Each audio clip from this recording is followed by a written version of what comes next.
just gonna let everyone know that right now. No, that's like the best thing you do. Nope, not doing that. Not doing that today. Hello, everybody. How are you? What's up? So everybody here already knows. I just woke up like 10-15 minutes ago because I almost forgot about. Well, I didn't forget, but like you can't forget. I don't.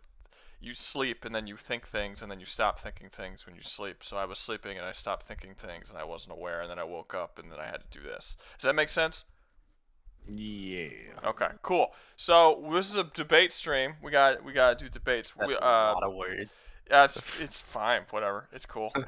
Give me a bit. It'll take me a bit. I'll get my stuff together. See, didn't curse. I didn't do it because they're gonna crop the video. Who's got a debate ready to go? Is anyone good? Is Doug Pumper in here yet? No. It doesn't look like Doug Pumper's in here. I don't think Son so. Of a, hold up. donkey. I can find. Hold up. I'll send him a message. Let's send the message to Apparently, Shaggy has one with Dark Duck, whatever the hell, the Dark Man, and it is Undertaker from WWE versus the Sanses again. Who's the Sanses? Shaggy is The Dark murder Man time. 67. The murder. Oh, he's Darkman. Oh, okay. Well, if it's Undertaker from WWE and Murder Time Trio, I'm almost 100% certain that it's everyone's favorite GD Rum. Who's the murder? Y'all, they were debating that last week. What was that again? It's the 4 Sanses, 5 Sans. How many? It's supposed to be a Oh, trio, no, but there's no. more than 3. Undertaker destroys that. Yeah, no, that's not. That's another one-sided matchup. Because Undertaker, if you actually take like the lore of WWE, which is kind of weird that it has lore, but yeah, they have comics and shit. He's like a god of death, and he gets like control over the souls of everyone in the entire multiverse. And yes, the WWE has a multiverse, so like it's not. Yeah.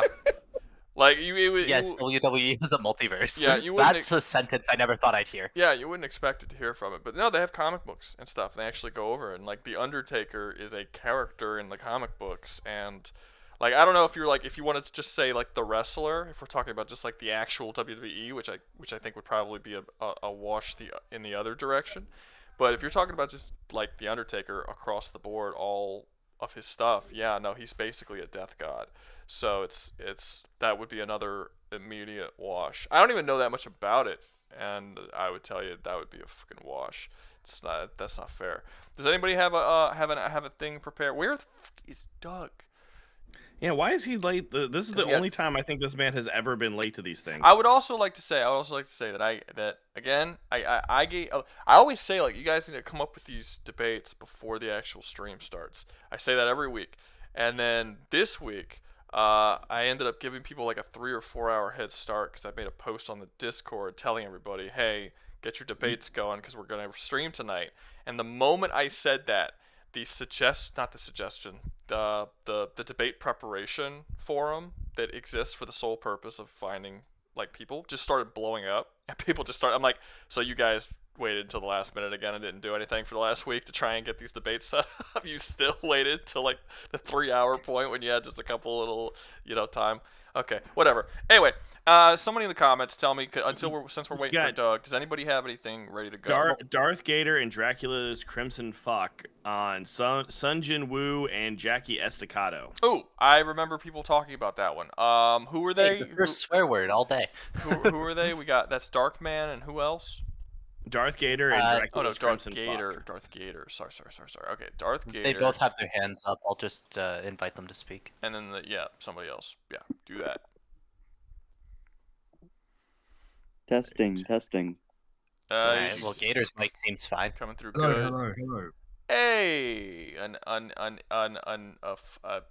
A foreign one. Yeah, that. Yeah. Okay, how are you? Non-American. How are you guys doing? How is everything in the land of not here? Fine. Cool. The land of not here. Rouga, what is up with you today, man? Good. I told you. Leave him and his drugs alone. It's gonna take me a bit to wake up. I'm not up right now.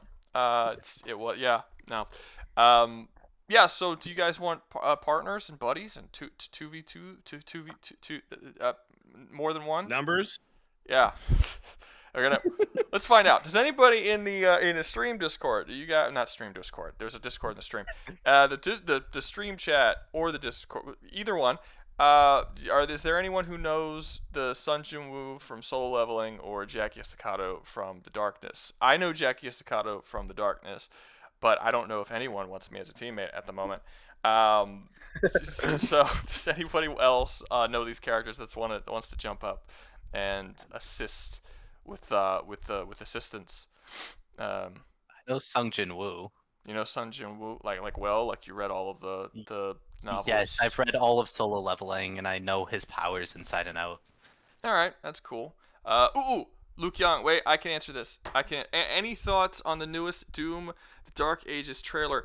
I was right. I love the new Doom, the Dark. We're gonna talk about Doom, the Dark Ages trailer for a second, okay? Because this might actually get me excited enough to wake up. Sounds good. Yeah. I regret commenting that now. Wait, what? What's up? What? I regret commenting that now. Oh, you commented Why? that? Yeah. Why? Because regret we're commenting? stalling? Yeah, why would you do that? It was you wanted to know. It was like whatever. War Daddy. Who's War Daddy in the Discord? War Daddy says he knows Jackie. I War don't know. Daddy. Oh, his War Daddy's Yeah, here he is. Hello, War Daddy. Invite to speak. You may come up as well. Also, Doug finally showed up. Hi, Doug. Yeah. I Damn know. it, Doug. Douglas. Too I'm slow. probably gonna have to eat soon, so don't count me being here for much longer. No, that's fine. Are you coming back afterwards? Because what's his face Oh, yeah. had he had a debate he wanted to do with you. What's his face that you've been streaming with for how many months now? The guy, purple. Yeah. The guy, purple. Jackie Estacado. Okay, that's the first one we got. Jin Woo versus Jackie Estacado. What is y'all's debate, Doug? Purple. What was y'all's thing y'all were doing? It is the Warhammer Fantasy Dwarfs versus the Horde from World of Warcraft. Okay, Warhammer Fantasy Dwarves. Warcraft. Oh, that sounds interesting. Versus what was the second one? The Horde from World of Warcraft. All right, the Horde. I'm currently playing WoW like right now. Nice. Like this second, or just like Well, I'm not like actively playing, but I do have it open. what a fucking liar. Okay. Okay, so yeah, we're gonna start off with the Jin Woo versus Jackie Estacado one first. But I do let me talk about Doom for a second. Okay, so how long have I been saying that the thing that Doom needs to do next, since they did all the hell stuff and all that kind of stuff, is they need to expand, and they've already sort of like established that there's that like the entirety of the Doom multiverse is Davith and stuff, but there's stuff outside of that. There's gods that are even higher than Davith, or other gods in other locations that have made their own multiverses. There's other universes, other species, all this. They've hinted at it, but they haven't done anything. And I'm like, in the next games, they should actually like open it up and actually start introducing new races that aren't just demons or makers. Because right now we got humans, demons, makers, and sentinels are just like superhumans, and that's it. It's very small. It's a large infinite multiverse, but it's kind of not a very dense when it comes to like stuff that's in it. And I'm like, they need to introduce like other factions. They did. They introduced the Chaos Realm in the last trailer, which is like another alternate universe that exists outside of the realms of the Doom, at what we know so far. And they're entirely based on like H.P. Lovecraft cosmic horrors. So there's like a dude who looks like, what's up? Demon Cthulhu. I'm really excited to fight that. Dude, I hope we can. It's so. I was like, oh, well, I don't mind the whole, because I think some people are going to be annoyed that like all of their races seem like they're inspired by other things, but I think that's kind of a thing about Doom. Like all their races are going to be inspired by other things. The makers are clearly inspired by biblical angels. The demons are inspired by a lot of things, but demons. I also really like the new Kako demon redesign. It's not a Kako demon though. I mean, it is. He calls it a Cacodemon, but it's clearly like a Cacodemon, but like the cosmic horror alternate realm version of a Cacodemon. So it's not. I don't know. We need to explain it because I want to know why there's a demon Cacodemon as well as a cosmic realm Cacodemon. Maybe they're going to say that the Cacodemons from Hell originally came from the cosmic realm, and those are just corrupted like cosmic realm beings. That would be kind of cool. I don't know. We'll see. But the idea of the cosmic realm and introducing H.P. Lovecraft shit into the Doom universe is really cool. I hope they do more than just that. But now it's not just the 3 different factions. It's the 4th. They added a 4th faction now into the universe. That greatly expands the actual universe of Doom, and I'm interested to see it. Also, I want to get this down now before the game comes out because I know this is going to be a thing because I've been talking so much about Doom since this channel's been up. But I know that when the next Doom game comes out, they're going to retcon a lot of stuff that's happened in previous Doom games because that's what they did when the Ancient Gods came out. They retconned a bunch of shit that happened before that, and they also retconned a lot of stuff that was in Doom 2016 when Doom Eternal came out. So I know there's going to be a lot of people who are telling me that I told you so when Doom the Dark Ages comes out because they're going to be retconning a lot of events of stuff that I've said in the past about things that happened during this time period that we only got in little lore pages and stuff. That is not a got you. That is not a yes, you told me so. That is a retcon.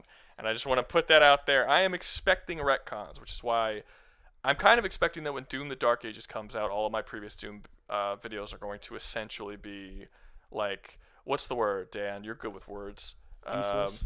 Not useless. Outdated. Thank you. That's what it is. Thank you, whoever said word. that. Yeah. But yeah. So Put me on the fucking spot like that. no one said outdated. I just popped in my body. But yeah. So anyway, let's get the Your mind? Sure. Well, let's get this started. We have War Daddy. You said you're on Jackie's side, right? Yeah. Who else?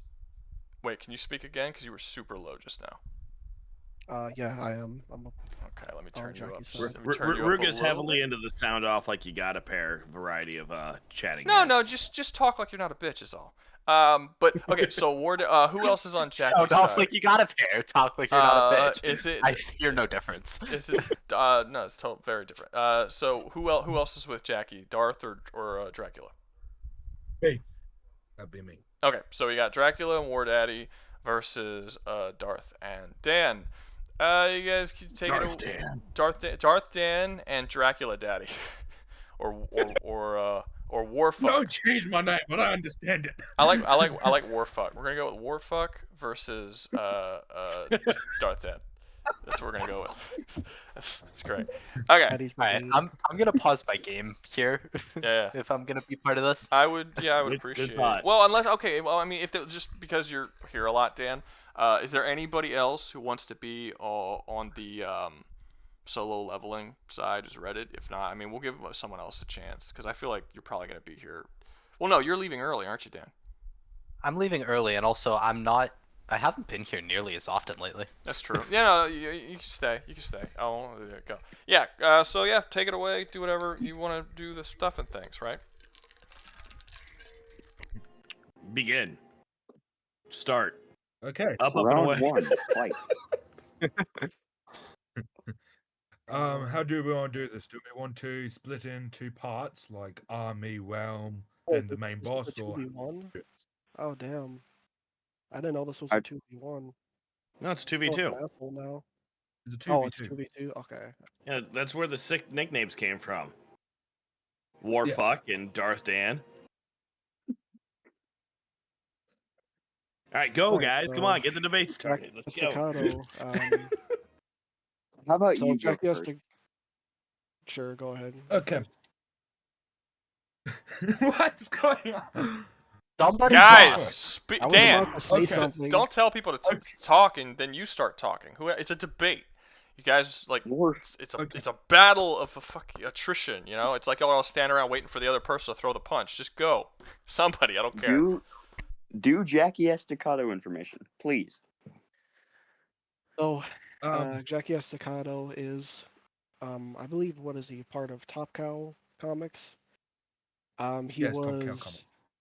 he was an assassin for the mafia in New York City, and his father was the kind of the leader before he died. But his father had what was called the Darkness, and the Darkness it's been around since the beginning of time, and the Darkness was actually passed on to Jackie Estacado after his father died, and Jackie Estacado is actually very broken. He can create fucking building sized dragons like on a whim. He can command like demonic imps to fight for him. He can do what was it? Fuck. What else does he do? Oh, he made Superman get a nosebleed too, which is like crazy to think about. And he's just an all-around badass. He's kind of like the Top Cow version of like maybe Ghost Rider, if you could compare him to Ghost Rider. Okay, so I take it you haven't watched the later comics. Yeah, I'm struggling to not intervene. Go ahead. I'm sorry. Go Gotta ahead. shake the foundation. First off, that was his uncle, and no, that's not his real father. That's his step.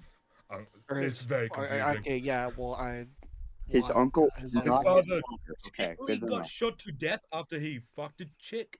That's also confusing, even though it states when you have sex you die instantly, but that gets fucked. Okay. Jackie is able to create pretty much an army of Yeah, seconds. Where there He can is create- darkness, Jackie can create billions or billions or billions of anything. Definitely in later comics. Okay. How Um, strong would you say that army is? Um, Whatever Jackie wishes them to be as strong. their Like, only their only weakness is I think a light, but I think it really depends on like the intention. So like let's say That's he also wants let's say he's like, "Oh, I look. want a guy that can tank a bunch of hits." Well, he's probably going to make like, the Hulk or something. Well, not the Hulk, but you know what I mean.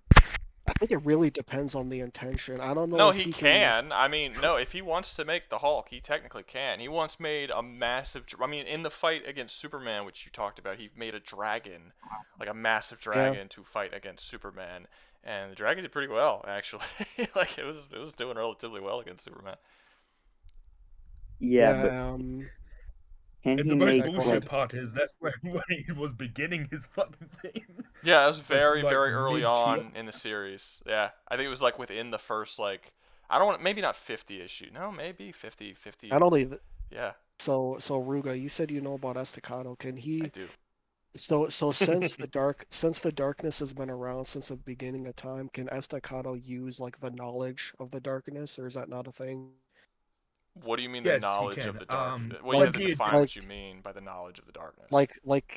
uh, well, the darkness has had so many hosts, right? So like, Well, Jackie, could he well, call? as of right now, the darkness doesn't really exist anymore, or at least it doesn't exist as its own separate entity. Well, Like I Jackie don't. is the darkness at this point. Like he is the entity of that Mhm. is called the darkness. He supplanted it. So like, I don't even think it's possible for him to die at this point. But if he did die, theoretically, Jackie would be passed on to like the next host, like because he is that being now. Um, yeah. So I mean, But I he's mean, I don't become. necessarily know if you could say that he has all of the knowledge that the darkness would have, because the darkness exists at the beginning of time and Jackie hasn't. But Jackie has like replaced it. He is just as powerful, and he is the most powerful person who has ever had it, and he's just as powerful as it was. Likely stronger at this point than the darkness ever was. Yeah. So I don't think knowledge really matters, but in power, yeah, he should have. Yeah, Well, how I betrayed that part is he became part of the darkness. He adapted all the knowledge of his past's darkness. That's how I took it. Wait, say Maybe, that again? yeah. You adapted all the what? He gained all the knowledge of the past hosts. That's how I mean, portrayed maybe. it anyway. I mean, it's definitely possible. I don't recall if it ever actually like just straight up says that, but we know that he's stronger than any of those past hosts are by a significant margin. Like, but honestly, he surpasses all the previous hosts super early on in the series. Like, he surpasses his dad like within the first, again, probably within the first 50 or so chapters. Basically, after he meditates with the claw guy, I'm forgetting his name. He's kind of like the Wolverine ripoff character. He goes into it's like a Native American dude who has the power to like have claws and he heals super fast. He's kind of like a Wolverine-ish kind of dude. He goes into the wilderness with him, and then he meditates and he like teaches him how to master the darkness techniques or whatever, and he ends up making a massive army of like millions and millions and millions and millions of demons darklings, when before that he could only make like a couple. And from pretty much that point on, he's becomes like the most, or at least the most powerful one that we had heard of up to that point. But yeah, at this point, he's just God, basically. Like, he just is the god, he's god of the Top Cow universe at this point. Yeah, like he created everything. Who changed my name to Dark Gatorade? It was either Dan or Olden or Doug. I No, don't it know. was Doug. Doug. It was probably Doug. First time? We taught Doug. Doug is a mod. He's a relatively new mod, and we taught Doug irresponsibly. We taught Doug this week that he could change the people's names. So he's been abusing And he's that been power. screwing with a lot of people. Yeah, he's been abusing that Is power it- like mad. And Is it? That's Is how it Rob- Dracula Crimson Fuck got his name. He didn't change it back after I did that earlier. He liked it. just fucking up everybody's names. What? He liked it. Is Go it? go is ahead, it- Daddy. I turn it back. Is it Robert Bearclaw you were talking about? Is that it? That might be his real name. Ripclaw? I think it starts with an R. Is his? Oh, Ripclaw. Yeah. I think that might be it. Yeah. Ripclaw, yeah, Yeah. I just did a quick search. Yeah, I think that's who it was. Yeah, look, basically he starts getting cucked by this dude because the girl that Jackie likes starts dating him, and then she's like, "Hey, come like meet my of course. boyfriend in the woods, or not in the woods. They were like in the middle of the desert or something." But he's like, "Come meet my boyfriend, and he could teach you how to be you better than you already are." And Jackie just has to like tolerate it because he's right, because she's right. He's got to go meet this girl who he's in love with, has to go meet her new boyfriend, and the new boyfriend's super condescending and is like teaches him how to use his own powers, and it's like this is hard to read. Like, this is really messed up. It's like being a martial artist and like Well, it's not as getting bad taught as from a like guy who's looking different at from the martial arts. Anyway, It's not as bad as looking into the new comics where Jackie makes a clone of himself and that clone decides to fuck his wife. Yeah. Well, I mean, no. he's got- I mean, he's done worse stuff. I mean, within the first 10 issues of the comic, he tries to make like a fake woman. Like, he tries to create a woman from scratch so he can have sex with it. That's like very early on in the series. He's like, Get oh a wait, I can. fleshlight. Just like a super down bad behavior, you know? Yeah, like he can make Didn't he, anything, like- and the first thing he wants to make is like a chick that he can have sex with. And it's like they don't. It was the '90s, man. It was a very particular time in comic book history. Very straightforward. Didn't he like remake the The first thing he universe? did when he realized he could not have sex anymore is shout out, "No!" Yeah, well, okay, so yeah, to be fair, there is context around him making a woman. The reason why he makes a woman is because he's a womanizer. Like he's a sex addict. He has sex with a lot of different people. Oh, thank you, James, for the super chat. He has sex with a lot of different people throughout the series. It's not like he can't get some on his own, but when he's about to have sex with this woman, one of the Darklings say, "You need to be careful with that because if you impregnate a woman, you'll die like immediately." So he's like, "Wait, Has he what?" just never heard of I'd be more condoms or worried birth control? Well, no, because they bring it up. They're like, yeah, there's a condoms, but I mean, imagine like especially with the amount of people that Jackie has sex with. It's like there's a 90, because Jackie already believes that he likely has children out there, like before he gets the darkness powers, because of just Is how he- loose he was with it. But what's up, Doug? Is he not concerned about catching Harpaganosyphilades or something, or is he just immune to STDs? I don't even think he's capable of catching that at that point. But also, it was the 90s, which I suppose was after the AIDS epidemic. But the AIDS epidemic at that point, I believe, was mostly like up like in the gay community, and it hadn't spread super far into everybody else Oh, quite okay. yet. Yeah. It was, So yeah, like STDs weren't nearly as feared back then, and also it's not like he was like having sex with hookers. Like he was having sex with, like, I remember there's this thing where he tricks people. At one point, he sleeps with a model because he tricks her into believing that he can give her a walk-on part of on The Simpsons. What the hell? And he does it as a It's, joke, and he does it just so he could prove that he can get a woman to have sex with him if he convinces her to do a walk-on part on The Simpsons, a walk-on part on a show that is animated and does not It's have fucking walk-on hilarious. parts. So yeah, like it's just like Was it. Yeah, he was like really, really, really good at getting women essentially, and he was doing it constantly. And he was like, you say like, oh, well, has he heard of condoms? Well, condoms are 99.9 or whatever percent effective, or 98% effectiveness. It's like, how would you feel about having sex with someone if you knew there was a 2% chance you would die?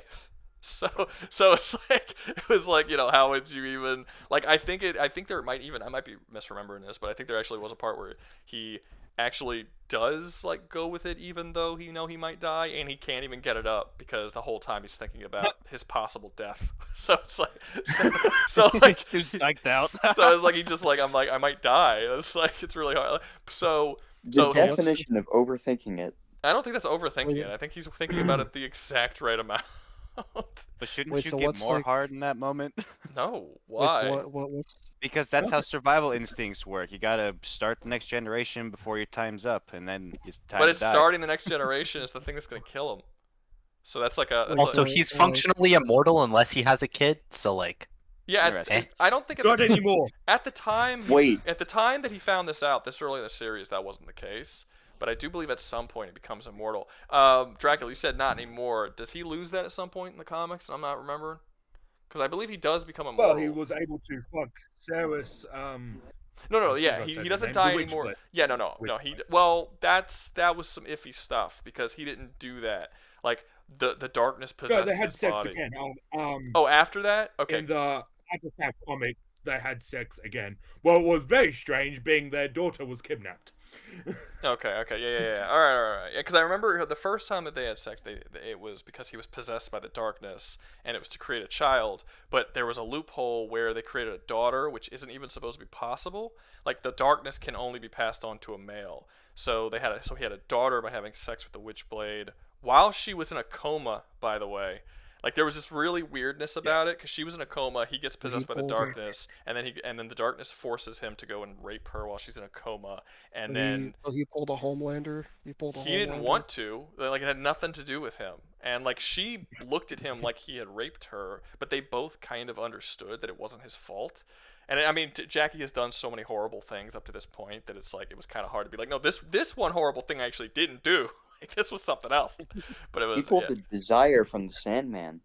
Wait, so then, what is the context of him dying when he has a kid? Like, does the darkness leave his body Yes. and that kills him? Yes, originally. So that's death. That's death. For him? Originally, as Dracula pointed out, he's kind of gotten over that weakness at this point. But originally, yeah, that was how it worked. He had sex with someone. The darkness left his body, jumped in their body. He died immediately. Like while he was having sex, he would die. Like the moment he came, like he would die. Like that's how it was supposed to work. A moment of, Yeah, go ahead, Dracula. by the comic book, it says a moment of conception, the father will drop dead. That's a Honey Nut Cheerio situation, huh? We got a The hell does super. that mean? We got a super chat. Ruga, can you please? We may do... get to the fucking debate. Yeah, we will. We're gonna get there.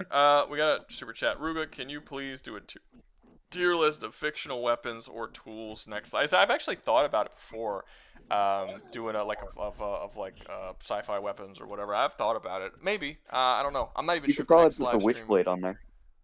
I could definitely put the Witchblade on there. Yeah, there's all kinds of Blades stuff of I could put on there. Chaos, Witchblade, fucking Crucible, bunch of cool Yeah. shit. Yeah, You there's... can actually get a lot of people involved with that who usually don't get involved. That's maybe. Well, I think that's mostly because people are going to know the weapons even if they don't know the games. Like even if you never played Yeah. God of War, most people know what the Blades of Chaos are and what they can do, at least on a surface level. You know. Exactly. Leviathan Axe is cooler. I Just disagree. because it's made mean- of ice. I disagree. Yeah, The Leviathan I Axe is would've- just a rip-off of Thor's hammer, and the only power it has is ice and coming back to you. The Blades of Chaos are a far more unique, interesting, and versatile weapon. Like, way better. And it does way I'd more argue cool they shit. I argue that it suffer. No, this is more of a personal bias. It suffers from its design being an impractical design, where if you realistically try to think of someone using that, those chains would be unbelievably unwieldy unless he has some kind of telepathic control over them. Yeah, but I don't think that's Well- I don't think that's a weakness of the ability, that the weapon is impractical. I mean, you could say that Guts' sword is impractical. It's not wieldable by any normal man. Doesn't make it not a Fair cool enough. sword. Like, these are not human characters. These are characters that can do crazy, Actually, awesome stuff. Fictional characters. Just, I do want to chime in here just about Guts' sword there for a second. There is a man who has been training to wield Guts' sword. His videos are on YouTube. It's fucking That is true. impressive. Yeah, is but true. I don't buy that the sword is not altered, because if you actually know what Guts' sword is, if that sword existed in real life, it would be like hundreds upon hundreds of pounds. Like, it would not be. It's Yeah. literally just a massive slab of iron. The dude is up to swinging, like, I think now he's at like 160. I don't think he would be able to lift it normally. He can. That is a See- practice originating in India, where they actually have people doing up to 200-pound like mace But it's not- performances. But it's not the same thing. Yeah, but that's not. It's not the It's same not the thing. same battle, thing. though. Because But of the he does- length of the sword. It's not like if you Yeah. have a 200-pound sword that's 3 feet long. That's a lot It's like as easier big to as your wield than a body. 200-pound sword that's 7 feet long. Because You're Yes, right. but Ruga, that's what I'm telling you. There is the guy on YouTube has, like, I think he's up to like 120 or 140 yeah, but I'm saying the pounds. sword wouldn't be only 200 the sword. pounds. The sword would be significantly heavier than 200 He's pounds. working his way up. in Probably, weight but to he's that point. been He's, not he'll going he's been to. training his way He's up. I Yeah. get you. He'll never make it. Unless he will never make it. Maybe someone can correct It's a me. gimmick. Maybe someone can correct me of how long the sword is. Maybe it's 7 feet, maybe it's 6 feet. I don't remember. But the Mm. fact of the matter is Something. that it is an insanely thick, like 6-inch thick slab of iron that has been sharpened. So I, The Yeah, amount of like weight so that you yeah. would need a if I crane can- to lift if I that can sword chime almost. in. Yeah, go ahead. if I can chime in on this, so I don't know if you've seen the YouTuber Scalagrim, No. and he's like Love he's that like guy. one of the like the medieval like swords and all that. Connoisseur. Yeah. He actually, I think it was him and Shadowversity both did a Yes. video about Guts' sword. You would never be able to wield that sword without being the same weight as that sword, because even if you're strong enough to wield it, it's gonna like Throw you it's around. gonna like it's gonna throw you around. You're not gonna be able to wield it. No, you wouldn't. And So, I mean- there is no person. Technically, yeah, there's like 1,000-pound men and stuff. Like, you're not gonna find a dude I know, that's but, the same but they're weight. not mobile. Yeah, They're you're not not. Yeah, you're not mobile. gonna find a dude that's the same weight as Guts' sword. Like, Guts' sword I- is not usable. That one Forge channel on YouTube recreated Cloud Sword, which is a little Yeah. bit smaller than Guts' sword, and 3 of them couldn't pick it up to drop it on a watermelon. So Guts' sword is Did only they- estimated to be 300 pounds. No, it's Did not. they get That- the, that is a did bad- they get the world's strongest men in on that? That's Because a bad those guys math. like to.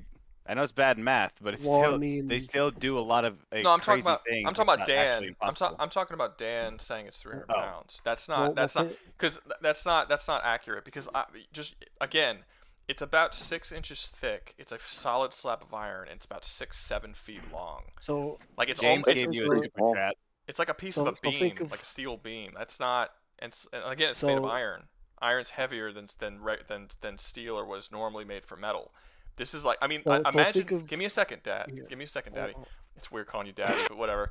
Hold up, Daddy. Let me see. I could, Daddy, chill. Daddy. Oh yeah. That's what is that? The meme, Daddy. Okay.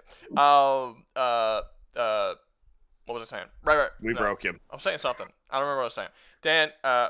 Okay. 6 inches like thick. you ever lifted like a cast iron skillet, right? Like just feel the weight of a cast iron skillet. Now you got to make that Yeah. completely solid, 6 inches thick, 7 feet long, and I forgot how wide it is, but it's over like a foot wide. Like like that is a mass. Like no, it's way more than 300 pounds. Way more. I've lifted it up at 300 It's a pounds. 6.5 foot sword, by the way, or 6 foot 5 inch sword in terms of length. Oh, But It's close. so I'm no, sure these everybody- are. Wait, let me read the There's super no chat. official weight. Yeah, no, There's no official weight listed for the sword. There The won't be. estimations all come No, from it's- fans. Yeah, Yeah, well, we there got can't be super because chat. the So- sword doesn't exist. Again, if you made it, most people wouldn't be able to lift it, and if you did, and the people who would be able to lift it would have to lift it from the center and essentially deadlift it. They wouldn't be able to lift it from the handle. It wouldn't be possible. Dude, I'm not talking I'm about like in sure- real life. I'm saying like the story has never said how heavy So- it No, is. okay. Wait. Let me So I'm read these. Let me read these things. Okay. So let me see. We have 2 super chats. Your thoughts on doing an Elder Scroll video similar to like, can this fantasy hero solve? I'm not in the Elder Scroll series. Like I don't know it. I don't really play those games. So probably not, because I would have to do a I'm gonna do shit ton something of similar research. to that soon, actually. Yeah, Alden. Check out Alden's series. He knows it a lot better than I do. I'm probably not going to touch on it, and if I do, I'll touch on very small like sides of the universe, like maybe an individual character somewhere. Not anything where I would have to know a ton of information about the entire universe as a whole, because I would literally have to spend who knows how long trying to educate myself on that universe. And the next one is counter argument. Money. Money is the best counter argument, I think. Thank you, Mr. Money. M. So I think Mr. M wins this debate. We'll right. move on. So Congratulations. thank you guys for coming up. Of course. I'm Of kidding. course. Wait, I think I have. I mean, I don't know anything about what was going Alright. on with this debate. We got 5 seconds Yeah, let's into it. let's actually we'll get back to the debate. I know you were trying to say something, War Daddy, but let's say what you were So- gonna say, and then we'll get back to the darkness and solo leveling stuff. So I'm sure everybody on here's heard of Demolition Ranch, right? Is there any way that you can up the volume of your mic? Because you are, Uh, I already well- turned you up by about 25%, and you're still the lowest. My shit's person my here. shit's all the way up. Okay, then it might just be your. I get all the way up. It might just Eat be your mic. your voice, or you as a person, and your your How does that face. sound? Is that better? your failure to speak like a human. Is that good? Yeah, Is yeah, that- that's better. That's better. Okay, yeah. So continue. So- Continue what you were saying. So I'm sure everyone on here's heard of Demolition Ranch, right? Nope. I have. You go into detail. I think I might have So, heard the uh, word, but I don't know what it is. Oh, Big he's like YouTube one channel. of the biggest gun YouTubers. I like, don't on the do platform. YouTube. It's weird saying that, but other than my videos, I don't watch YouTube like ever. That Demolition Ranch So, retired like this year, though. Yeah, he retired. He's been doing this shit for like almost Yeah. 20 years now. Oh, fair enough. He brought on Robert Oberst. Robert Oberst is like I think Yep. the strongest shoulders in America, like a strong man. Yep. And they had him. What is it? A friend of his created the Cloud Sword, Yes. and he could not even like Robert Oberst could not lift that thing. Nope. Even though he benches, or not benches, but he like lifts things that are heavier than that sword. He can It- overhead it's just press. it's so He can overhead- awkward. It's so He can awkward that he just can't lift it. You know? Yeah, and just to clarify, Robert Oberst is more than capable of overhead pressing nearly 500 pounds with over his head. Yeah. Yeah, no, it's not. Yeah, it's not happening. It's not. I mean, Rouga just made a poll of who's sexier, Jackie Estacado or Jin Woo. they were talking about Also, it. I don't know By the anything way, about it's- Jin Woo. By the way, it's Sung Jin Woo, I don't- Sung. I don't care. Some foreign shit. They know what I'm talking about. All right. Go. Okay. Well- So continue with the Enlighten us the on Sun wait. Jin Woo, the song. Yeah, that. Go. because I don't know anything about him. So Gator, I'll let you take this. That's so aggravating. Just talk. Why? Every time Just someone say talks, they something. tell someone else to say something. Why don't you take it since you know so goddamn much, Dan? Because he doesn't. Because I know so took it the goddamn last 3 much. times that we've done fucking Sung Jin Woo. That's true. I do give it to Dan a lot. all right, takes it. Darth He Gator. takes it good.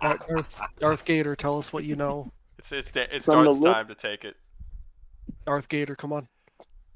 From the little that I know about Jackie from Rouga's videos, it sounds like the power set of the darkness is very similar to the darkness in Soul Leveling.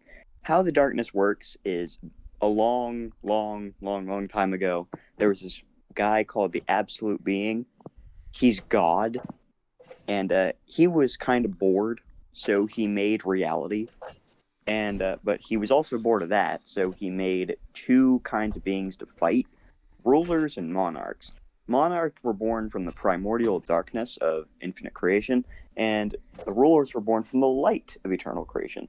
And they fought and warred for who knows how long. I'm pretty sure it was before time even started. But eventually, the rulers started to get suspicious of why the absolute being wasn't doing anything to help them. So they stabbed him to death with their spears.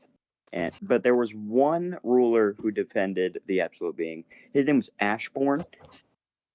But little did that guy know, when he was being struck down by the rulers, the absolute being had planted a seed inside of him that when he was dying activated, and he gained the powers of the Shadow Monarch. And it transformed him from a ruler into a monarch. Then he joined the monarch's side against the rulers, fought against them for, again, who knows how long.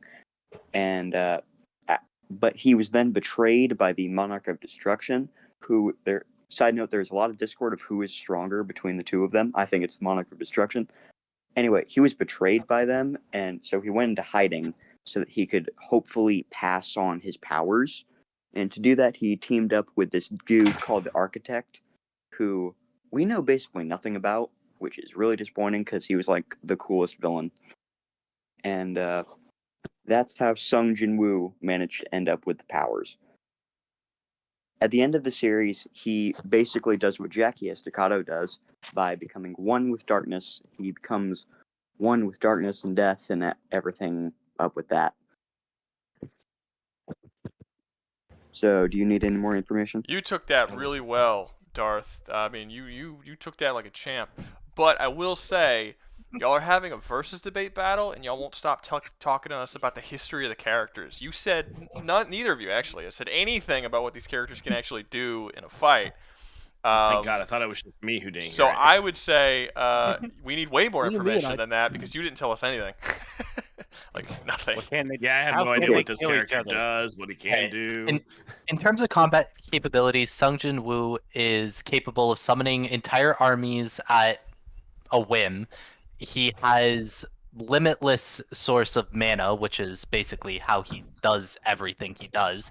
Man, He He has teleports. complete access to subspace in order to pull out any weapon or any potion or any item that he needs.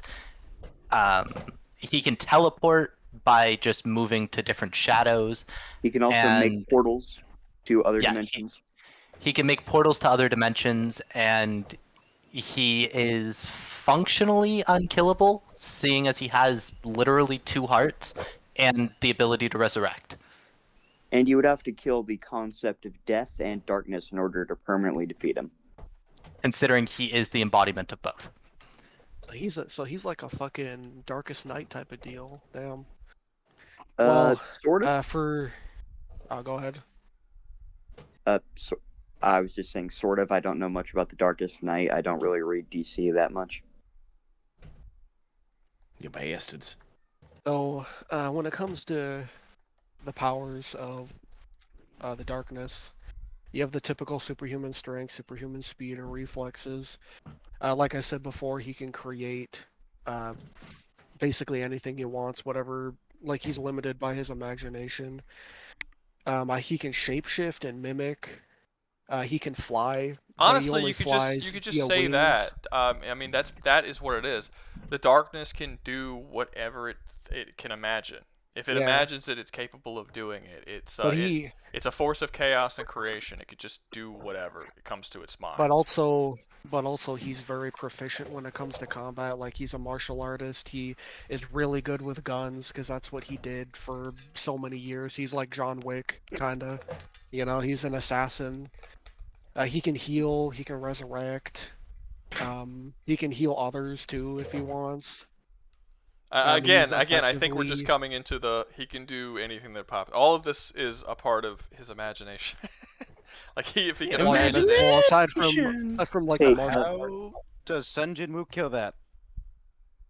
Well, considering the fact that he I killed don't know. both the concept of destruction and the beginning and change, transfiguration, something like that. I'm blanking. Whole heat. There's definitely more that I'm forgetting, but Let me ask you drawing a this: blank on that. when he destroyed the concept of destruction, did it become impossible to destroy things? He basically took on its role. He didn't. So So he became like. So he became like. So what would happen if you try to kill Mehru's Jackie then? Dagon. Would he become double darkness? What? Say that again? Well, he said. Well, he's saying that since you already killed the concept of darkness, it became the concept of darkness. If he killed Jackie, would he just become like a double darkness concept? So he didn't kill the I mean, concept how- of darkness to become the Shadow Monarch, and the only reason that he was even able to take over the role of destruction is because he now embodies multiple monarchs.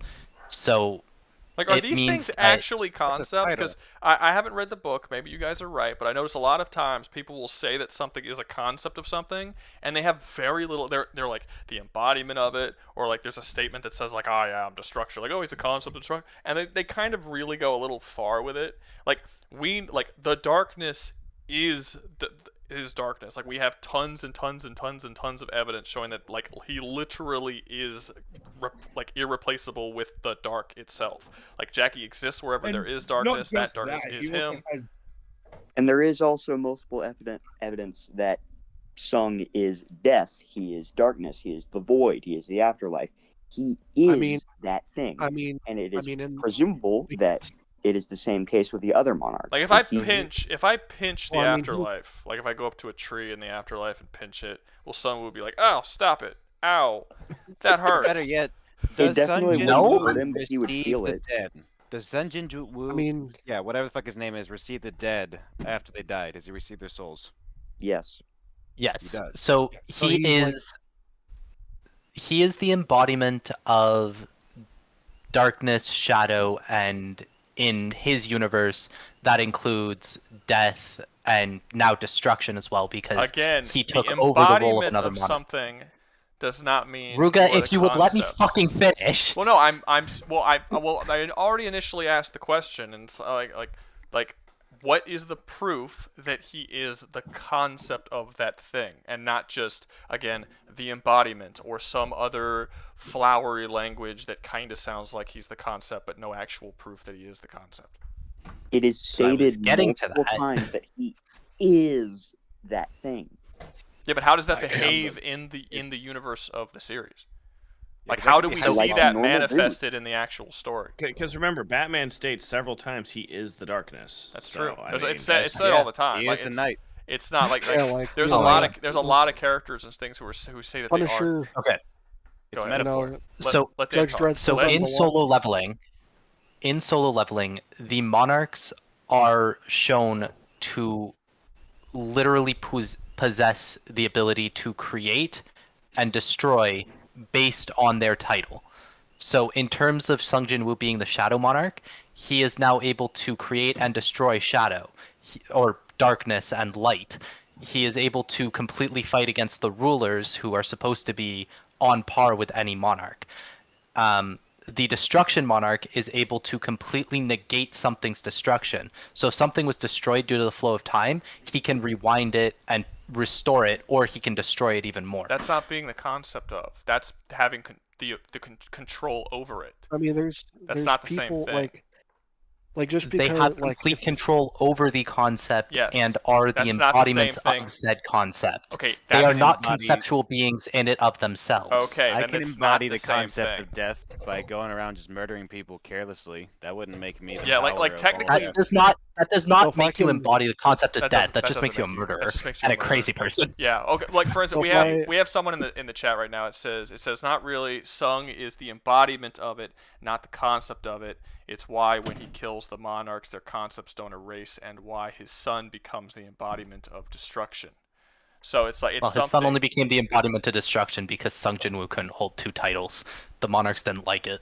Well, my point is, that I was trying to make earlier, is you can embody something and still not be its concept. Those are just two separate things. Yeah, I don't And think that's that's why the I case. just said he's an embodiment, not yeah, a concept. That's what I'm saying. Well, Okay, that's fair. what I'm saying. I'm saying like, but Sorry. what I'm getting to is that I forgot. I think Darth made the claim, but that he's basically essentially like the same as Jackie Estacado, which he's not, because Jackie Estacado is not the embodiment of, he is darkness. Like, he is that concept in living form, which doesn't Yeah, he sound like can- that's the case for Solo. Okay. Like, in May Solo I explain leveling, this? the monarchs can just kill each other and then take these titles and have control over the things that they take the titles of. You can't kill the darkness and take Only the a title. monarch can kill a monarch. Fine, but it's not a title.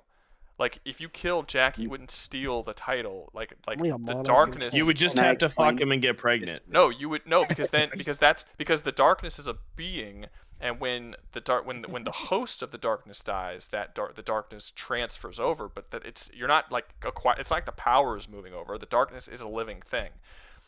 Jackie replaces the darkness as that living thing, and he essentially becomes one with it, and they're just one being now. So killing Jackie, like actually legitimately killing him, would literally erase the concept of the dark from existence. Like, it wouldn't exist anymore. Everything would just be filled with light all the time. Honestly, the entire It'd be like the entirety of be like existence the- would And break not down. just Yeah, not only that, but the Yeah, idea because here's the of thing, things Jackie's being not able to just- kill. Oh, wait, Yeah. wait. Y'all are both talking at the same time. Doug did first. Let Doug say his thing, and then let Dracula say his thing. Doug, go ahead. Okay, thank you. So another thing, yeah, to add to that, the idea of the only monarchs being able to kill monarchs or anything along those lines, that concept, that's not always just a conceptual thing that like no thing that's not this title can now kill them. I think it's more of just a power system thing, in that monarchs are just the beings who are the most powerful, and that's why that's the case. I Okay, think it's more of no, a narrative no. thing than it is a rule set, is what I'm trying to say. No, there's a secondary reason for monarchs only being able to be killed by other monarchs. But I'll let Crimson Well, no, say what he wanted to say first. But he's got it. Explain what you mean by that. Like, what is the reason? Because that might be super Okay. important. That sounds So important. it's not Yeah. It's not a power system thing, because in theory a ruler is on the same level as a monarch in solo leveling, but the thing is monarchs are the only ones able to kill another monarch, because in order to kill a monarch something has to be ready to take its place, and the only thing that is possible to take another monarch's place is either the offspring of a current monarch or a current monarch. So a monarch can literally not die. They will be kept on the edge of death until something else can replace that monarch. Monarch edging Hence why, unlocked. pretty much. Okay. But basically, you cannot kill a monarch without having something ready to replace said monarch. Within So in that terms of, like, universe, though. Yeah, that's kind of an Within the important universe, thing, yes. yeah. within the universe. But also, let But me there's also- let me say, someone in the comments said, if you destroyed all of creation, would Jackie die? No, we actually know the answer to that, because Jackie did destroy all of creation, and then he recreated it, and the only things that survived the destruction of all creation, and we can't really count Jackie because he's the one who did it, but the only thing outside of Jackie that survived that destruction was the Witchblade, which was essentially birthed by Jackie's power. So, yeah. So even the Jack. only reason why. Oh, George Ruga, you got a accepted super was chat by because not. of Can't You gotta- Jin Woo only be damaged by mana-based attacks? That's gonna be up to you guys to answer. That's also an in-universe thing. That's basically just power system stuff. If I can explain, it's shown in like the first episode of the anime that magic beasts, which are the main villains of soul leveling, can only be damaged or killed by mana-based things. Like, you have to infuse mana with your, kitchen knife if you want to kill a goblin. Yeah. We have never seen Well, them throw a then- nuke into a dungeon, so we don't know if that would kill them, but All right. I have no Let- reason to believe it would. Hold up. Mana Let's go nuke. to Hold up. Dracula. I'm gonna Dracula's step been away to trying- help my family something. Wait, Dracula's been trying to say something for a long time, so he's about to speak, but I'm gonna read this last thing. So what the fuck is God doing in the Top Cow universe? And now this is actually very important. The darkness is God in the Top Cow universe. It's a universe that doesn't have gods outside of the darkness. Technically, there's two gods in the darkness. There's the darkness and the Angelus, but the Angelus is so much weaker than the darkness that they're not even really comparable. And the darkness just straight up can kill it anytime it really wants to, but kind of keeps it around because he thinks it's fun. He likes chaos, and Angelus kind of continuously causes chaos, even if it doesn't want to. So yeah, but there are no gods. In fact, this is actually specifically stated in a crossover comic, but still technically canon to Top Cow, where they cross over with Marvel, and Mephisto comes into the Top Cow universe, and the thing he says, Mephisto actually says it in the thing, he says he absolutely loves this universe because there's no heroes and there's no gods that exist within this universe. The darkness is the only god. It's essentially like if you were to take, say, I don't know, like a Superman type being, but then like he just like went off on his own and created a totally separate universe outside of the DC universe, and that was just the entirety of the Top Cow universe. That's kind of how Top Cow is. It was like just created by this one like super powerful dude. But yeah, the darkness is God essentially. So when he can do whatever he wants. There's nobody higher than him that could tell him no. And the darkness only really limits itself because it likes the chaos that is created by giving its power to a bunch of psychopaths, basically. But yeah, Dracula, go say what you wanted to say for like 20 minutes. Okay, now I have 3 things to say. First, darkness is not just the concept of darkness. He's the concept of nothingness and argumentally chaos. Well, technically chaos and creation, you can make an argument for either of them. Or both of them, technically. Like, but those I would more so say embodiment more than content. Like, we know he's the concept of darkness, and while it's not, in saying that he's the concept of darkness and nothingness is sort of, it's not quite right, because in Top Cow, darkness is a signifier for nothing. So essentially, like, if you completely erase darkness from existence, and like it's just completely gone, it no longer exists, Jackie would still be alive because nothingness still exists. Like, yeah, it gets like that stupid. Like, it gets like really brokenly stupid. So like, it's just in theory, if you want to say that Jin Woo and Jackie came together and they both just erased each other and nothing existed, there was nothing, Jackie would still be there because the nothing is what he is. So, and darkness is sort of like a stand-in for nothingness. So, that's kind of a better way. But you can also argue that he is possibly a concept of creation and chaos, but because he says, like they say oftentimes, that he is chaos and creation, but they never quite show it or say it in the same way that they do. Like, we know he's the concept of the darkness. It can be argued that he's the concept of creation and chaos, but we don't know that for sure. And given that Angelus can also create things from nothing, I think that you could possibly argue that that's not necessarily the case. That's probably more of a title. But yeah, go ahead, Dracula. Sorry, continue with your point. Keep hijacking your arguments. The second thing as well was the Witchblade thing you said. Excuse me. The only reason why Ceres was able to stay alive was A, because of the Witchblade, and secondly because Hope. Well, no, I wasn't saying that Sarah was the one who was surviving. I was specifically saying the item that is the Witchblade. Like, the Witchblade surrounded her a cocoon and protected her. The darkness did not create Sarah Pizzini, but it did create the Witchblade. So the fact that it erased everything across all of existence, including Angelus, which is the other god in the Top Cow universe, and the only thing that survived, I believe Hope was even erased, but the Witchblade itself was not. It was literally the only thing that survived that erasure. So, and I think that you could probably argue that that's because it came from the darkness's own power. It's essentially a fusion of the darkness's power and the Angelus's power.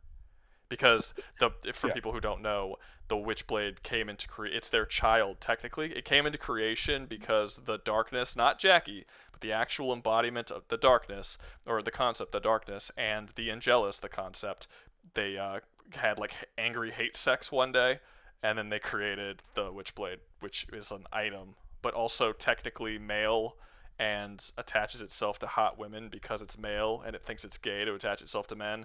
And This is a great comic. These are great comics, guys. They're so good. But If you couldn't Sounds tell, like a '90s comic, if I'm being gay? honest. it is. They are very clearly Definitely a 90s 90s comic. comics. Very clearly. Yeah. But go ahead. Well, Dracula. oh, and thirdly, God does technically exist, not anymore, as when Jackie Woo said the universe, it actually killed God as well. Who was God? I don't remember there ever being a god. We don't know. I don't think there was one. I'm But, almost positive the god in the Top Cow universe was the. I mean, they literally go into long, detailed backstories about how there was nothing before the darkness and the darkness and gels created everything. Like I don't think there is No, a god over the created darkness. the earth. No, because the darkness said, quote, is I don't know if this is it could be the fucking video game actually. It might be the video game. It might be the video game you're thinking But he of. did. Oh, maybe But anyway, it says that bitterness and spite was born because before time itself. Oh, sorry, fucked up the quote whatsoever. Yeah, because like And that was everything because God everything that separated the is, lights as from far as I'm darkness. aware, So Crimson, I think you might be thinking of the Image comics. Right? Is that what you might be thinking of? Image Maybe. comics? well, It could be. that is true, and that is something that we probably should bring up. Top Cow was its own universe, totally separate, and it spun off from a bunch of Marvel writers who left Marvel to create their own company. And then Top Cow was purchased by Image, and now sort of exists within the Image sort of multiverse. Top Cow is still its own thing, like outside of Image for the most part, but it is still somewhat tied to it. So a lot of people like to attribute the existence of the Top Cow universe to the mother of existence from the Spawn comics and stuff. She did not create the Top Cow universe. But it is purchased by Spawn, or it is purchased by Image. So it's sort of, I think you might be able to argue that it weakens the universe as a whole, because it now exists within this greater multiverse, when before that it was just everything that exists. So there's probably an argument that can be made there against the darkness. I don't think a very strong one, but there might be something there that you can argue. Well, that was before, As for Image. oh, sorry, I didn't want to interrupt, but I did want to say just that the mana creatures can be affected by normal world weapons, but it really depends on their strength. We do actually have precedent for that, because when they broke free of their dungeon gate in the story, which this is like a huge arc, so spoiler warnings, the World Giant? Defense Force literally nuked Jeju Island when the ants broke free, so to try to stop them from getting to the mainland, because they knew that if they did, Japan would be fucked. Like, royally fucked. So we do have precedent for things like nukes working on these creatures, but only on the really low level ones. Okay, As for Sung Jin Woo, his durability, he can literally survive a nuke. Okay, so that's nothing.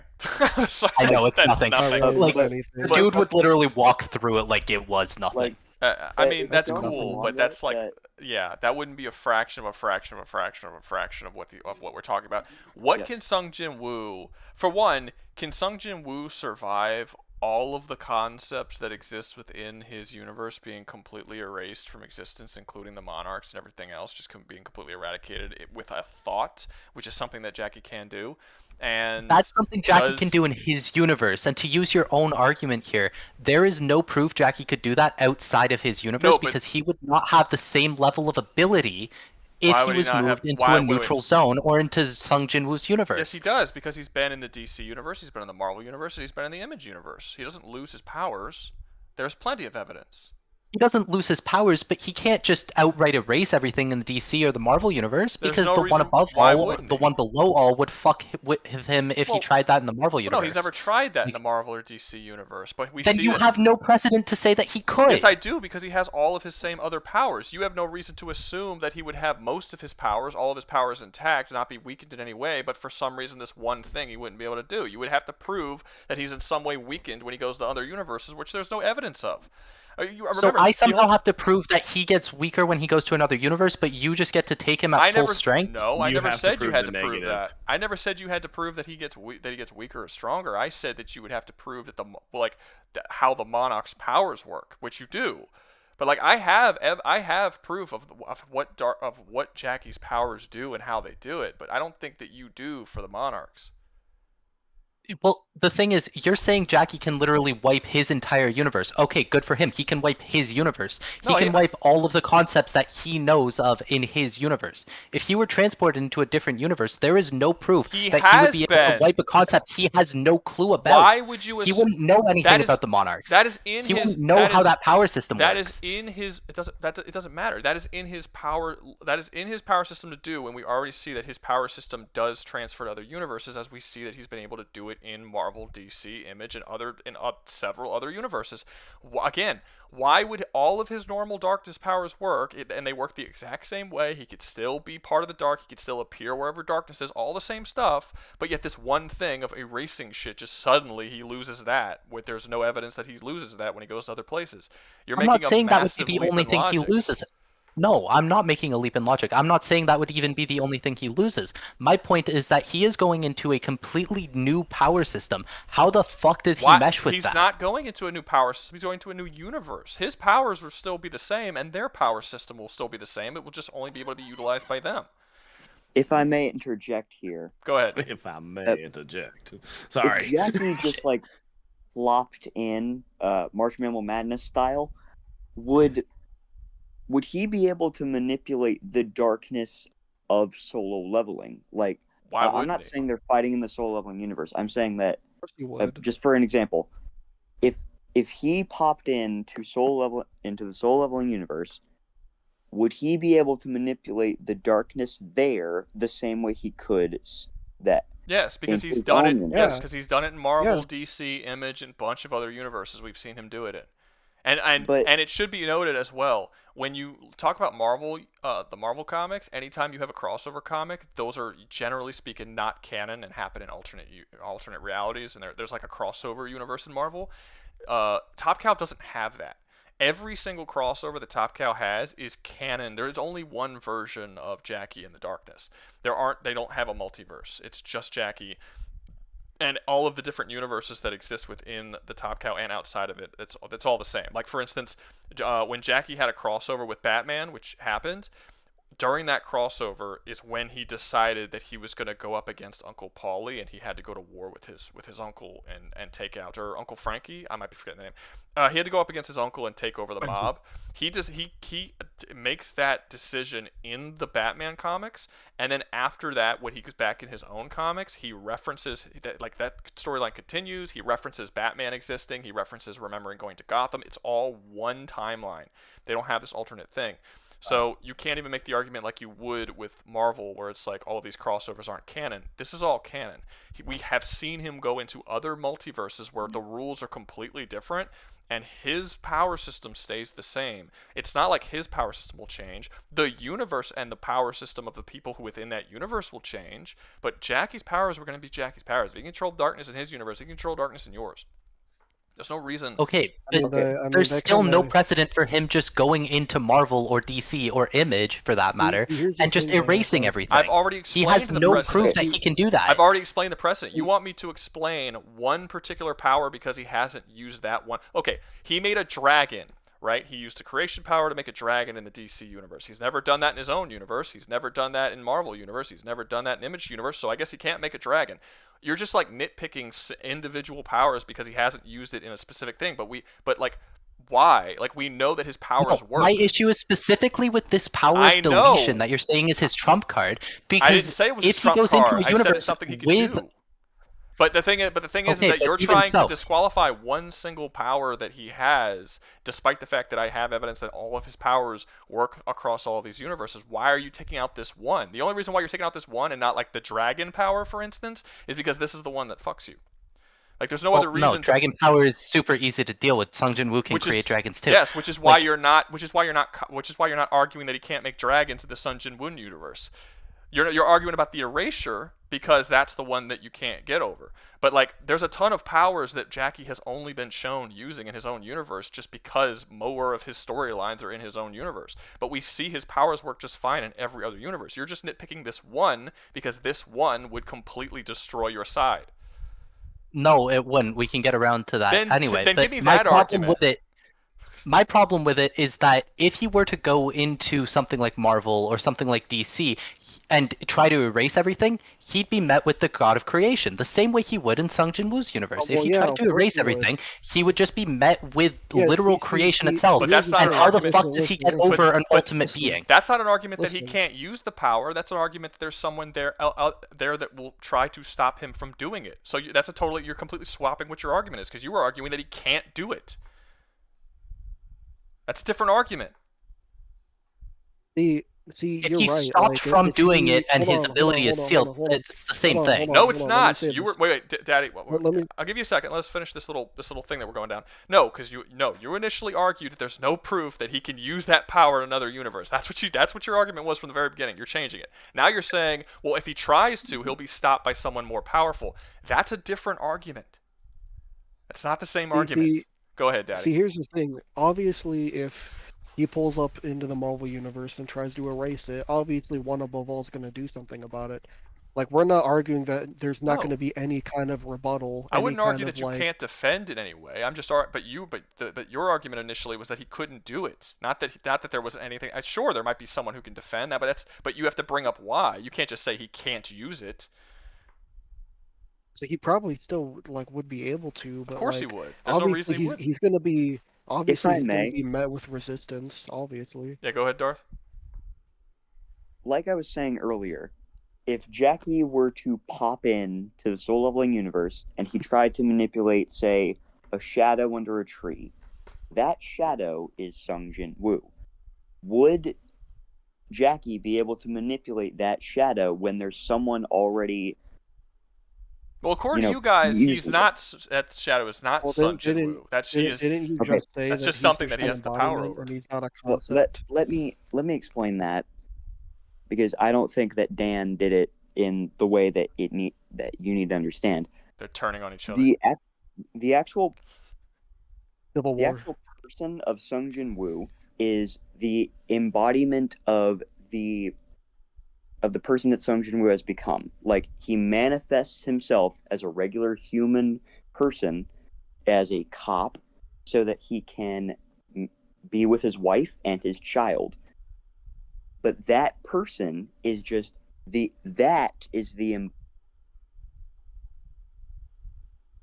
Did he stop talking or?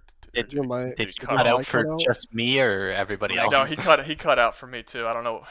You Darth, cut out alright, for that's me. Still there? I kind of know where he's going Alright, go with for it. that argument. I jumped out. What were you? You what did cut you off get in the and middle did of what you not were get? saying. You cut off in the middle of what you were saying. Okay. Am I cut off again You- now? No, you're you're not. good now. You're just not You're good, talking. Go ahead. Okay. What I'm saying is that the actual character of Sung Jin Woo that we know on screen is the embodiment of what Sung Jin Woo has become. The character that we see is just the manifestation of the actual person that we see is just the manifestation of the darkness that Sung Jin Woo has become one with. He does that to be with his wife and his child and be a cop and everything that he does. But he is still the concept of darkness and death. Yeah, but then how is he the concept of darkness and death? We've explained to you how Jackie is the concept. how is Sun Woo the concept? Because everything y'all have said just tells me that he has control over a concept, but that doesn't mean he is the concept. It is stated multiple times that he is yes, but darkness. how is that? He is death. Yes, I know, but as we've said before, Batman is stated to be darkness. So where is it? How is it shown to us that he is darkness, that he is death? How is it shown to us that he is that concept? I mean, technically, you could be death and have power over death and not be the concept of death. Like, for instance, death in Castlevania is not the concept of death, even though it is death. Or death in Supernatural. At all. He's a vampire. That's just an overrated vampire. No, that's in the show. In the game, he's actually death. He's death. He's not a vampire. Or to use a better one, death in Supernatural. Even when death was killed, people still died. Like, you're not just because you have a title or because you have a power over something does not make you the concept. You would have to give us some kind of evidence somewhere that actually, not just people saying that they are the thing, because that's a very common thing that people say. People say all kinds of I am, fear itself. Like, it's like, but are you really, or are you just good at making people scared? Like, you have to like have some kind of something. Like, if you kill that guy who said he was fear itself, does fear get erased from the minds of everybody? Yeah, like, we know Denji is the concept of chainsaws. So, like, if you erase him, chainsaws. That's not confirmed. No, we just assume he is. No, it is. All devils are the conceptual existence of the things. Like, the ear devil was killed and it erased ears. Yes. Like, that's. But it's not confirmed Denji is specifically chainsaw. Denji may be the devouring demon in disguise. No, that's a theory. That's a whole theory for another time, though. That's not. It's not confirmed Denji is specifically chainsaws. It's not even that. Yes, it is confirmed that he's specific. If they revealed that he wasn't, that wouldn't be a reveal. It would almost be a retcon at this point. He is the chainsaw man. His power is chainsaws. Like, that's we do know that's the case. Now, people have a theory. The only reason why the theories exist that Denji might be something else is because they think he's too strong. Because they think it's dumb that the chainsaw devil is like the strongest devil aside from death. And they don't understand why he's that strong. But that's the only reason. Yeah, how many people are dying of chainsaws in that universe? It's not. Well, it's not. Well, that's not the reason why chainsaws are so strong is because the chainsaw devil just decided to go on a massive devil killing spree, and he just kept doing it, and then fear of chainsaw man as a demon. Yeah. Is it ever explained why he has that ability where if he eats something, it's erased? Now this is where the theories come in. So some people think that he's actually not the chainsaw devil. He is like the eradication devil or the erasure devil. People have all different kind of theories. I think all it is, to be honest with you, is that the devil's powers take the form of how they are viewed, how that thing is viewed, and because Chainsaw Man started going around killing devils like crazy, and and it built up all this fear for him that he was murdering them. They built it up in their mind that he was essentially eradicating them, and their fear of him gave him that power that didn't exist before. But even again, that is a theory. That's still not like a factual thing. But as far as we know, not going off of any theories, Denji has the chainsaw devil powers, and the chainsaw devil is the concept of chainsaws. That's not wrong. If they eventually reveal otherwise, fine. But as of now, that's what we know to be true. I'm not going to say that's not true and it's not confirmed because there's a bunch of theories thinking otherwise. The series hasn't actually given us any reason to really think. Wait, let me read this super chat. How did Jackie erase all the concepts in his own verse without erasing the concepts of darkness and nothingness without killing himself? See, that's a weird thing, right? For one, let's get something straight. Jackie created his own universe, which means he created those concepts as well. So that's something that's probably important that we should note. Wasn't Jackie born in his own universe? How the fuck did he create his own universe? The darkness did. "Quote unquote," the darkness, not Jackie. But the Jackie eventually becomes the same. Like he supplants the darkness and he gets all the same powers of the darkness, and he is equivalent to that of the darkness. So when I say Jackie, the darkness, they're of the same power. But yeah, the darkness existed, or the darkness was nothing, before anything existed, and everything from time and existence and air and all of it, space, the void, it all came from nothing, which was the darkness. It created all the stuff, and then Jackie eventually erased it all, where the only thing that was left was Jackie. So did he erase the concept of darkness? He erased all of creation.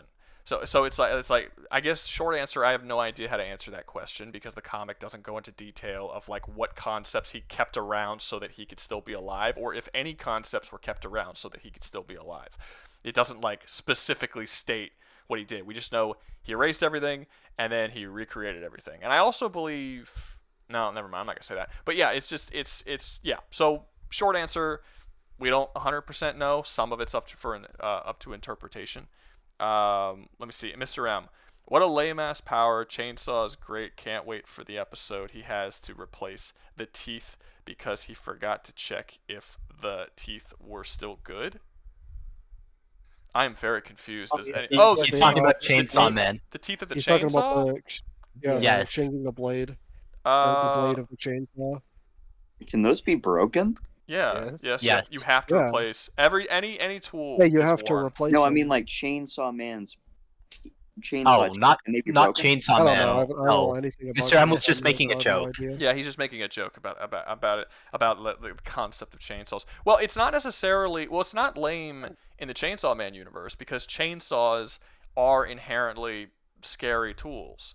And they're used in horror movies and things like this. And the fact that his power increases based on fear of something, there are worse devils that exist within the Chainsaw Man universe than a chainsaw devil. There are things. Yeah, like the ear devil. There's an ear devil. There is a tomato He's devil. afraid of ears. There's a chicken devil. If there's one person They're like, that's afraid of something, it spawns into reality as a devil. Is So there- it could literally be anything. And some of There's the a devils, fly like, devil. yeah, some of the devils are so weak that they're actually weaker than the things that they are the devil of. So like the chicken devil is What's a actually chicken devil? The chicken devil is weaker than a chicken. It actually gets to there can be so, because no one's afraid of chickens. But yeah, I mean if there's even like some people, like if there's a decent group, if 1 or 2% of people are afraid of something, that's a Their leader really is powerful Sheldon. devil. That's like a super powerful devil. That's not like a bitch devil, you know. But yeah, there's So, the like, if there's you the- That's why the Death Devil is so strong too, because like 99% of the population is afraid of death. I still think Well, if that you were like, the Death Devil Alden, no shouldn't one be is the most. winning right now. We're not even debate. We're not even on the actual debate. so like the devil of warfare is probably pretty powerful because there's many Was people that are was afraid of war. was It's been destroyed. it's not destroyed. It's still around. It got Got destroyed, got eaten. Heavily nerfed. yeah. Oh, So it's yeah, world peace. It got into a fight with Chainsaw Man, and Chainsaw Man ate a large portion of its body, but it didn't eat it fully. So it wasn't erased from existence, but the concept was greatly weakened. So like there hasn't been a war in the Chainsaw Man universe in like 80 or 90 years. Like World War II never happened because the War Devil. Oh, Nazis also just don't yeah. exist Nazis anymore. don't exist that because, universe. yeah, he ate the Nazi devil, so Nazis Well, no that- longer exist. Funny enough, that's It's hard. not- That's there's a something Nazi very devil, strange bro. because when Chainsaw Devil ate the ear devil, is no longer existed, but phones did. Phones do. Yeah. I've talked about that with Dan quite a few times. The way it essentially works is that when you erase that concept gets erased, but nothing that is tied to that concept do. So like you just erased the ear devil, but phones are still going to exist. Language is still going to, like spoken language is still going to exist, and people will be aware of them, but people won't know why they exist. Like they'll be aware of phones and they'll be aware that sound comes Just from like- phones, but they're not going to understand Just like why. they'll be aware. They'll when be you aware told like a ton of tools of war were invented because of World War II, but World War II never happened. Yeah, like So when we killed Nazi Devil, was Hitler still alive? Did he exist? Or Nazis would have been erased from people's, like the events would have still happened, but they it doesn't alter time. So it's like if he ate the like, the no one Nazi has a devil, memory of it? no one's going to remember it happening, and there's not going to be like any Nazi memorabilia. It doesn't alter time, but it does alter history. If you As weird should- as So that no is. sort of. Nazis? Strange. Like it more so alters the memory people have of history, more so Yeah. than the history itself. What So we remember. neo-Nazis are just Nazis? Wait, what's up? I was just making a joke. Oh, sorry, didn't hear it. Yeah, but it's a strange situation. But yeah, it doesn't alter time or anything like that. But we're getting super off balance. Let's get back. What can Solo or what can Jung Sung or whatever his name is? What can he do to overcome Jackie? And can he overcome Jackie essentially like erasing him or fucking with the concepts that he can control? Like if Sung Jin Woon's power is that he can control concepts, and then Jackie eliminates those concepts, wouldn't he essentially just remove all of Sung's powers? Or like couldn't he? Or like is there any way that he can erase the actual conceptual existence of Sung Jin Woo himself, and then Sung Jin Woo wouldn't come back? I mean, well, if he tried to erase the conceptual existence of Sung Jin Woo himself, the system would protect him. The thing is, like, what if he erased the system? Well, that's what I was about to say. Like, I don't think Jackie would have any sway over the system itself, because the system is, at least from what we understand of it, it's not, I don't want to say extra dimensional, but I don't know the right word. It exists on a completely different plane.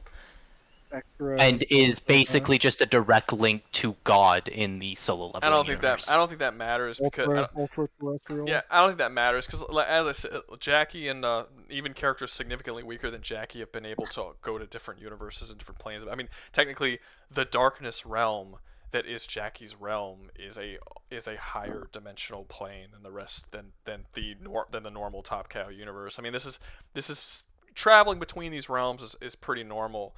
It does sound like if Jackie and Sung Jin Woo just got into a fight without any prior knowledge of how their powers work or what to do, it doesn't seem like either of them would be able to kill the other. Although I think you can argue that can Jackie easily escape being trapped in like a subspace bubble? Yes. He's tied with all versions, unless you want to lock all of the existence of darkness into a subspace bubble. Because he would exist within the subspace bubble as well as everywhere else outside of it, wherever darkness was. Now that begs an interesting question, because basically the concept of darkness follows around Sung Jin Woo. So he would literally never be able to leave. I would actually argue this. Here's this, and maybe you guys have a debate for this, but I think you're kind of cheating with Sung Jin Woo. Because it really depends on what this is. If we're doing like a universe, like Jackie goes into his universe and tries to fight him, then this works. But if we're just going a 1v1 fight, and every time I say Jackie does a thing, and you say, oh, well, the Monarchs won't like that. Oh, but God of this universe won't like that. Oh, but the system will protect him. Aren't you giving Sung Jin Woo like a ton of backup in this fight? I was just about to say no, the system is 100% with Sung Jin Woo. Dan, I don't mean to sabotage my own argument, but God is dead. The God of soul leveling is dead. Okay, clearly you haven't been reading Ragnarok, but also, no, he's not. The absolute being is dead, isn't he? Or am I confusing him with another god? You're confusing him. No. In Ragnarok, which is the sequel series, which I'm not surprised if you haven't read it, we learn more about Sung Jin Woo's kid, who is the Monarch of Destruction. Suho, yeah, I know. And we also learn that the system is a direct link to the Absolute Being. The Absolute Being isn't dead because it can't exactly be killed, but that's neither here nor there. The system follows Sung Jin Woo around. I think actually part of it is with his son now, but he still has complete access to the system. The system is what allows him to control his powers. So according to the comment section, Sung Jin Woo doesn't have the system anymore because it was essentially just training wheels to teach him how to use his powers, and then after that it just doesn't exist. Didn't he delete the system once he got the Shadow Monarch powers? No, he still has complete and full access to the system. It's just in a different form. But it doesn't give him the quests anymore. If it's training wheels to teach him how to use his powers better, isn't the existence of the system pretty much saying that he's not he hasn't mastered his powers? Isn't that the whole point of the system? No. So He the did comments, master his powers. he mastered his powers, and the system evolved into something different. When he first got it, it gave him quests, it gave him directions, so he could learn how to level up, how to give himself all of these abilities. But now that he like fully mastered all of those abilities, well, yes, but actually no debate, says Mr. M. Fair enough. It's not wrong. The whole thing about the system is that once he mastered all his abilities, he still retained full access to the system, but it's basically like they took parental controls off. So it's no longer guiding him to where he needs to go. He does everything himself, but the system still assists him. He If doesn't do everything he needs himself. You just Well, contradicted system- yourself. The system is literally like where he stores his items, where he stores his potions, where he pulls all of his mana, where he gets all of the information on any of his enemies from. So it's like a So digital it's assistant, assisting but him. Yeah, so he doesn't do it all himself. I like- yeah, I guess. Yeah, it's like the- it's like assisting like means he's explaining. not doing it himself if he's getting assisted. But yeah, I mean, okay, so are you guys saying that he can't be erased? The system can't be erased. The darkness itself. I'm that- saying the system can't be erased. Jackie can't If- decide. Jackie Okay. can't just decide to kick Sung Jin Woo out from using his darkness powers, because if he tries to control the darkness, he will literally try to be essentially trying to control a body part of Jackie himself, which is apparently the way you guys are describing it, not the way it works with Sung Jin. Just because he has power over it doesn't mean that he doesn't have the same level of power and control that Jackie does. The fact that even if Jackie erases all of these concepts and just so that it's just Sung Jin Woo in nothingness, See, I feel like this is a Tekken situation. Give the series like another 2 years and we'll have the answer to all of these questions, but as of right now, I but- can't tell you what happens if somebody tries to erase them. but you could but if the information doesn't exist, then you have to pretend like the information is no. Even in the Tekken situation, I couldn't just pretend that it would be stronger. You still have to go by what's there. And if there's no evidence that he could do these things, then the answer to that question is that he can't until it's proven, that he can. So I'm saying that as of right now, it seems like Jackie would win this, because Jackie's just shown doing more stuff. He actually has powers. Like, it sounds like if he went into the solo leveling universe, he would essentially have powers over all of the Monarch's powers, and he would have it to a greater extent than they do. Because He would not have power over all the Monarch's powers. why I'm wouldn't sorry, he? but Why no. wouldn't he? He created all the Because there's concepts that exist within the Top Cow universe. There was nothing there before he came in. Time didn't exist before he got there. The Monarchs can pass these powers back and forth like a title, but he literally invented them. Essentially, if you put him, he would be more equivalent to whoever created the concept of the Monarchs rather than the Monarchs themselves. He's a tier above them all. I don't buy that. No. Why? Well, Based you on also what? get into the You need fact something that to the- fight it. You can't just say you don't buy it. Like, Then you what? also see- have to get into the fact that the creator of the Monarchs and the rulers was killed. Well, like Dan said, not killed, but he was heavily. I'm not. No, nerfing doesn't make sense. He was eliminated from the playing field by the rulers. I don't So know. He didn't even create oh. the rulers, but the absolute So being didn't create the rulers. Are No. the rulers, are they like the bad guys or something? The rulers? I can't tell, Also, but it no. seems like This the is a chat. really- It seems like the chat is getting annoyed with either us or you guys.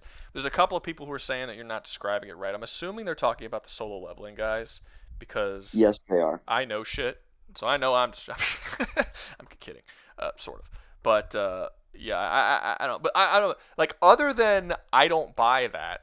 What do you actually have that proves or points towards the direction that well, you said that Sung Jackie Jin- would have more control over like all the Monarchs. Well, no, no, because he should have a higher level of power than the Monarchs do, because the Monarchs were given a title that allowed them to control specific aspects of the universe, and the darkness literally created them and brought them into existence in the first place. If Yeah, like- the darkness is if Okay, but the darkness still only has dominion over darkness, no, death, and nothingness. no, I Yeah, didn't. think about it Like, this there's way. So there's no way that Jackie in would have complete control over water or fire. He recreated Yes, it all when he he recreated did. the He had to universe, recreate dude. it. He had to But did he He have recreated it, but he doesn't have he full had control to. over it. He- He's not literally a pyromancer He or is- an aquamancer. No, he's a god. I think you're not quite getting this. Everything that exists within the Top Cow universe only exists because the darkness made it. So Okay. Earth, Like he water. invented it. Like fire fire. didn't exist before he made it. He brought it into being.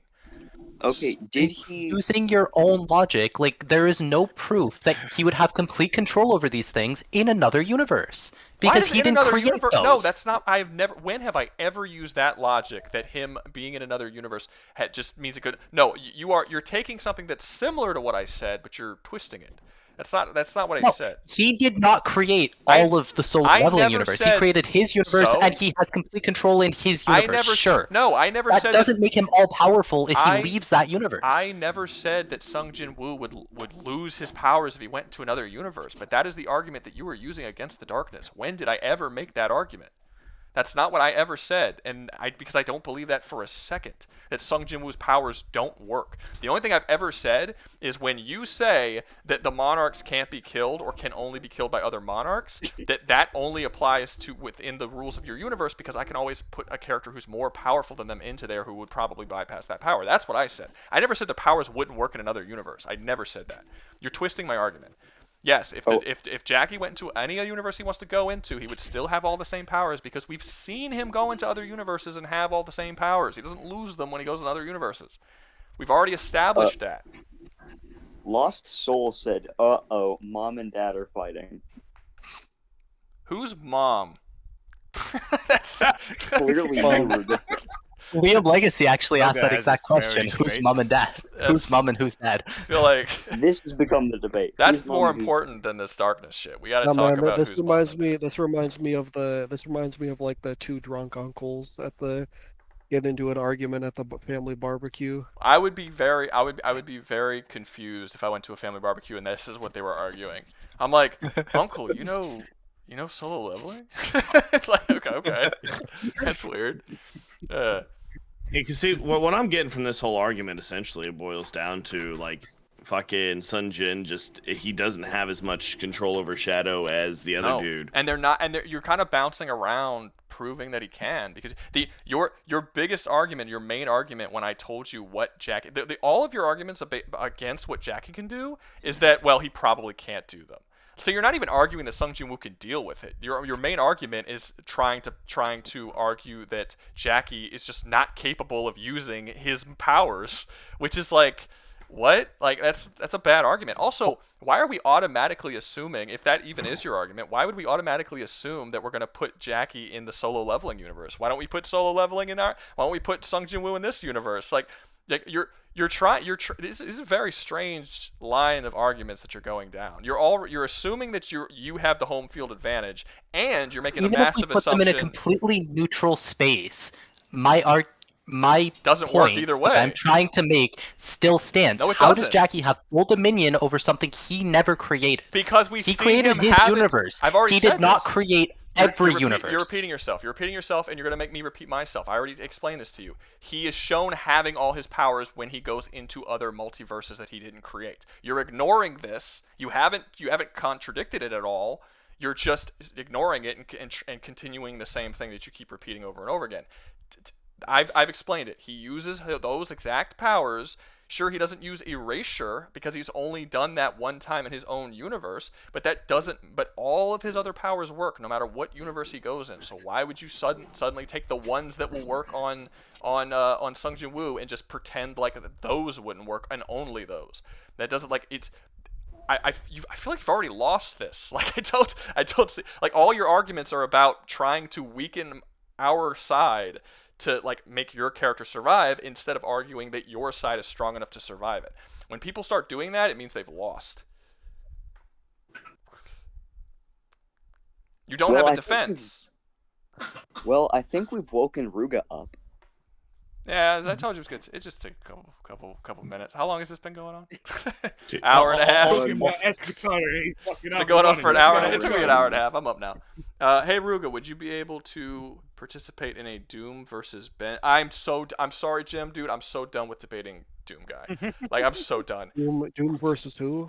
Ben It's 10. Ben 10, but it's like Ben he's not 10? fun to Oh, debate with. fuck. He's not fun to debate with. I think I he don't might be like Doom talking about Guy. the Doom He's too demons, not strong. Doom guy. Also, mostly not fun to debate with. Like when it gets to the point where they're god, like kind of like even the darkness to a certain extent. When it gets to the point where like they're gods, to the point like they're completely unkillable. They could do whatever they want. Anything they think comes reality. They're an infinite dimensional, infinite thing.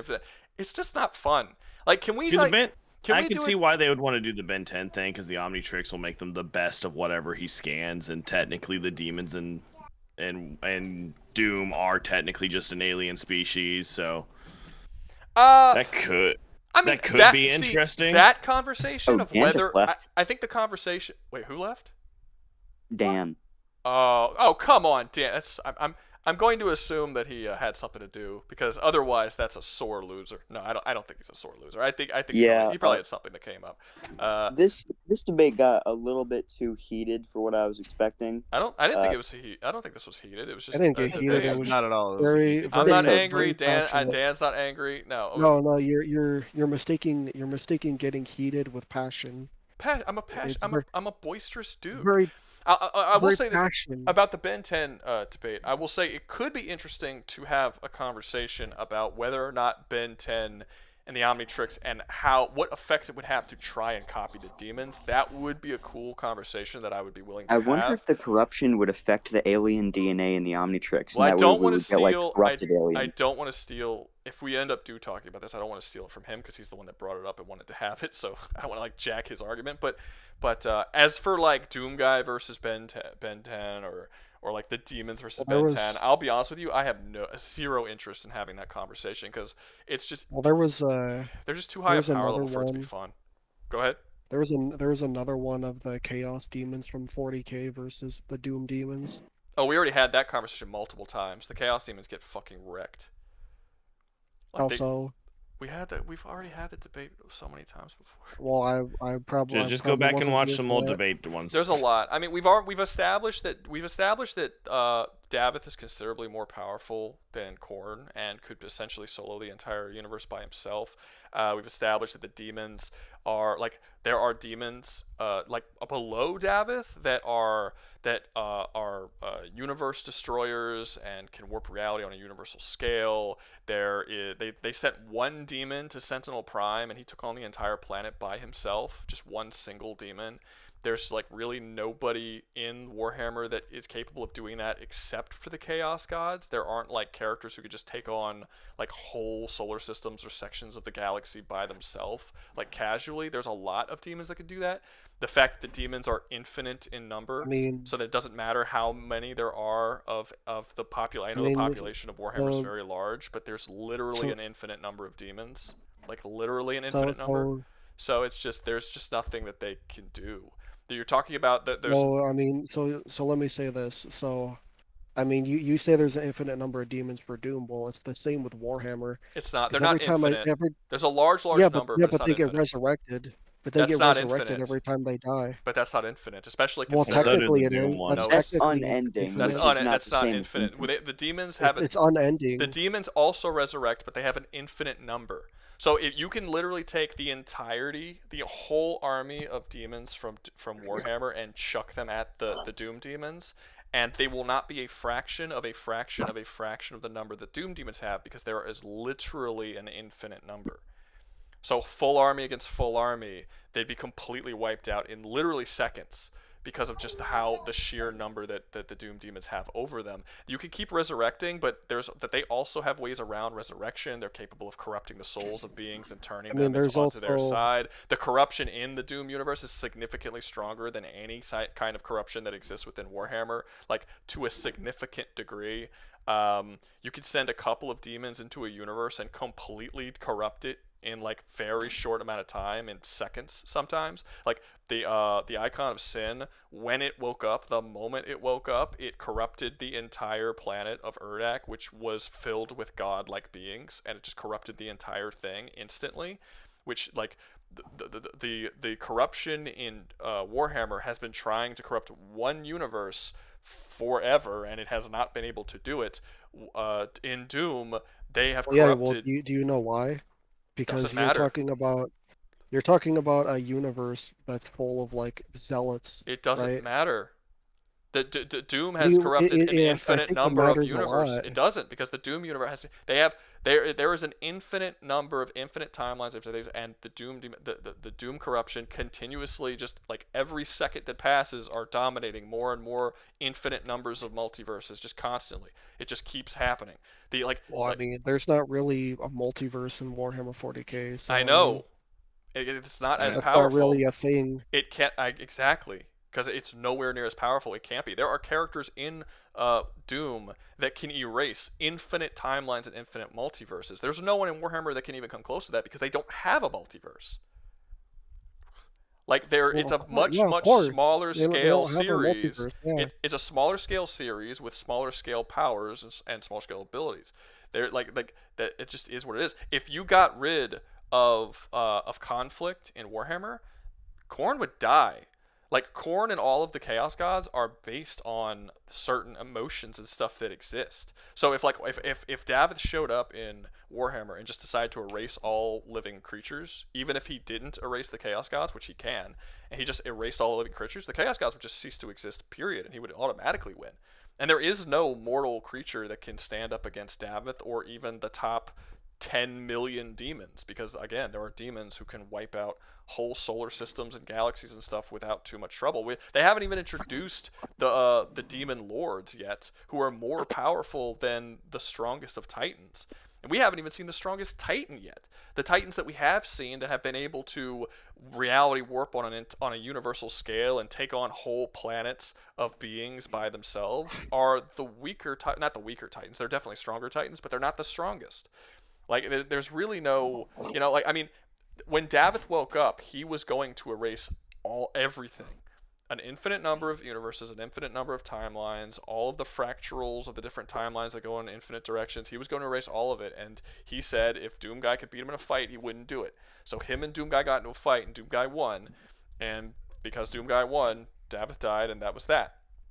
But he could have done it any moment he wanted to. If Davith appears in the Warhammer universe, it will not be any harder than than the infinite number of other universes that they've had to take over. Like, it would be super, super casual for them. I have to ask, who do you think would win against Doom and Darkness? Doomguy and the Darkness? I would say... no, just like Doom. I would say Doom... I would say... Doom versus... Oh, the Doom, like, universe as a whole? If we're counting Doomguy, I would say Doomguy can beat the Darkness. If we're at Davith, it's hard to say. I would assume no, he would win because Jackie is. I think Jackie's could be very easily corruptible. I think just because of who Jackie is as a person, I think he would be pretty easily corrupted. Yeah. So you actually did this in one of your videos. Did I? Yeah. I don't remember, but yeah, I would come to the conclusion that Jackie would probably get corrupted relatively easily. Well, I already lost my debate, so I'm gonna leave now. But it was really nice debating with this. Yeah, no problem. Have a wonderful night. If you have another debate later or another idea, you can come up again. I gotta do something. Okay. But that's fine. Have a good night. No problem. See ya. I'm gonna send you down to War Daddy. Thanks for coming up again. If you get another debate going or another idea or another Wait. What? Aren't you guys doing the Horde versus the dwarves? Oh, I guess that is next, isn't it? That was between Doug and Alden, right? Yep. Well, yeah, but I know a lot about World of Warcraft. I'm gonna say this: do you know more about World of Warcraft than you do about the Darkness? Because your information in the Darkness debate was super lacking. I'm gonna be honest with you. I mean, it sounded like I only know Darkness from like the 90s. So okay, I mean, okay. No, the reason why I'm saying that is because generally when we have these debates and people say that they know things, the expectation, and I'm not sure if I've seen you. I don't think you've ever been up here before. I might be wrong, but maybe you have. But I mean, we've talked. I've never been up here, but we've talked before in the general VC. yeah. Okay. Yeah. Well, generally, as a rule, when you come up here, there's a couple of rules that you need to follow. For one, your mic needs to work. Don't come up here with a mic that doesn't work. You need to test it before you come up here. But one of the rules is that when you come up here, you need to know the thing that you're talking about. Don't come up and say you know something, and then when you come up, you're clearly like you're not really sure what you're talking about. You're getting a bunch of things wrong. It's like, I mean, because then it's just like know what you're doing essentially. Because at the end of the day, this is entertainment for other people, is what we're doing. It's not just entertainment for us. We're entertaining the people who are watching the video and who are watching the live stream. And if it's a bunch of people up here who are just like fucking around and not knowing what they're talking about, that's not entertaining for anybody. That's just going to aggravate. I mean, it's going to aggravate me. It's going to aggravate everybody else. So it's like just yeah. So if you like know it, then yeah, I guess you could stay up here and join. But if you don't like, if it's gonna be like the darkness where you're not really sure about most things, then I would say probably give someone else the opportunity who might know the universe a little bit better. I'll let you make that determination for yourself whether or not you what category you're in. I'm not gonna pick for you, but yeah, I would just say choose wisely. Dracula, you good? You getting sent back down? Yeah, I go and sit back down. Okay, like I said, said, like we'll come back up later. Yeah, if you get it, if anyone gets another debate, come on up and we'll do it. We'll do another debate. Let me see. Someone put I'm fine with that debate, Rouga. Okay, Jim, hold up. Let me put you down here and we'll do what's that? Ben 10. No, hold up. Can Doom Corruption. I don't even know if I'll really be debating this because I don't know a whole lot about Ben 10. Can Doom Corruption corrupt Ben 10? Yeah, sure. Ben 10. Cool. All right. So I'm actually going to send you back down, Ward Daddy, because he actually paid money so that he could talk about this. So that means he goes first in line. So if you're still around, we could do the Warhammer Fantasy versus Horde or whatever debate. When you're still around for it, I'll let you back up. But I'm gonna let Jim up because he wants to do this. Okay. All right. And then if I have another debate, I can say something. Yeah, that's fine. Like I said, just get debates ready with other people and whatnot. And like I said, when we do the Alden versus Doug thing, we'll let you up. Okay. Shit, I just read it. Who was that? Jim. Invite to speak. Does anybody else know Ben 10 and can come up with Jim? I know Ben 10. I've been looking into it for a bit lately. Okay. I actually listened in on this precursor debate yesterday, wasn't it, Jim? I believe it was either yesterday or the day before. Yeah. Yeah, this was actually an interesting one. That's why I was able to help slightly defend your points a little bit. Crazy Nano says he knows Ben 10. We'll bring him up too because he has been. Oh, here's another thing, Crazy Nano. I should smack you in the fucking nose or something because every week you do the same thing. He's been doing this Little Nightmares thing for weeks, like trying to find a good conversation with Little Nightmares. And every week I tell him the same thing. If you get your debate set up before the stream starts, you don't have to constantly like spam the chat looking for someone to debate Little Nightmares with. And again, he is spamming the chat looking for someone to because he did not prepare beforehand. This is like the third week or something I've seen him do this. I do want to defend him a bit here. He has done that. He has tried to set up a debate. It's there, just nobody has accepted Nobody it. did. No, no one took it. I offered, but like then me and Doug did all this research for our debate. I feel like at that point like, he needs to realize that like nobody wants to do it and he needs to move on to something else. That would be what I would say. But yeah, let's invite him up to speak. Also, someone said something in the chat that seemed important. Okay, yeah. Lost Soul. Was today special or are we going back to Saturday? No. Saturday is the day we're doing it. I was writing my stuff yesterday and I was dealing with like the comic book stuff, and then when it was getting close to the time and I didn't feel like stopping, so I'm like, we're just gonna push it back to Sunday. We do it on Sundays when Saturdays are busy for me, or occasionally I like to move it to Sundays anyway, just because there are certain people who can't make it on Saturdays that can make it on Sundays. So most times it's on Saturdays. But if something's going on for me on Saturdays, I'll push it to Sundays. Or if I feel like I haven't done a Sunday in a really, really long time, I'll swap it to a Sunday real quick, just to give people who are busy on Saturdays. Like, for instance, I mean, he's not here now, so it's a bad example. But like Michael, for instance, works on Saturdays. So on Saturdays he usually can only come like super late. He's not here now, so that didn't make a difference. But there are people who can't come on Saturdays, and it was the same reason why I do it on Saturdays too. Because there was a time I was going to do them on Sundays. People were saying, well, we have to go to bed early because we have work on Mondays. And so yeah, I like to keep it sort of like, but most days it's going to be on Saturdays. I was just busy, so I moved it back. But okay, so who do we got? I guess we got me for Doom, and we got what, 3 people for Ben 10? Yeah. I don't know if I'm for Ben 10, but I'm here. We need 10 people in here, or else it doesn't count. Yeah, it doesn't count if there's not 50 people in here all at the same time. I was here to join for Doom. Wait, what's up? Crazy? I was here to join for Doom. You know Doom? I didn't even know you knew Doom. Yeah, I played Doom. Oh. Yeah, but I did playing research, and then I had your videos along with that too. So it's like, I know No. Doom. I've done both. I've played Doom. I've looked into the lore. I've tried to find everything I can about the corruption and how that works before this. I know. I have not been that successful in that.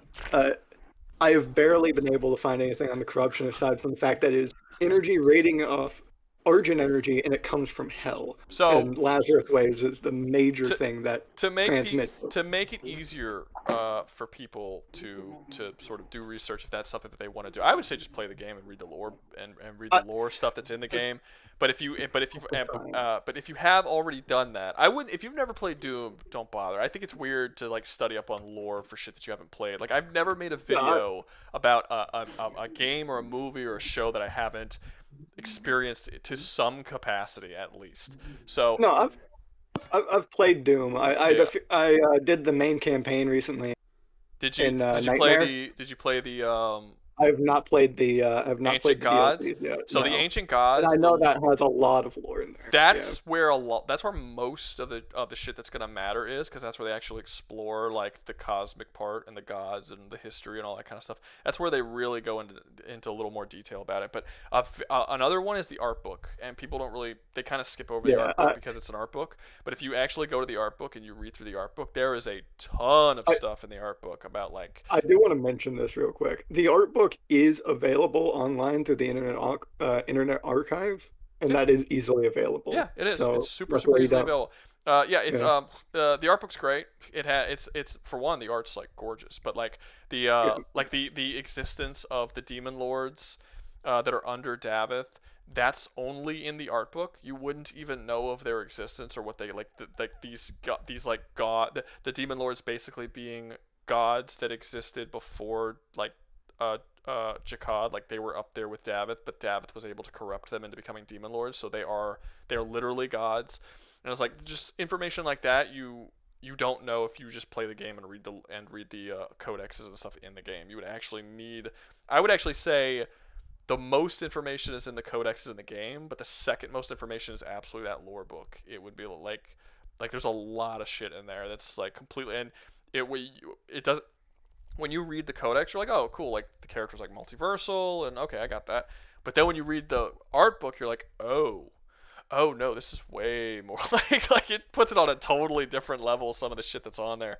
But yeah, anyway, so I guess again, I don't know how much of a debate this is going to be because I don't know if I'll debate. I think I'm just more so talk about exactly what might happen. But is there any? I guess the obvious question to ask is if there's any evidence that Ben himself or any of the aliens inside of the Omnitrix would even be able to resist the corruption. I would say there are some, mostly the mechanical ones that are in there, because DNA is a very fast and loose in Ben 10. There's sentient sound that's in the Omnitrix, sentient electricity. Like it gets very obscure. So it gets very odd. Like Upgrade. That's literally just nanites. It's a robot. It's artificially made. Got you. So okay, the idea, and this is where it's going to get a little fuzzy here, because on one hand, no, I think that the Doom demonic corruption is said to corrupt the body, mind, and soul. So if they have any of those three things, they should be capable of being corrupted. it is shown being capable of corrupting concrete, buildings, gravity changes, the atmosphere changes from the corruption, like literally the environment changes, and the physics and the rules and the laws of physics change due to the corruption. So I find it. You would have to have there would have to be some serious evidence to suggest that they both would. Vega What and about Father, what you right? What about what you've said about Amazo? Yeah, you have mentioned AI previously in the. I have, and would the reason probably I have, and so it's up in the air, and I mostly say this to annoy people, to be fair, but it's up in the air. We have not seen it corrupt AI, and when we and the and we've seen what's his face God damn it, he's a fucking Samor. We see Samor Maker puts his mind into the body of a machine known as Samuel Hayden, so he becomes an AI robot, and he is never corrupted. When the entirety of Mars gets corrupted, he's the only thing on it other than Doomguy that is not also corrupted. So I come to the conclusion that AI can't be corrupted. However, it's equally as possible that he himself is just relatively resilient against it due to being a maker. So I do want to raise this about that. Wasn't Olivia Pierce also uncorrupted from that? no, She was still she was alive corrupted. and sentient. No, I mean she was corrupted. That's But she didn't turn into a possessed though. No, Not that doesn't. entirely, at least. But she turns into the Spider Mastermind. But even before It that, turns into that later, yeah. yeah. But even that's in hell, isn't it? it is. But I mean, it doesn't matter. She was still the whole reason why she created the cult on Mars and started the uprising against Samuel Hayden in the first place is because she was corrupted. Like she was already being corrupted that whole time. She was not like saying she did all that because the Dark Lord was talking but to she her was the Dark Lord wasn't talking. No, the Dark Lord wasn't talking to her. It was through the obelisk that was in her office. That one. Yeah, but the obelisk. No, but it wasn't talking. No one was talking to her. Having the obelisk in her office corrupted her, and that's why she started the cult. Like she was being corrupted that entire time. And then, like, you could see it on her face throughout the game. Like, she's slowly changing throughout the entire game. And it's also important to note that this was before the demons had even gotten into Earth. She was already being corrupted by just an object that she found in hell, because that's how strong the corruption is. And the corruption of her and the entirety of Mars came from this one little object, and it happened over the course of a couple of weeks.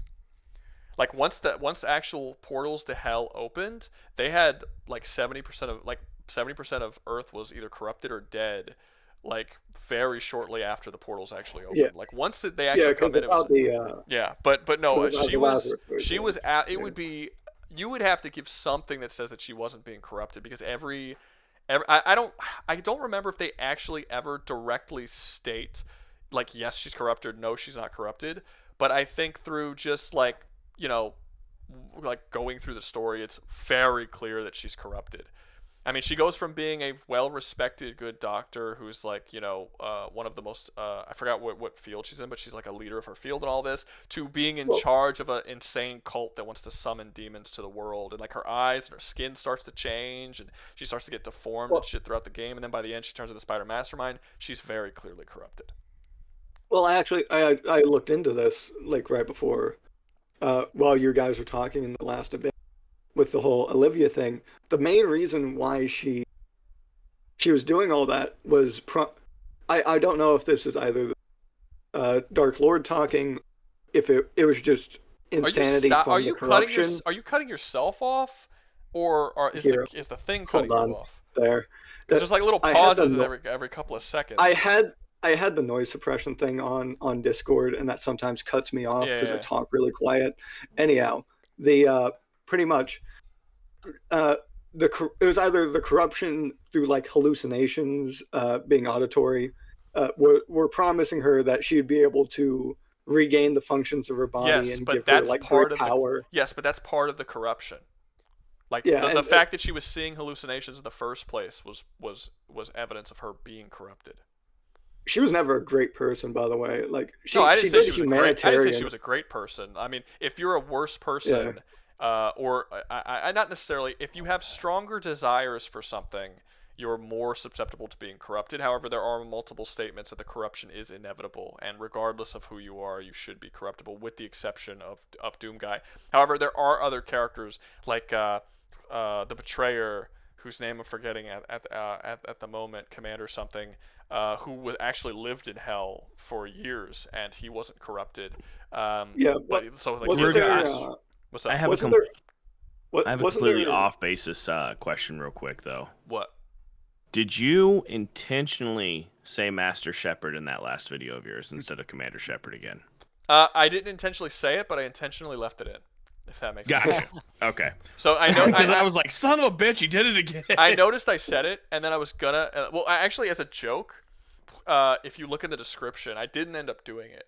But when you look in the description of the video, it like in it says, "Oh, join me as I explore these characters in this universe." And I list all the characters that are in the video. I was going to put Master Shepard in the description of the video. I didn't end up doing it because it actually helps the algorithm when it can read things. And Master Shepard might have like confused the algorithm if people were looking for Commander Shepard stuff. But but I was gonna do that. But yeah, I said it once when I started making the video, and then I noticed I said it and just kept going. And then I just kind of allowed myself to keep saying it. I think I only said it like twice or 3 times in the final video. I do say Commander Shepard more than I say Master Shepard, but I don't know what it is. I never had issues saying Commander Shepard and Master Chief until we had that debate between the two, and now I can't get it out of my head. I think it's because Master Shepard has a better ring to it than Commander Shepard, and it's easier to say.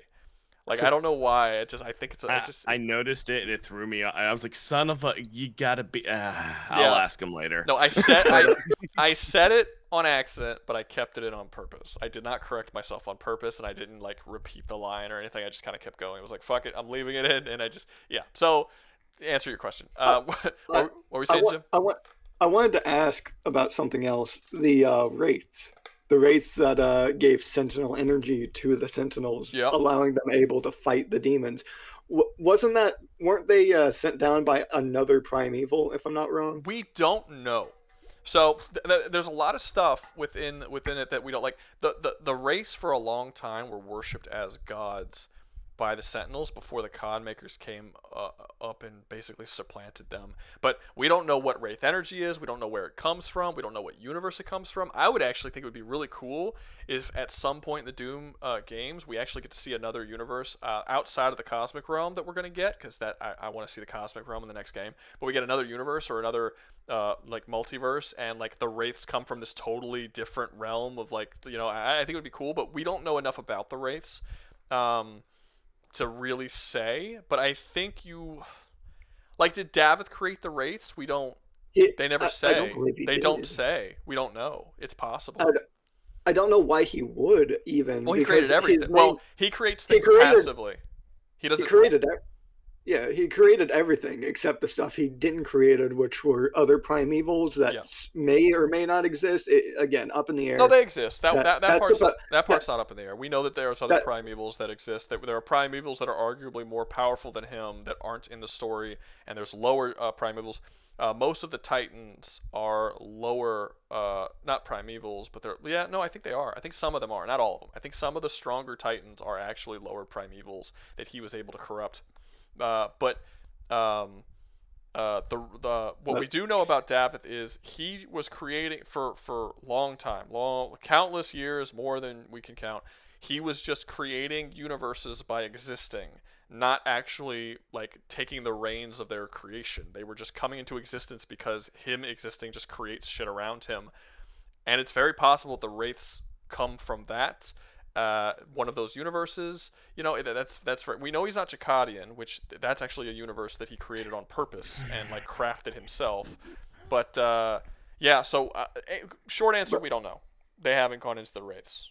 They're just some kind of space creatures that showed up on Sentinel Prime and sort of guided the evolution of the Sentinels, which is why the Sentinels, who are mostly human, are just like far superior to humans because they had Sentinel energy basically evolving them faster and helping with their technology and things like that. So they're just like a super, super advanced human race, essentially. But the the main reason why I wanted to ask about the race is because that's one of the other things aside from Doomguy's will that has been shown to actually genuinely counter the corruption and allow you to become somewhat incorruptible.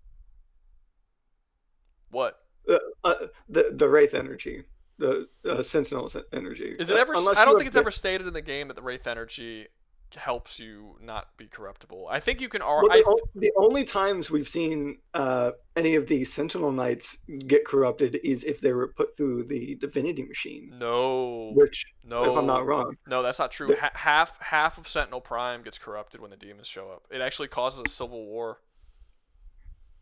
Like, a lot of them get corrupted. A ton. It's not just ones that get through the Divinity Machine, because not all Sentinels go. Well, I believe the greatest warriors of Sentinel. It's considered an honor to go through the Divinity Machine. So not every soldier on Sentinel Prime was able to go through the Divinity. I mean, the Divinity Machine is one machine, and it's an honor to go through it. So I think it would be a little bit of a leap to say that every single being on the entire planet went through the Divinity Machine and got that power. It does say, I remember, it actually does say in the lore that most people who go through the machine go mad. Just die. And they die, yeah. Go mad or just die. They go mad and die. So it's only a couple of people that are able to actually go through it and survive. So no, we know that most aren't, but half of the planet gets corrupted. Like all of the Marauders, and there's like a lot of corrupted Sentinels. So I don't think it's the set, and they all have Wraith energy as well. That was the technology across it. So I don't think that maybe you can argue that it helps possibly, but it certainly doesn't make them immune to the corruption in any way. I feel like it has to help at least, because they have a whole massive war for like thousands of years or something. Like against we don't know the timeline. They had a war.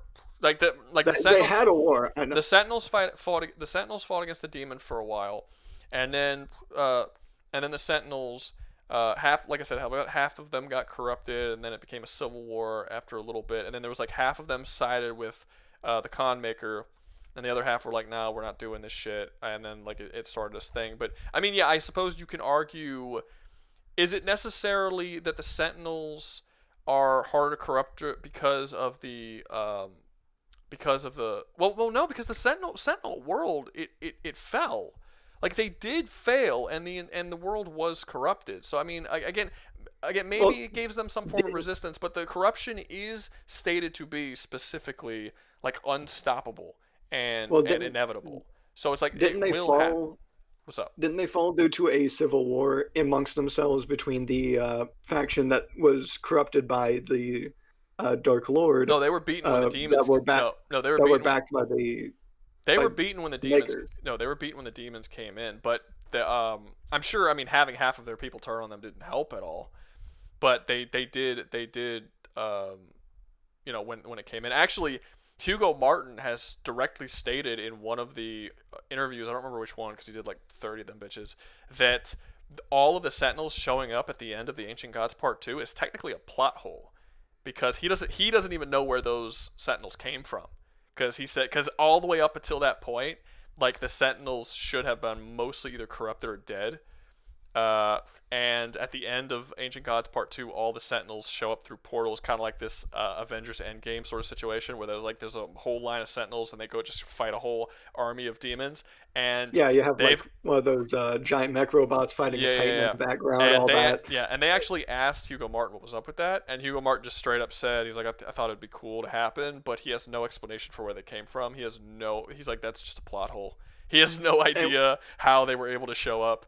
Which I found kind of funny, because that's sort of the thing. Like, Hugo Martin's not a writer. He's just, I've said this before about him. I said this about him, about the creator of Tekken. They're not writers. They're a fan of a lot of different cool shit. Cool. Yeah, they just like to throw a bunch of cool ideas out there and have it happen. But it does create, and even I do think it's funny that he didn't try to like explain around it or try and figure something out. He's just like, no, it's a plot hole. Like, they shouldn't have even been alive, but they're there. So it's just okay. The main reason why I thought that was because I did watch some of the cutscenes there, and I did see that fight, was because of those Sentinels that were still alive after so long, and the Betrayer just still, chilling in hell. Yeah, the Betrayer is a special situation, though. That's not a plot hole. So the Betrayer, is he's not incorruptible, but he's incredibly resistant to it because of his hatred towards the demons, because of what they did to his son. So like the idea is you are more susceptible to being corrupted the more you desire things, and everyone has desires of some form or ambitions or whatever. The betrayer wanted his son to come back to life, and he was being corrupted. And then when but then they took his son's soul, corrupted, and essentially used his son's soul as a sacrifice to bring the icon of sin back to life. And when the betrayers saw what they did to his son, like the only thing he wants to that point is just to kill the demons. He literally has no other reason to be, like, he just wants to kill them for what they did to his son. So it's really hard for any sort of visions or like corrupting nature that can go over his mind to convince him to in any way like go with, like, there's nothing they can say to him essentially at this point. Like, he's just like it seems to be a weakness of the corruption is if the only thing you desire is to kill the demons, it's very difficult for them to corrupt you. However, it is still stated that it is still inevitable and it will still happen. It's just that seems to be the best way to prolong it. The only person that is straight up immune is Doomguy. But it is true, and there is something to be said that the betrayer was in hell, literally just in hell killing demons for we don't know how long, but it's a while. It's years and years and years and years. But he's just like living, like you meet him at one point, I think he's in hell. Someone might correct me, but I believe when you run into him in Doom Eternal, he's in hell. He might be in like a fucked up, corrupted version of like a Sentinel planet maybe, but I'm almost positive he's just chilling in hell right now. I don't know. Someone might be able to correct me on that. But yeah, I think he's just in hell, and he hasn't been corrupted yet. So he definitely has a really, really high resistance. But I would say at this point in the series, Doomguy is the only one that's incorruptible, and the second person who is the most like resistant to it would be the betrayer. Yeah, it was hell. It's hell. It was hell. Okay, I thought so. It certainly looks like it. Yeah.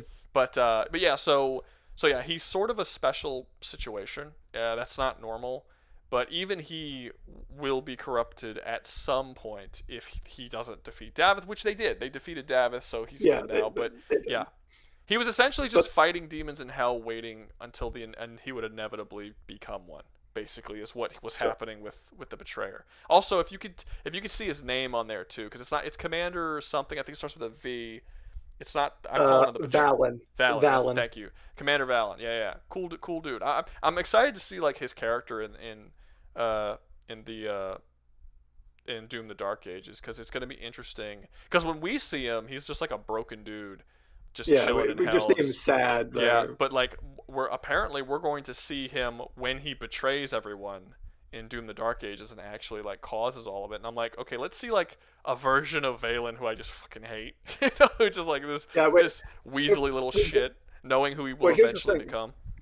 We do also see a more chipper version in part 2 because of the because they're about to win. Like they show up at the end as well, and he's got his little hammer, which I was super annoyed because originally they like when they released the gameplay for the game, they actually had a really cool name for that hammer, and then when the DLC released, it was just called Sentinel Hammer, and I was like, that's boring. But it had like a really cool like epic name originally, but for some reason they didn't retcon, but they eliminated the name before, so now it's not like this legendary amazing hammer with his name. It's just like basic bitch Sentinel Hammer, and I don't know. But, it bummed me out they changed the name before the game came out.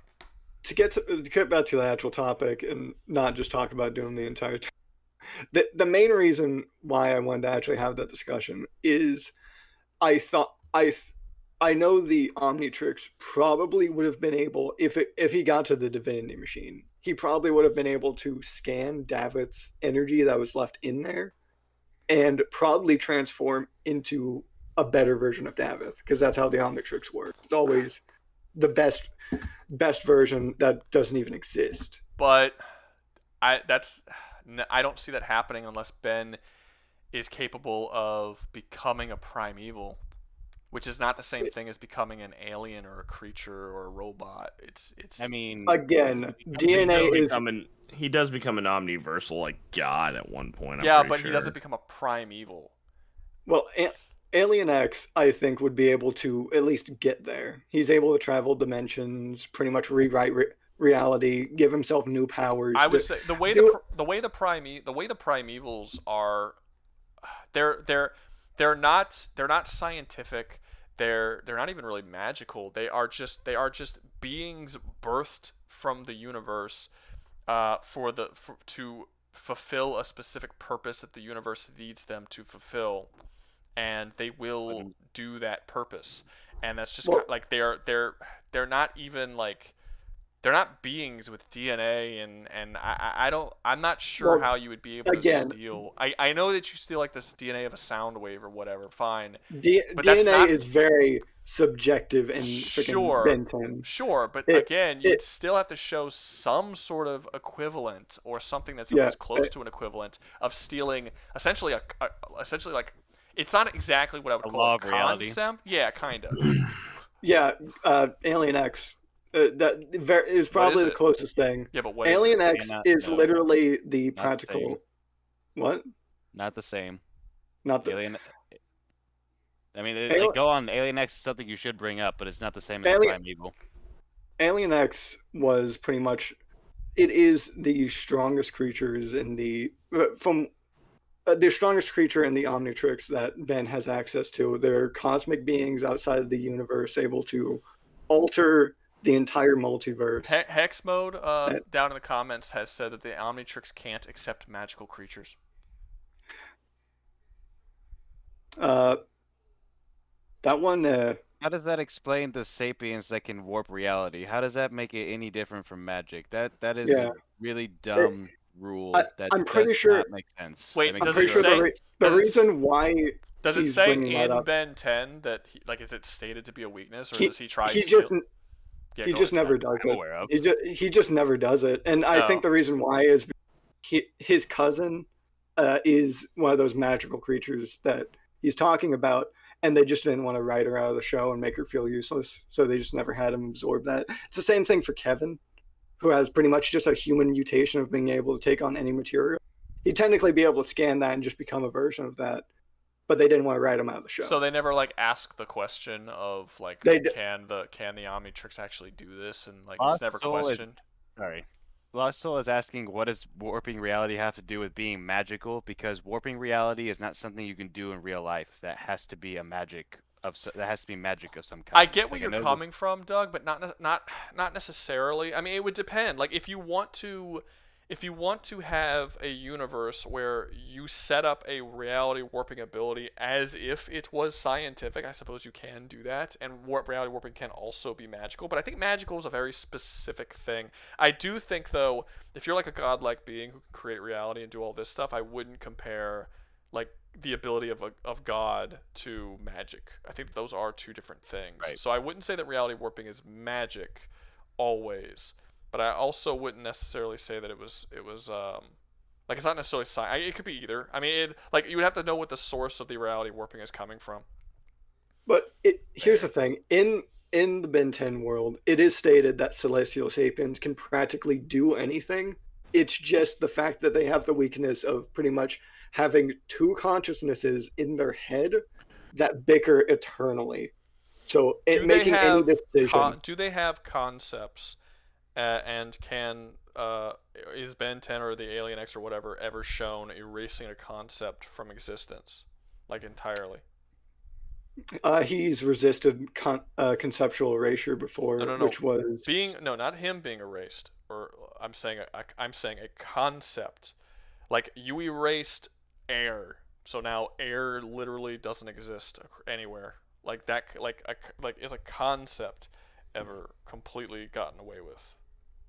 It's stated anything, so concepts are on the table. No, that's not the same thing. It is explicitly anything stated. Is too broad. Anything is too broad to give any to say that any power I bring up, he could just do it because it's anything. You know what I mean? It's a bit too broad. You'd have to show some sort of evidence that that's something that is even a concept within the series. Well, that's what's stated in the series. It's stated just that the main difficult change. He's changed the Celestial Sapiens have canonically changed the entire art style of the show. That's what every art style change is. Canonically, in the show, is just a Celestial Sapien just changing it all. That's funny. All of it. It is funny, That's and funny. that it is. It was made as a joke, but it is still canon. That Okay, does Ben 10 have a like has he ever like erased the multiverse, or has there ever been a villain who was capable of erasing the multiverse? Is there an infinite multiverse? How big is this universe? it is technically from what I know, a infinite multiverse. There's multiple timelines each universe. Has anyone ever erased it all or attempted to erase it all? There has been an attempt to erase it all. However, it was on a universal level. However, Ben was able to eat that without anything happening to him as Alien X. Like no damage. But it was a nothing. but it was a far less potent erasure than what is shown in Doom, which was to erase everything. So that I don't really. Yeah, but the main reason let's why let's stick with the corruption, because I like I said, I don't want this to be a massively I get that powerful character versus massively powerful. Let's talk about the demon. So let's say the Doom demonic corruption shows up. It starts corrupting everybody. Ben 10's fighting against it, and he steals the DNA of a demon. What is stopping the Omnitrix, all the DNA within the Omnitrix, and Ben himself from being corrupted the moment he does that? Technically, unless it is... So technically with the first couple of series being from the original to, I believe, Ultimate Alien, he gets all of his DNA from a separate thing that has already been scanned. The DNA is housed off-world in some far-off place. Oh, well then he wouldn't even be able to. somewhere. He wouldn't even be able to copy the demons. However, in Omniverse, he gets the ability to do that, and all the is housed digitally in his Omnitrix. So if we're talking the first couple of seasons, probably not. But if we're talking Omniverse, he probably would be able to scan them. Yeah, but how would that stop him from, like, the demons only are demons because they are corrupted. So like a fun little thing about the Omnitrix that he's not mentioning is that whenever it turns you back into whenever he transforms back into Ben 10 or whatever, it like purifies the DNA and turns you back into the exact copy of what you were when you came back out. Like Ben always comes back as 10-year-old Ben, not 30-year-old adult Ben. He always comes back as the perfect version of whatever creature. What do you mean by purify? It pretty much just remakes him. So it literally just takes him apart, puts him into the alien, and then remakes him. Yeah, but that sounds like that's a biological thing. That's just something I thought of, so that could possibly. No, it's interesting. It's interesting, but it sounds like it's a biological thing. Like it's like his actual soul should be corrupted. Like his mind, not his brain, but his actual mind should be corrupted. Like even technically, if Ben gets corrupted and he transforms into forearms or whatever the aliens he transforms are called, that's still Ben's mind. He would still be corrupted even if he transformed into another being. Here's the weird thing. That's always sort of up in the air. Like as let's say Ghost Freak, he no longer has a body, not a physical one. That is just the soul. So it is up in the air if he would have stuff like his soul in Ghost Freak goes back and forth between tangible and intangible. But they're canonically dead. That doesn't matter. That doesn't matter. There are spirits and souls and intangible beings that can be corrupted. No, I get that that's the case. I'm more saying this as an example of explicit bounds that humans have of like having a body, having a soul. The only thing that is common throughout all of his aliens is the whole mind part. They have to be sapient and sentient enough to actually for him to transform into, and it doesn't have to be human level intelligence. Well, the demons are intelligent. The demons are intelligent. Right. Yeah. Not all of them are. Like the Caco demon is not intelligent, but a lot of the demons, I would say most of the demons have some form of intelligence, and some of them are actually like super intelligent. Like they actually form hierarchies and But there's really nothing that Ben has against the corruption itself. No matter how this goes for him, that eventually will just get him, and Dabith will now have him as one of his subjects. No, I didn't say there was anything that the corruption wouldn't be able to do to Ben. The only thing I literally would think of that would either slow it or just stop it completely was those mechanical creatures that he is just able to transform into. Because of what you Possibly, we said don't. previously about AI. Possibly. But again, even in Possibly. those videos, maybe I did, maybe I didn't. Sometimes I accidentally edit shit out that I don't want to. But the reason why I say that he can't is because I said I am not sold on the idea that he can, that the demons can corrupt AI, because we don't see them ever do it. And the only AI that we actually see is Samuel Hayden. But is he not corrupted because he's AI, or is he not corrupted because he's actually Samor Maker, which is like a higher dimensional god level being? Yeah. We don't Well, know, so it's sort of hard. I brought up the android as a possibility, or android what's his name? Fucking Amazo. Amazo, yeah. I brought up Amazo as a possibility of someone who may not be corruptible due to this, but I was also aware that it's possible that, yes, they can. Because, I mean, if you can corrupt concrete and you can corrupt, buildings, I don't see a reason why you wouldn't be able to corrupt a machine or AI. But, again, it's sort of, it's never been confirmed. That's where I stand on that. So possibly. But even so, if just because he transforms into one little like robot, AI thing or whatever, I mean, he's still a human with a human soul. He would still be able to be corrupted. I mean, you still have all of the other forms within the Omnitrix, or even the Omnitrix itself, that would still be able to be corrupted. So I just... Well, I don't think the Omnitrix would be able to, because it's digital scans of the DNA. It isn't actually the DNA in the Omnitrix. Fair enough. Fair enough. But I still, again, I do still think that there's an argument to be had. But Ben himself, that's fair. Yeah, but I do think there's still an argument to be had. Again, I'm not going to go too far or too hard on this argument, but I do think there's an argument to be said that if you can corrupt concrete and buildings and gravity and physics, I think you could probably corrupt, maybe not digital, but like the Omnitrix as a device, as a physical metal device that exists. I think you could probably argue that. Another reason why I wanted to bring up Alien X is because he is not a third-dimensional creature. He is.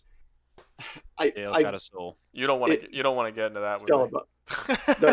The whole dimensionality thing. No, I get the dimensionality thing. I'm not going. I hate it when people use that as an argument of like, oh, he's fourth dimensional, so he's freaking godly. I've had any third dimensional. I took on like all of C-Main's friends at the same time. I know that was C-Main's friends. Again, the only thing I give dimensionality is it being a sort of hack thing where you can travel into another dimension and escape from people, that sort of deal. Actually, while I got you guys here, I should probably mention this to anybody who's watching the video and who might be watching in the future. Today, I made the decision to take all the debates that I edited together and released on the channel. I've just made them members-only videos. They're my less popular videos anyway, and generally speaking, when I release them, they kind of, because they get less views than my other videos, they sort of fuck my my algorithm.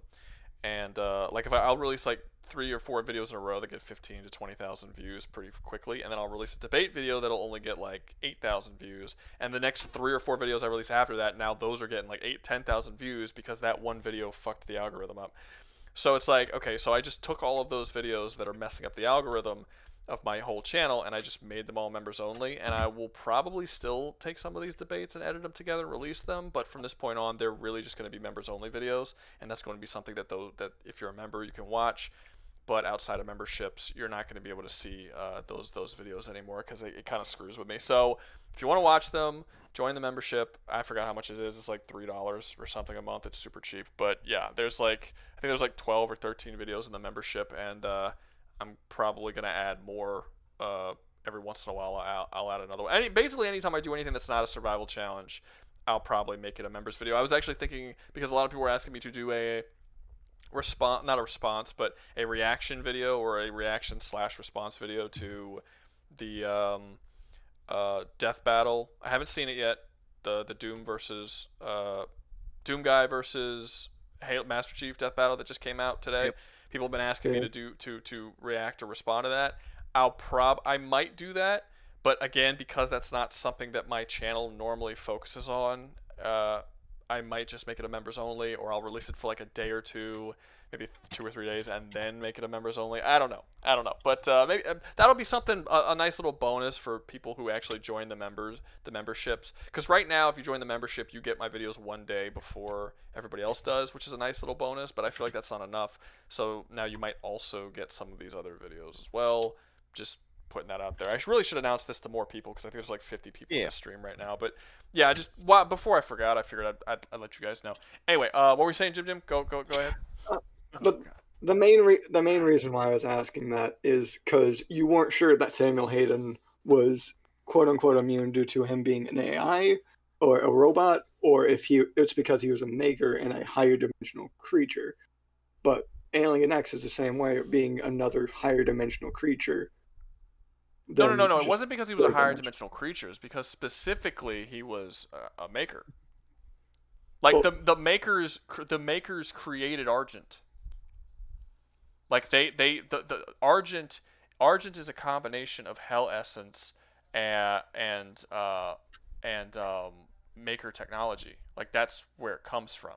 So Argent is something that sort of supercharged the corruption. Essentially, again, this is something that has not been explained by Hugo Martin, but he says that many of the makers have actually become addicted to Argent, and they will be corrupted if they don't have a constant influx of Argent in them. That's what the con maker is. She actually will become corrupted if she doesn't have the Argent. So it's sort of it's not so much that they're higher dimensional beings. It's because, again, it's something that they need to explain and go into further depth on in the future, but it's specifically because he is a maker, not because he's a higher dimensional being. I mean, makers are higher dimensional beings, but it's not the higher dimensional being thing, it's the maker thing. But it's the species that he is, essentially. That's fair. I do, however, still believe that the Omnitrix would be able to scan Davith's DNA, because I don't see any reason why it wouldn't. Well, prime I evil and he's explained it. magical. He's a prime. It's not. He's not magic. They never say that he's magic, but he is a prime evil, which essentially means that he is a force within the universe. He's not a being necessarily. But there's a fragment of him left in the divinity machine. Yeah. That's well, there's a fragment of his power left into the of its machine. Essence, I believe is what it said. But the only reason why Doom Guy was even capable of utilizing it is because he's also a prime evil. That essence being put into anyone else would have immediately killed them. Well, I'm not saying that that Ben would hop in the divinity machine and get the power. That's not the what divinity I'm arguing. machine was built by Father, who was a god who was created directly by Davith. That machine was then had a sliver of Davith's power put into it that was then used to power Doom Guy, who is also a prime evil. I don't think that you can say that it's equivalent with the Omnitrix. Like, all of these things have very clear connections as to why they work with each other.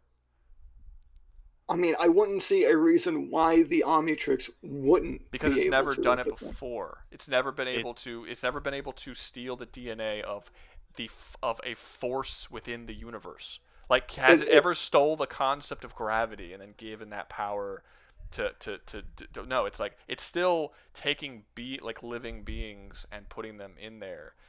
I understand that it's. I get where you're coming from, and I sort of get it. Where it's like what it considers DNA. But I mean, is the alien that is a sound wave? Does it have DNA? I'd say not, because that is just. If the Omnitrix is saying that it takes DNA and was able to use DNA, and then it has the sound being, I mean, wouldn't you have to say that it's still DNA? It's crazy and weird the way it works, but it would still be DNA. I mean, unless the series is saying that it's more than just DNA, it's just a literal power copying thing. I mean, it kind of does that. But it's not, though. It's described as a DNA copying thing. It's not described as like a power. Entire gimmick. Yeah, it's like DNA is a big part of it. Isn't like the name Omnitrix even based in Like the idea of like even the name of the item is based on the idea of DNA. I don't remember how, but it's like I forgot. I'm not gonna push that, but yeah, I'm pretty sure like the DNA aspect is a really important part of the Omnitrix. Like I've only seen the original show, and not even all of it, so I'm not gonna like go too far into like how it changes over time. But I do remember that DNA was a really big part of it. And again, I don't know how much you would be able to steal the DNA of like a concept of like a part of conceptual reality. Yeah, It there are just many seems odd. there are many beings in the Ben 10 series that do get crazy and they do mess with time, reality, and do all that crazy stuff. But they're all still different variations of aliens that Ben can scan, and even then, I'm pretty sure there have been showings of aliens that are better than his alien because of some external power they've achieved, even though he is the peak of every alien he scans. So it's very possible that Dabith could still just outmaneuver him and outplay him because he's a far better experienced Primarch. Well, that's typically Primarch? Fucking that. Primeval. My bad. That's typically usually done through specific upgrades they've given to themselves, like cybernetics and all that, That's which still the possible. Omnitrix. You also, again, I hasn't. don't know how this conversation keeps going to Davith versus Ben because I'm trying to not have that conversation. But No, I get that. If you want to have that conversation, I don't even think there's an argument to be had. Davith is an omniscient being. He could see through every timeline. He knows exactly what's going to happen, when it's going to happen, before it happens. If he wanted to, he could literally erase Ben before he was born. Like he could stop the Omnitrix from ever arriving. He could stop the Omnitrix from ever being built. I do want to say this. He could do whatever he wants. I want to mention the fact that Davith isn't at his full power throughout the mainline. People make that argument, but game until I believe, isn't it the second deal? I think it's the end of the first, isn't it? When Doomguy actually brings him back to a physical form. Davith is stuck in a life sphere. Soul sphere, yeah, life sphere. He's stuck in there. But once he gets out, there's nothing saying that he's not at full power. People make that assumption that he's not at full power, but there's nothing in there that says he's not at full power. Yeah. So yeah, there's really not. So the debate's not even about Ben 10 versus Davith so much as what the Omnitrix can do against a Doom. Is that what the debate was? That was the main debate. Well, the main debate was essentially it's not even necessarily a debate, more of a conversation of like how would the Omnitrix be able to interact with the demons and vice versa. I think that the issue here is the corruption and the fact that the demons are actually just the anger of Davith made real. So it's like if you copy the demons and become a demon, you literally just corrupted yourself. Like you are literally the manifestation of a god's anger, and you're just gonna do what his anger entails. Isn't the corruption inherently something inherent to the demons themselves and not Davith? Like the corruption corrupted the demons, and now it is. They come from Davith. His anger is what created the corruption. Like he didn't mean to create the corruption. He didn't do it on purpose.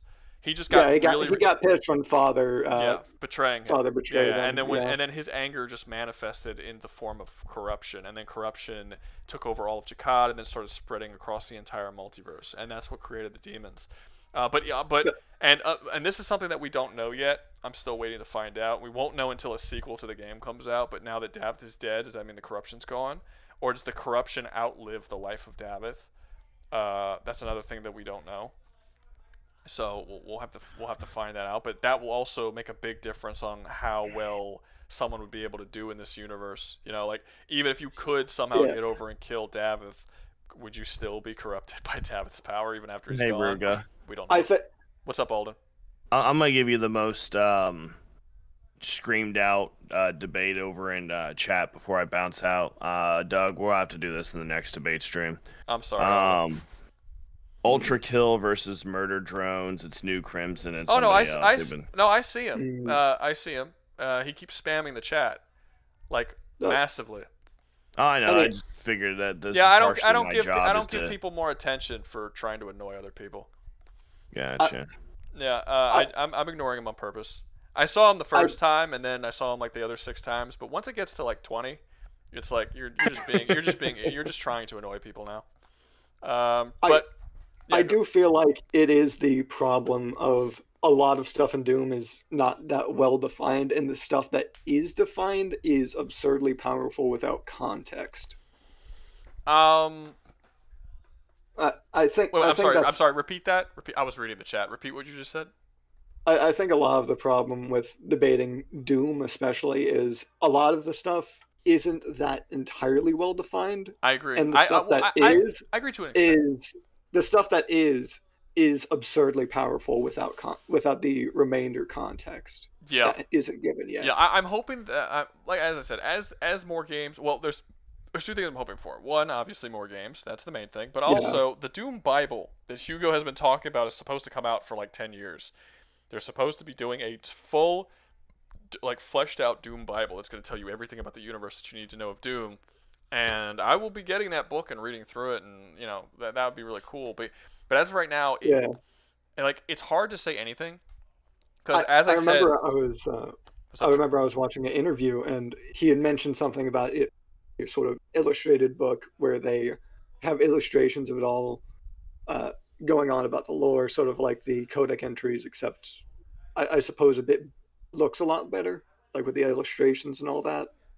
And that I believe that was one of his final interviews I did, and he was talking. I don't know. He did like 30. Every time I talk about something he said in an interview, because I really like Hugo Martin. I usually talk pretty positively about him. Even the things that I don't like I'm not a huge fan of the Ancient Gods Part 2, and I'm not a huge fan of a lot of the lore that they added in it. I'm not a huge fan of the gameplay. I don't like the boss fight Davith. I think the boss fight Davith is the worst boss fight that he's made in any of the Doom games. The thing that sucks the most about that is it doesn't properly display how strong Davith is. No, like people have said, fight on Earth and you're slugging it out with Davith. Like I feel like freaking planet destruction would happen at that point. Well, people have complained to him about like why is this fight so? It's basically just it's just the Marauder fight again, but like worse. And he said the reason why this is the way it was done is because it's a DLC and they're limited by budget and what they can do on a DLC. They have to use assets that already exist within the main game. They can't like build new assets and do all kinds of things. Like for that would have to be a sequel. And I get that. My answer to that would be if you knew you couldn't do that, why would you have the main villain of your games appear in a DLC if you knew you couldn't do him justice? Like that was my issue. Didn't he also mention that he wanted it to be like you're traveling through the stars, slugging it out, destroying planets? Well, he didn't say that, but he said that like if he could have done it in a which I don't see a reason why he couldn't, but basically if he were to do it like the way he wanted to, he would have had you fight this massive like Cthulhu monster that was like swallowing worlds, and like it would have been this epic crazy fucking thing, like cosmic horror type shit. And I'm like, that sounds cool. I wish you would have waited until the sequel to do that. Like, I wish you didn't decide to do that in a DLC, and ruin it. And the thing is, I don't even think that that's necessarily a good defense, because the Samur Maker boss fight that happens in the DLC before that is still a better boss fight than the Davith boss fight. The Davith boss fight is worse than Samur Maker, and that was also a DLC boss fight. So it's just, I don't think the fight's built very well. I think I'm very disappointed with Davith himself. The fact that Davith just looks exactly like Doom Guy, but in a metal suit, I think is super lame. I get that it was a reference to Korn. I still think it's lame. But again, that's the whole thing. When you're talking about a guy who's not a story writer, he's not like a writer or a story developer or anything like that. He is his actual job before he became the designer of Doom was a concept artist. He designed the Jaegers in Pacific Rim. And he does monster designs on a lot of Guillermo del Toro movies and stuff like that. That was his job. And then they're like, "Hey, do you want to be the designer on like the main game designer on Doom?" I mean, he just like threw a bunch of shit at the wall and like came up with some really cool stuff. So like, rule of cool again. I like his stuff. It's not perfect, but I do like. I think that Doom is in good hands with him for the most part, even though I don't like every decision that he makes. I wouldn't want if I found out that he wouldn't be making the next Doom game and they replace him with somebody else. I would be sad about it. I would prefer him to be in charge. No, it isn't that, and Doom, I will say this: the franchise, it does not have an exceptional story. Like a lot of it's undefined. There are plot holes as you've mentioned. I and I feel like this is a thought on my part. Doom 2016 is kind of a rehash of Doom 3, if you think about it. No, it's not a rehash of Doom 3. It's literally a remake of the original Doom game. Well, I'm meaning with the whole It's concept of evil scientists trying to gain great power through demonic. Like the villain is sure, practically the same. sure, but that I mean, yeah, but that there were inklings of that. Like it's essentially a spiritual like Doom 2016 is a soft reboot and a retelling of the first Doom game with small like aspects of Doom 3 sprinkled throughout. So it's essentially like a love letter to the Doom franchise as a whole. So it's got a little bit of all. It's not like I get what you're saying, like it's got Doom 3 in there, but there's a lot of Doom in there, not just Doom 3. There's quite a few different Doom Nah, games in there. Doom Eternal is then an evolution beyond just being like an homage to the series and actually being more than an homage, which is now also like actually being its own thing. And now it looks like Doom: The Dark Ages is going to do the same thing, just in a different direction. It's going to kind of do its own thing. Like it's just you got to understand what Doom 2016 is. It's an homage. That's like the whole game. It's an homage to everything that's come before it. that's fair. I have problems with Doom Eternal itself with its storytelling being where it sort of has the Dark Souls problem also, where you have to read through like 50 codec entries to understand all the context. Like you get the main story down, That was you're the Doom guy. Hugo Martin has actually talked about this as well. He didn't think that Doom fans would care about story because Doom has never been particularly cared about story. It always had like just some text, and then you said like again, it's an homage to the previous games, and none of the previous games were big on story. And the one that had more story, Doom 3, people didn't really like as much.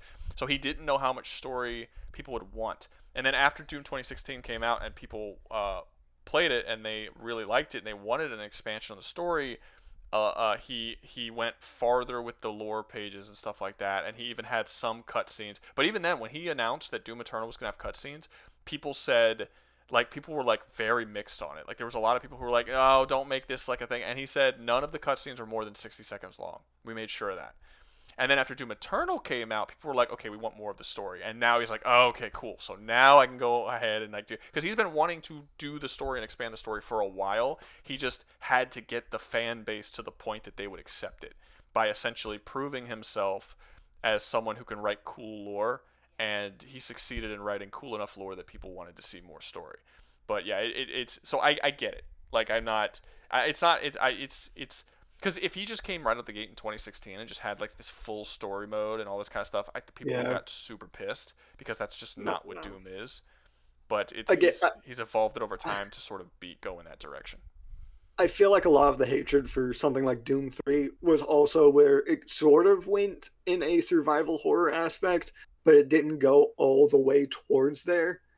And it sort of drew back when you have the like the remake of it of Doom 3 that released later, where you had that constant flashlight that you just equipped on your gun and all that. Yeah, Doom 3. It takes with Doom 3, where it took away a lot of the survival horror, and it wasn't particularly. Doom's not a survival horror series. It isn't, and I feel like that was. That's why people didn't like Doom 3. Like Hugo Martin was desperately not wanting to repeat what happened with Doom 3, because Doom 1, 2, and Doom 64 are all like just run and gun shooter type games. Doom 3 came out, was a very serious survival horror game, and people hated it because it didn't feel like Doom. I actually don't think that it's a bad game, but it's not a terrible game. But the Doom fans turned on it. And then when Doom 2016 came on, it was a return to form, and it was trying to be what the original Doom games was, to get people back on board with the Doom license. And he succeeded in that. And then after that, he was able to evolve it past, once he proved himself with Doom 2016 that he could make a Doom game. So like, yeah, they're not a survival horror games. They are a like run and gun action shooting games. You know, they're bombastic and murder happy type power fantasies. You know, I would actually argue that a survival horror game is literally the opposite of what Doom is, which is a power fantasy. So it's sort of, Yeah. I get why people were annoyed, and I get why Hugo Martin did the things that he did. And I'm glad he won over the fan base, and I'm looking forward to see what he does with the Dark Ages, and yeah, finally we're gonna get a Doom game with an actual understand. fleshed out story. Yeah, I do hope they do a lot better, because it kind of, for the past 2 games, it was kind of rule of cool where something cool happened in the cutscene, they explained it a bit, but then go full hog, and then you get a codec entry after that. Yeah, with Doom Eternal, the way it was explained is that the game is essentially 2 things. It is an arena shooter sections with a little. It's like 60-70% arena shooter, then 20-25% platforming, and then 5% story. And then he's saying with this one, it's actually he said it's the Dark Ages. He says it's 33. It's 3 parts. You have combat sections, exploration, and story, and they're all equal. And he's given them all equal points. So you can expect way more story in the Dark Ages than you got in Eternal, which I'm looking forward to. I'm actually a little bummed. I'm a little bummed they replaced the parkour sections with exploration. I would have preferred parkour to exploration, but it's fun. Not parkour, platforming to exploration. But I'm sure the exploration will be fine. We'll see. We'll see how it is. Yeah, if it's anything like Doom Eternal's sort of exploration and collectible thing, it should be fine. I think it's probably gonna be bigger. If you're talking about a third of the game is gonna be exploration, that's more. That's considerably more than what Eternal had. Here's the thing, though. I feel like with Eternal, it was those collectible things were so nice because they were short, and it was not something like a primary focus where it will be exploration, though. And unless it's something like how the original Doom games did exploration with massive secrets that are hidden everywhere, that will give you weapons early and all. Yeah. If it's something like that, then maybe. But if not, and it's collectibles, they'll give you you get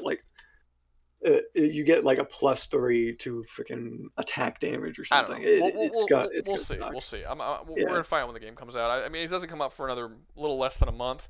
I will be getting it, and I will be making videos about it. I will say this though, I will probably not be playing it on stream, because that's the type of game I don't want to have to be sitting there trying to entertain people while I play a game. I just want to fucking play it. I just want to enjoy it on my own leisurely time.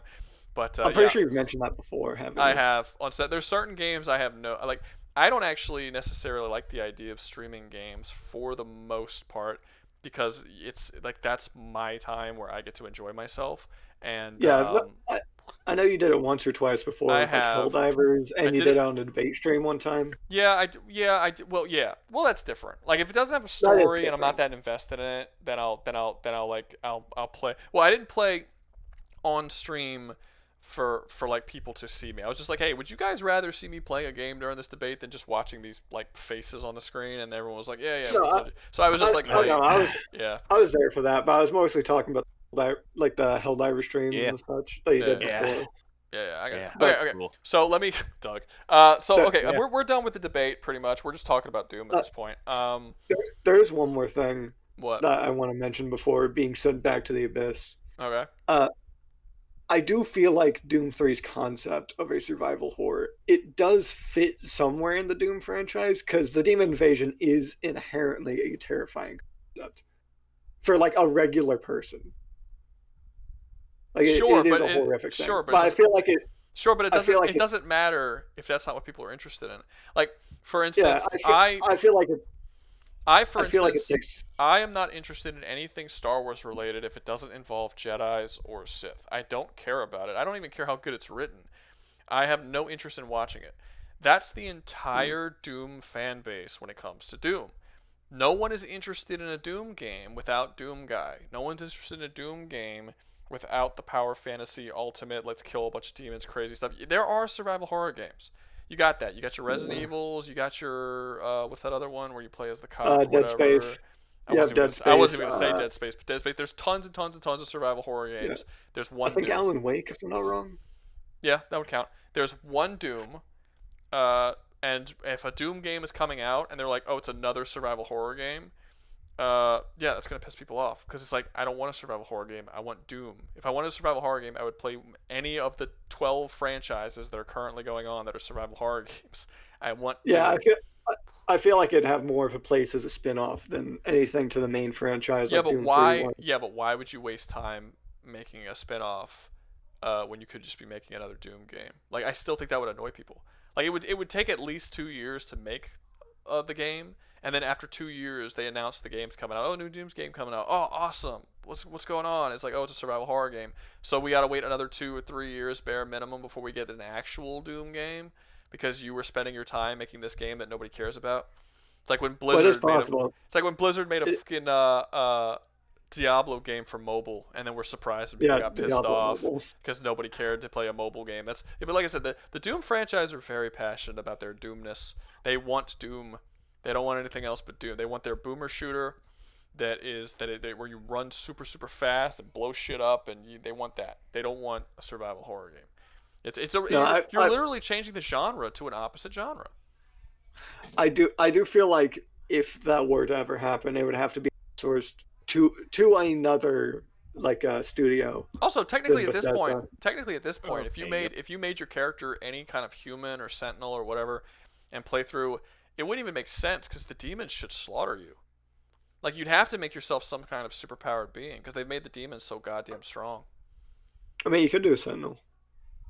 Then They've it would been be shown then to it would be a take on- survival horror. It would be harder, but it wouldn't be a survival horror game. It would just be a game where it would just be a action game where you're just less powerful than Doom Guy. I mean, like I said, no one's interested. If you want to make a survival horror game that's where you just fight against a bunch of demons, you could do that. Just don't call it Doom. That's fair. Yeah, Doom's a different thing. Anyway, let's move on to the next thing. Again, if you get a debate going, we'll bring it back up. Been a pleasure. Have No a problem. good night there. See you, Jim. Audience. All right. Okay, so what's next on the chopping block? We have Jin Woo's done. I forgot to cross that one out. Let's see. Boop, and then we go font, strike through. All right, and we didn't do. Oh, I guess we're not doing Warhammer because Alden's gone. Nope. Sorry about that, Doug. Actually, you know good. what? You shouldn't be mad at me. You should be mad at Jim because he paid to jump the line, man. That's his fault, not mine. Okay. Half of those debates were just conversations. That's true, actually. Jin Woo versus. I'm in a way more chill mood tonight than I normally am because I was exhausted when we started the stream. So Fair enough. I'm not in a super like no, I'm gonna fucking roast this bitch right now kind of mood. I'm more of like, hey man, what are you guys doing? How's life? You know, how are your penises today? Are they good? That's good. Let's see. Let's see. I got a debate. Okay, Shaggy, why'd you delete your message? I was in the middle of reading that. I got a debate. It's me, Darkman versus Dracula. It's the Saints from Saints Row 2 versus the Mafia. You guys weren't you guys just up? You guys were just up. Okay, I'll put you on the list. What that Saints versus Mafia? Hold up. Saints versus. I'm just gonna say GTA because Mafia's gonna confuse people. But I am gonna look and see if there's anybody else who's ready because you guys were literally just up. So give other people an opportunity. Okay, let's see what else. What was gonna say? Microtransactions. Pages of information that I gotta still sit on. Wait, what's up, Doug? I have really been putting in some time into this debate between me and Alden. I got all sorts of shit written down, ready to go. To be fair, when we started the stream, we were originally going to let you and Alden debate first, but you weren't here. So when you came, you were supposed to be the first ones up. Alden told me about y'all's debate, and I was like, yeah, sure. And then when you finally came, we were in the middle of the Jackie one, and then we were going to do your debate, and then he paid the money, which pushed your debate back even further. But if you were here when the stream started, y'all would have gotten y'all's debate out already. So I guess the whole thing was just out of my control this time. Fair enough. You're just Like you're late. There's no excuse, sir. No There's excuse. no excuse. Let's I see. exist for the streams. That's right. Or this okay. Me and Britt Belmont have a debate for Hector from Fire and Warm versus Little Nightmares. Fire and Warm. I have never heard of this. Y'all got like the most Fire and I'll tell you that's a terrible title though for a game. Yeah. Or show or whatever. It doesn't matter what it is. It's a terrible title. Little Nightmares. Okay. All right. Anybody else? If not, we'll let Crazy. Have you been up already? You have been up already. So I feel like if that's the case, I'll just let Dracula up and them because you've also already been up. Let's see. Yes, work tomorrow. Yeah, sorry, Crimson, about that. Normally we do Saturdays, but it is what it is. Shit happens. Let's see. No, I have not. What? I thought you did come up. Am I crazy? Did we not let Crazy up during one of these debates? Crazy Nano was up here briefly, then he kind of just left in the middle of it silently. Oh, well then there you go, Crazy. Fucking liar, saying no, you have not. He did come up. I remember inviting him. I clicked the thing and he popped up. It was like, like he didn't remember. Liar. Okay. I want to debate you, Rouga, on Bullseye versus Rambo. Oh yeah, we can put that up here. Sure. Versus Rambo. Sure. Sounds like a ball. All right, is that it? Stop. Well, it was for your Doom debate. Anyways, I gotta. Oh, Crazy! You gotta. Well, then why did you say that you wanted to come up on a debate if you gotta go right now anyway? You wouldn't have been able to come up regardless. All right, see you, Crazy. We're watching Rouga get dementia in real time. I didn't get dementia. He was up. All right, let's see. Okay, so I guess we'll just let up Saints versus GTA because he's leaving anyway, so we can't do the Fire and Warm versus Little Nightmares. And then there's the Bulls. So yeah, we'll let until more people come up, we'll just let Dracula and who was it? Dracula and Dark, I think, or Darth. Was it Dark or Darth? I think it was Dark. Oh. I'm gonna just let Dracula up and he could tell me which one it was. I think it was. Yeah. I think it was Dark. Dracula, come up here. Dracula. He's not coming up. Dark. Alright. I'm gonna invite Dark then. Dark, get up here. Yo. Your partner's not coming up, so if your partner doesn't come up, I gotta kick you back down. Damn, that's gay, man. Yep, you better get your shit together, man. Shit together. Dracula. Well, I got a different debate planned with someone else. What's the debate? He doesn't come. Egyptian versus Greek gods. Oh, interesting. Okay, who is it? Who are you debating? The Britt Belmont. Okay, Britt, you better answer, cause Dracula's not answering, so I'm gonna have to. I don't even know how to like. Can you hear me? Yep, there you go. Oh, we're just gonna have to tell Dracula too fucking bad. Hey, how do you like take away their invite to speak? Cause he's gonna come in. And I don't remember how to do that. I never knew how to do that. Whatever. He's gonna come up. We're just gonna have to tell him, "Fuck you, you were late." So, for a bit of context, I'm taking the Egyptian side here, and I know both Greek and Egyptian mythology pretty well. Okay, Darkman. So that would make you the Greek side. Yeah. So, does anybody, before we get started, does anybody want to join up? Does anyone know a lot about Greek mythology? And if you've just played God of War, the answer is no. They change a lot. So, yeah, no, like their characters. Nothing similar. Yeah. So Greek. And power levels. Does anyone know anything about Greek and Egyptian mythology that can come up and assist one of these two fine gentlemen or ladies or I don't know, whatever. You never know, Yeah, man. I'm real confused here. I thought this was the Saints versus the Mafia. No, the Saints what do you versus guys- the Mafia was gonna be Dracula, but Dracula didn't come up because he's a dirty whore. So this one's going Alright. to He's gay, be man. Egyptian gods versus. Now, do y'all want to do one Egyptian god versus one Greek god, or the whole thing? I'm up.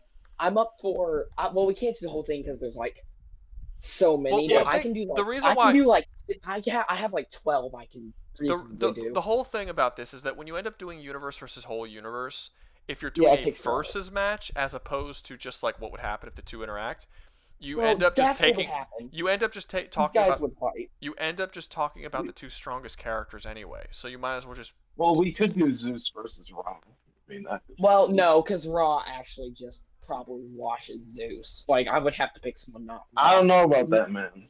No, because Ra creates every other Egyptian god, so he's above their power level, and some of these guys are.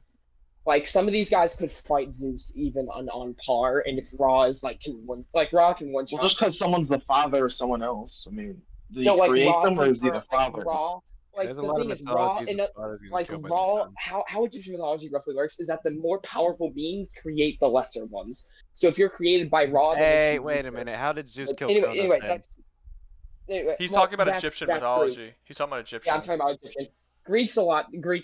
Greek's but different. Yeah, and also Greek, it was like a 3v1, like the brothers teamed up. Anyway, Okay, Hacks mode is saying, Ra does not wash Ra Zeus. Do you know a lot doesn't. about this? Because I can invite you up and you can pick a side too. Or are But you just like, anyway, also Ra, I have less information on. I can't debate Ra as well as I can like Horus or Sobek or. Well, we could just debate like the god of Yeah. like war gods, but like there's two Greek war gods, so you would have to pick which one. Oh you would yeah, like. yeah, yeah. Hey, fishy, fishy. We could do Ares versus Horus, or we could do Ares versus Sobek. That would be a fun one. We could. Well, So actually, there's two Athena's war also gods? the war god. Wait, yeah, there's two war gods for both pantheons because Athena So we is could the just battle tactics of war, and then Ares is the bloodshed. It's like the brutality of war. Yeah, and then Sobek is not the god of war, but he does train Horus in multiple versions of the tale, and he's like considered one of the strongest despite having very little domain. Like he's the god of crocodiles and deep voices, but despite that, he's like in terms of fighting skill and fighting prowess, he's like up there. Like if he was any more powerful, like he could be pretty high on the pantheon. So like we could do like a 2v2. We could do a 2v2 match between Athena and Ares versus Sobek and. okay, I will say this. I will say this for the future. When you're supposed to come up here, you're supposed to have your debate already ready, so you don't have to yeah, spend the first 10 we- minutes just talking about who you're going to debate. So, like, you know, Alright. just But for yeah, future reference. I'm good to run that though. I'm good to run what I just suggested if you're up for Hey, it. I'm good. I'm down. I'm Okay. down. He's down. I'll let you go. I'll let you go first since I contacted you about the debate. I'll let you go first for your side. Well, you know, you got Athena and you got Ares. In my opinion, Ares is one of the best warriors that the gods have. He doesn't think very tactically, but when it comes down to, you know, fighting, he's one of the best people that the gods have. Yeah, does he overthink? Yeah, but if we're having Ares and Athena and they're actually working together, then Athena can just plant around Ares' battle tactics. And then you got Athena. She's like the best tactician that the gods have, maybe second to even Zeus himself. And that's pushing it, thinking that Athena probably would be like the best tactician that the Greeks could ever actually have. So, yeah, I can agree with that. I mean, they got Greek weapons, like Athena's got a spear and a shield, and Ares is usually depicted with a sword, sometimes with a shield. So, you know, just Greek weapons. And you Right. know, and then they got all their other powers. Like in one story, I think it's Athena gets in a looming contest with this woman, and the woman beats Yeah. her because, you know, and then she turns the woman into the first spider, so she has the ability to transform like at least humans into other things. And the Correct. gods just have all that sort of power to, you know, just transform things, like even things Right. that kind of don't really make sense. Just they can do it. So, and you said you know a bit about Greek mythology, so I'm assuming you know a bit about. Yeah, all I the know. other Yeah, I stuff. know this. That's Arachnid, or that's what her name was changed to.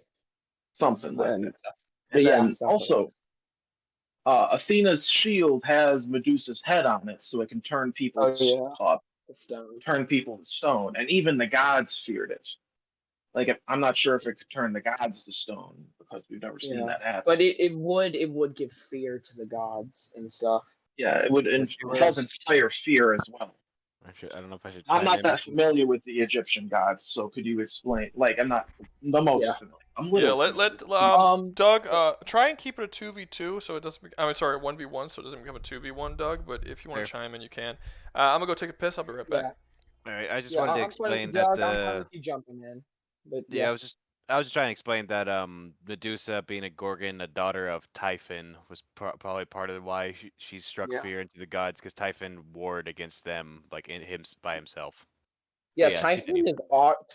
is arguably the strongest of the Titans, even stronger than Kronos. Well, actually, no, I'd say Atlas is probably stronger, but like he's I up there. He's like the think he big three. classifies as a monster, but you keep going. Yeah, it depends on the source material or the translation, or even like a lot of these mythologies have like like for example, the Egyptian mythology, like how they kind of work is that they can die, but they reincarnate and go through stories again. So, for example, in one story, Horus is Isis's wife, and in a different one, they're siblings, and in one, they're just not related at all.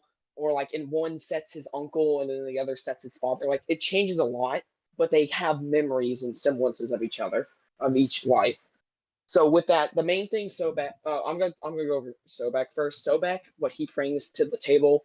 Sobek again trains Horus and fights Apophis one-on-one and actually lasts a while.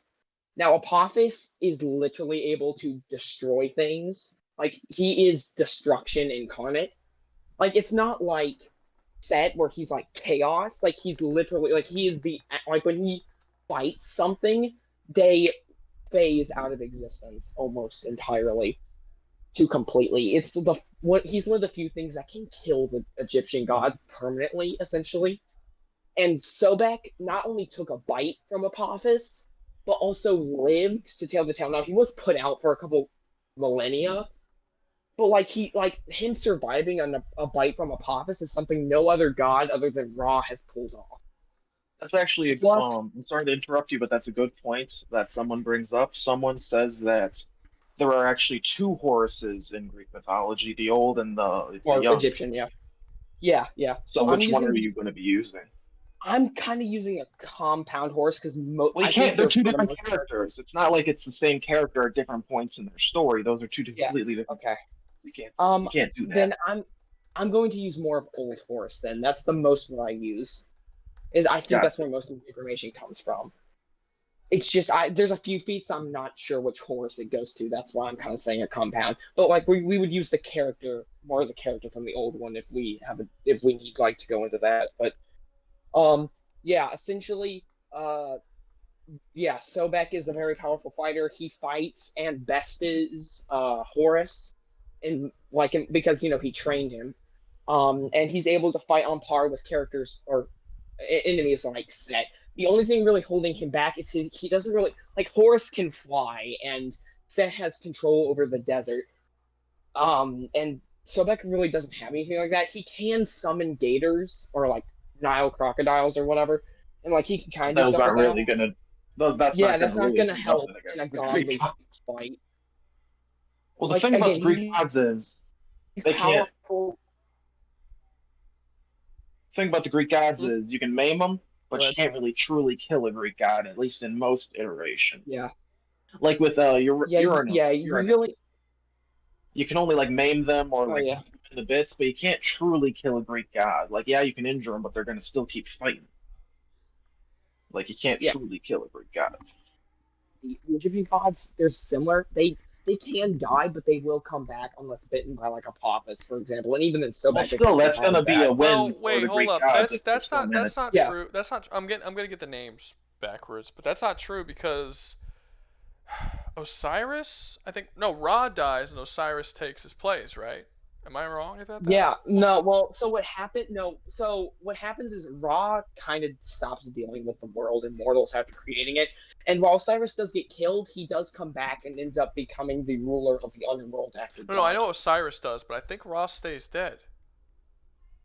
Ra? I don't think the father of Osiris, who I believe is Ra, if I'm correct, he dies, he gets killed by Set, and then Osiris has to get revenge for his dad by taking out Set, and Ra dies. I don't think Set dies, but Ra dies. I'm sorry, I think you're messing that up because Set kills Osiris, and then Horus goes to revenge Osiris' Okay, death okay, because okay. he's the son I'm sorry. of I'm sorry. Osiris. Yeah. Okay. Yeah, So Osiris. So still. So Osiris. So you're saying Osiris comes back from the dead?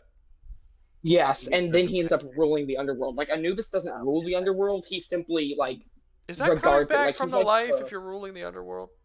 Like if I I die don't and go to know. hell Like, and then for I example, take over Horus hell, does I that. didn't come back to life. I just decided Yeah. to like. Well, the I'm just in hell now. thing is that Osiris doesn't just come back to life. He gets resurrected by a sibling. I don't Yeah. remember who it was, but one of his siblings resurrects him. And Yeah. And even then, like the cycle of like the Egyptian gods repeat. So eventually, they usually get killed. But they still and then can they come die back for at and the least a story pretty is told decent amount of differently again. time. But yeah, they can't die. Well, I'm saying you can't put them down permanently. But that doesn't matter in this situation. If my gods can kill your gods, even if your gods can eventually come back, I still win the fight. Yeah. But what I'm saying is it's very similar to your Greek gods, as in we can essentially name you bad enough so that you can no longer fight. Well, yeah, but you can't kill them. Yeah, It's but different anyway, because the it was Greek just gods like a have a more. anyway. Even if you injure them, they still have a higher tolerance to not dying because they can't. Like even if you stab him in the chest and you hit his lung, it might hinder his breathing a little bit, but he's not going to die because he's stabbed in the lung. Now, you could give the Egyptians Okay, credit next. to the fact that since they can come back regularly, they could eventually weaken the Greek gods too But it's a much to fight. kill them again. This isn't a war. but This is yeah, a this is a single fight. fight between Let's assume- gods. It's not going to just. Right, okay. Let's just assume for the sake of like this actually being an argument that both sides can actually somewhat injure and kill or disable each Take them other out of the enough. fight. Yeah, or take them. Yeah, basically hurt them enough to take them out of the fight. The debate is to determine if that is possible. Yeah.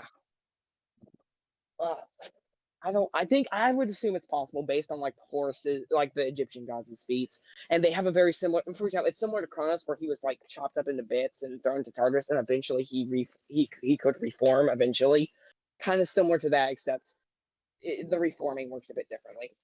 But anyway, if we kind of Well, how good are your characters at how good are they Combat. are they at tactics? Or like either of them like master tacticians? So you know how like Athena and Ares are like two sides of war?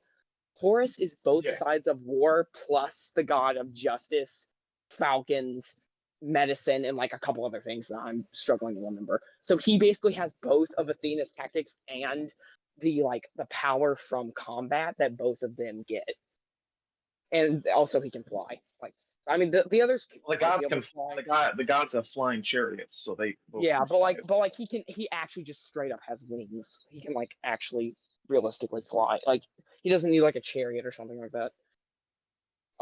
Yeah, that's and then Sobek taught Horus everything he knows. So Sobek is at least on par somewhat in battle. Just because I teach someone just because I teach someone like everything that he knew about fighting, or did he just teach him some things?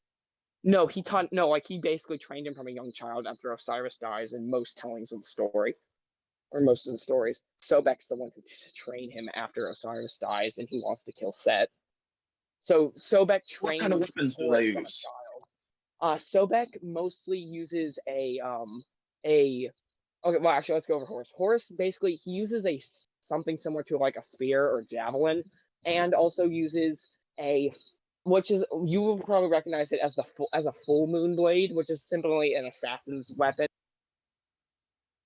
Sword meant to go over a shield. Also, Horus has been seen using shields as well. Sobek has been seen using small hammers, the same type of sword that Horus uses, I think he's been seen using a spear and also a hammer, like a traditional war hammer. Athena and Ares use all types of weapons, but I'm asking like what are the like most commonly associated with? Yeah, they're most commonly associated with. Okay, I really hate to interrupt you, Britt, but it sounds like there's crickets in the background of where you at. Where are you? Yeah, I'm sitting in the bayou, man. I'm in my backyard. okay. Sorry. All right, Um, explain I that. thought someone was playing it like they were getting bored or something. Yeah, is there any Alright, chance you can go somewhere where there aren't crickets? I don't. Maybe can you still hear them now? Yes. Yeah. Oh, dang it. I don't think so. Then, if it gets too annoying, I'll try to head back inside. But All right. if you guys Wait, can is stop heading it, back inside an option? maybe. Then do that. I don't know. Then do like, if it gets too annoying, I'll do the thing that will solve the problem. I'll just do the thing that will solve the problem before it gets Oh yeah, too you annoying. me. Yeah, you'll kick me. Okay. Yeah, all right, I'll try to get back in. Or lives outside. Okay. All right. So. I was almost hoping you just quit. Okay. But yeah, so essentially Sobek's main weapons are a Warhammer and then either spear and shield, and then Horus is his main weapons are spear, shield. It's like an oval shield. It's very similar to like a combination of the Greek circular shield and then the Romans body shield. It's like kind of a combination of that in like an oval shape. And then also Horus has his curved sword. I can't remember what the name of it is for the life. Kopesh. Yeah, Kopesh. Thank you. Kopesh. Yeah, it's a Kopesh, I think. That sounds right. Yeah, and it's double edged and meant to perfectly go around an enemy's throat or something to slit it. Anyway, but yeah, so. I know what a Kopesh is. Oh wait. Continue. Yeah. But anyway, yeah, that's what Kopesh is. So, Well, you said the dude uses a warhammer or a spear and a shield. Which one does he use more? Like, he can't use both. it's really because usually like he kind of just like has one. He usually, I'd say Sobek more oftenly has a spear and warhammer, and then usually has a shield nearby or has like a spear on his back, and then like his warhammer and shield. Like his warhammer is definitely, I think, his preferred weapon, like for Sobek, and then for like Horus, it's just really mixed. Like it depends on like the tail and what he's using at the time. I'd say spear's like his slightly more common weapon, but it's not. Are these like full size spears, or are they like? Because I'm not familiar with the Egyptian spears. They're not like full size spears. They're like, I'd say they're roughly like mini 12. spears. Yeah, they're like, well, okay, actually, I don't know how tall the gods are, but like if the gods are normal human size for the most part, then the spears are like 12 feet long. Gotcha. Well, or like between like 12 and 10 feet kind of thing. So, good range, but it's not like a pike or anything that's like really long to deal with like cavalry. But yeah, that's essentially what they kind of have here. I mean, let's talk tactics for a minute, because the main advantage here I think my side has in tactics is that both of my fighters are tactically minded to a better extent than Ares is. And while I could see giving the slight edge to Athena, having two smart minds I think is better than one extremely smart mind and one that's decent. I still think that Ares is physically superior to both of your gods. He's like, I don't know. Okay, strong. If I can give you some Sobek feats, Sobek is able to commonly overpower Set and Horus, and is also again able to somewhat fight with Apophis, at least for a little bit, on par, which is something we've only ever seen Ra do. Who is significantly more powerful than like any of the other gods I've discussed so far. And I want to say this, well, Ares may not be as. I'm sorry for interrupting you, but I see two things in chat that I think I should bring. Ares can use any weapon in the world. Like, that's something that has been stated in the myths. I'm just saying that he has a sword and he has a shield. I'm just responding to the comment with that one. But he also brings up a good point. Ares is not dumb. He's not an idiot. He's just I'm not saying he's dumb. Well, you're saying that, yes, I'm saying that he's not an idiot when he comes to tactics. He's just not as good as Athena. Headstrong. Yeah, and I also think based on what we've seen that Horus and Sobek rank like in between Athena and Ares, which gives them a slight edge. It's not like a big thing or whatever. He's not going to walk into a dumb trap. Like, they're going to have a slight edge in tactics, I believe, because of that. And also just the fact that like Ares has a very weird relationship with Athena. Like they don't get along. Well, for the sake of argument, we're just using that they're both just working together for the betterment. Yeah. If all the Greek gods are threatened, then they'll work together. So we're just using for the sake of argument that they're working together. And if that's the case, I think that Athena planning with Ares would be able, because when they put their minds together. Are we giving them any prep time at all? Well, I would assume. Well, It depends on what you want to do. Because I was going to just say that if they had time to plan together, then they would be able to overcome the Egyptian gods. And based on what I've seen on chat, most of the people say that the gods can die. And so I have a question: what stops Athena from just turning them to stone with Medusa's head on her shield? Because one, we've never seen her being able to do that to any of the Greek pantheon, and I would say for the most part, the Egyptian and Greek pantheon are like roughly equal in power. Because the Greek gods are, you can't kill them. Right, but just because you can't kill something doesn't mean you can't petrify it. It doesn't like, or like any of the it doesn't that doesn't automatically make them immune to petrification. And also, what do the Egyptian god? Well, this might have something to do with it. What do the Egyptian gods bleed? Do they bleed red? Or do they have just normal blood? No, they bleed something very similar to Ichor or Ichor, you know, like what the gods believe, or yeah, because they bleed gold. What the Greek gods bleed, they do something. Yeah, it's a goldish blood essentially, and it's like for example, I believe there's a myth where someone drinks it and is able and essentially becomes the most powerful man in Egypt until one of the Egyptian gods strikes him down, essentially, and like he had like a cup full of it. It's like a show of power that they have consistently. Gotcha. So there's a bit of like. Well, if you believe in scaling, and you have a lot of the Greek heroes, they were able to do a lot of feats that sound similar to yours. Yeah. And if you believe in scaling, which I don't, but it's just a point to bring up. There's a lot of things that you say your gods can do. Sorry guys. I gotta interrupt you for a second. I got it working. I've been fiddling with this thing for some reason. How does the screen look for everybody watching the stream? Is the coloring weird? Is like it not quite touching the borders? Is there too much of a black border? How does the everything look good?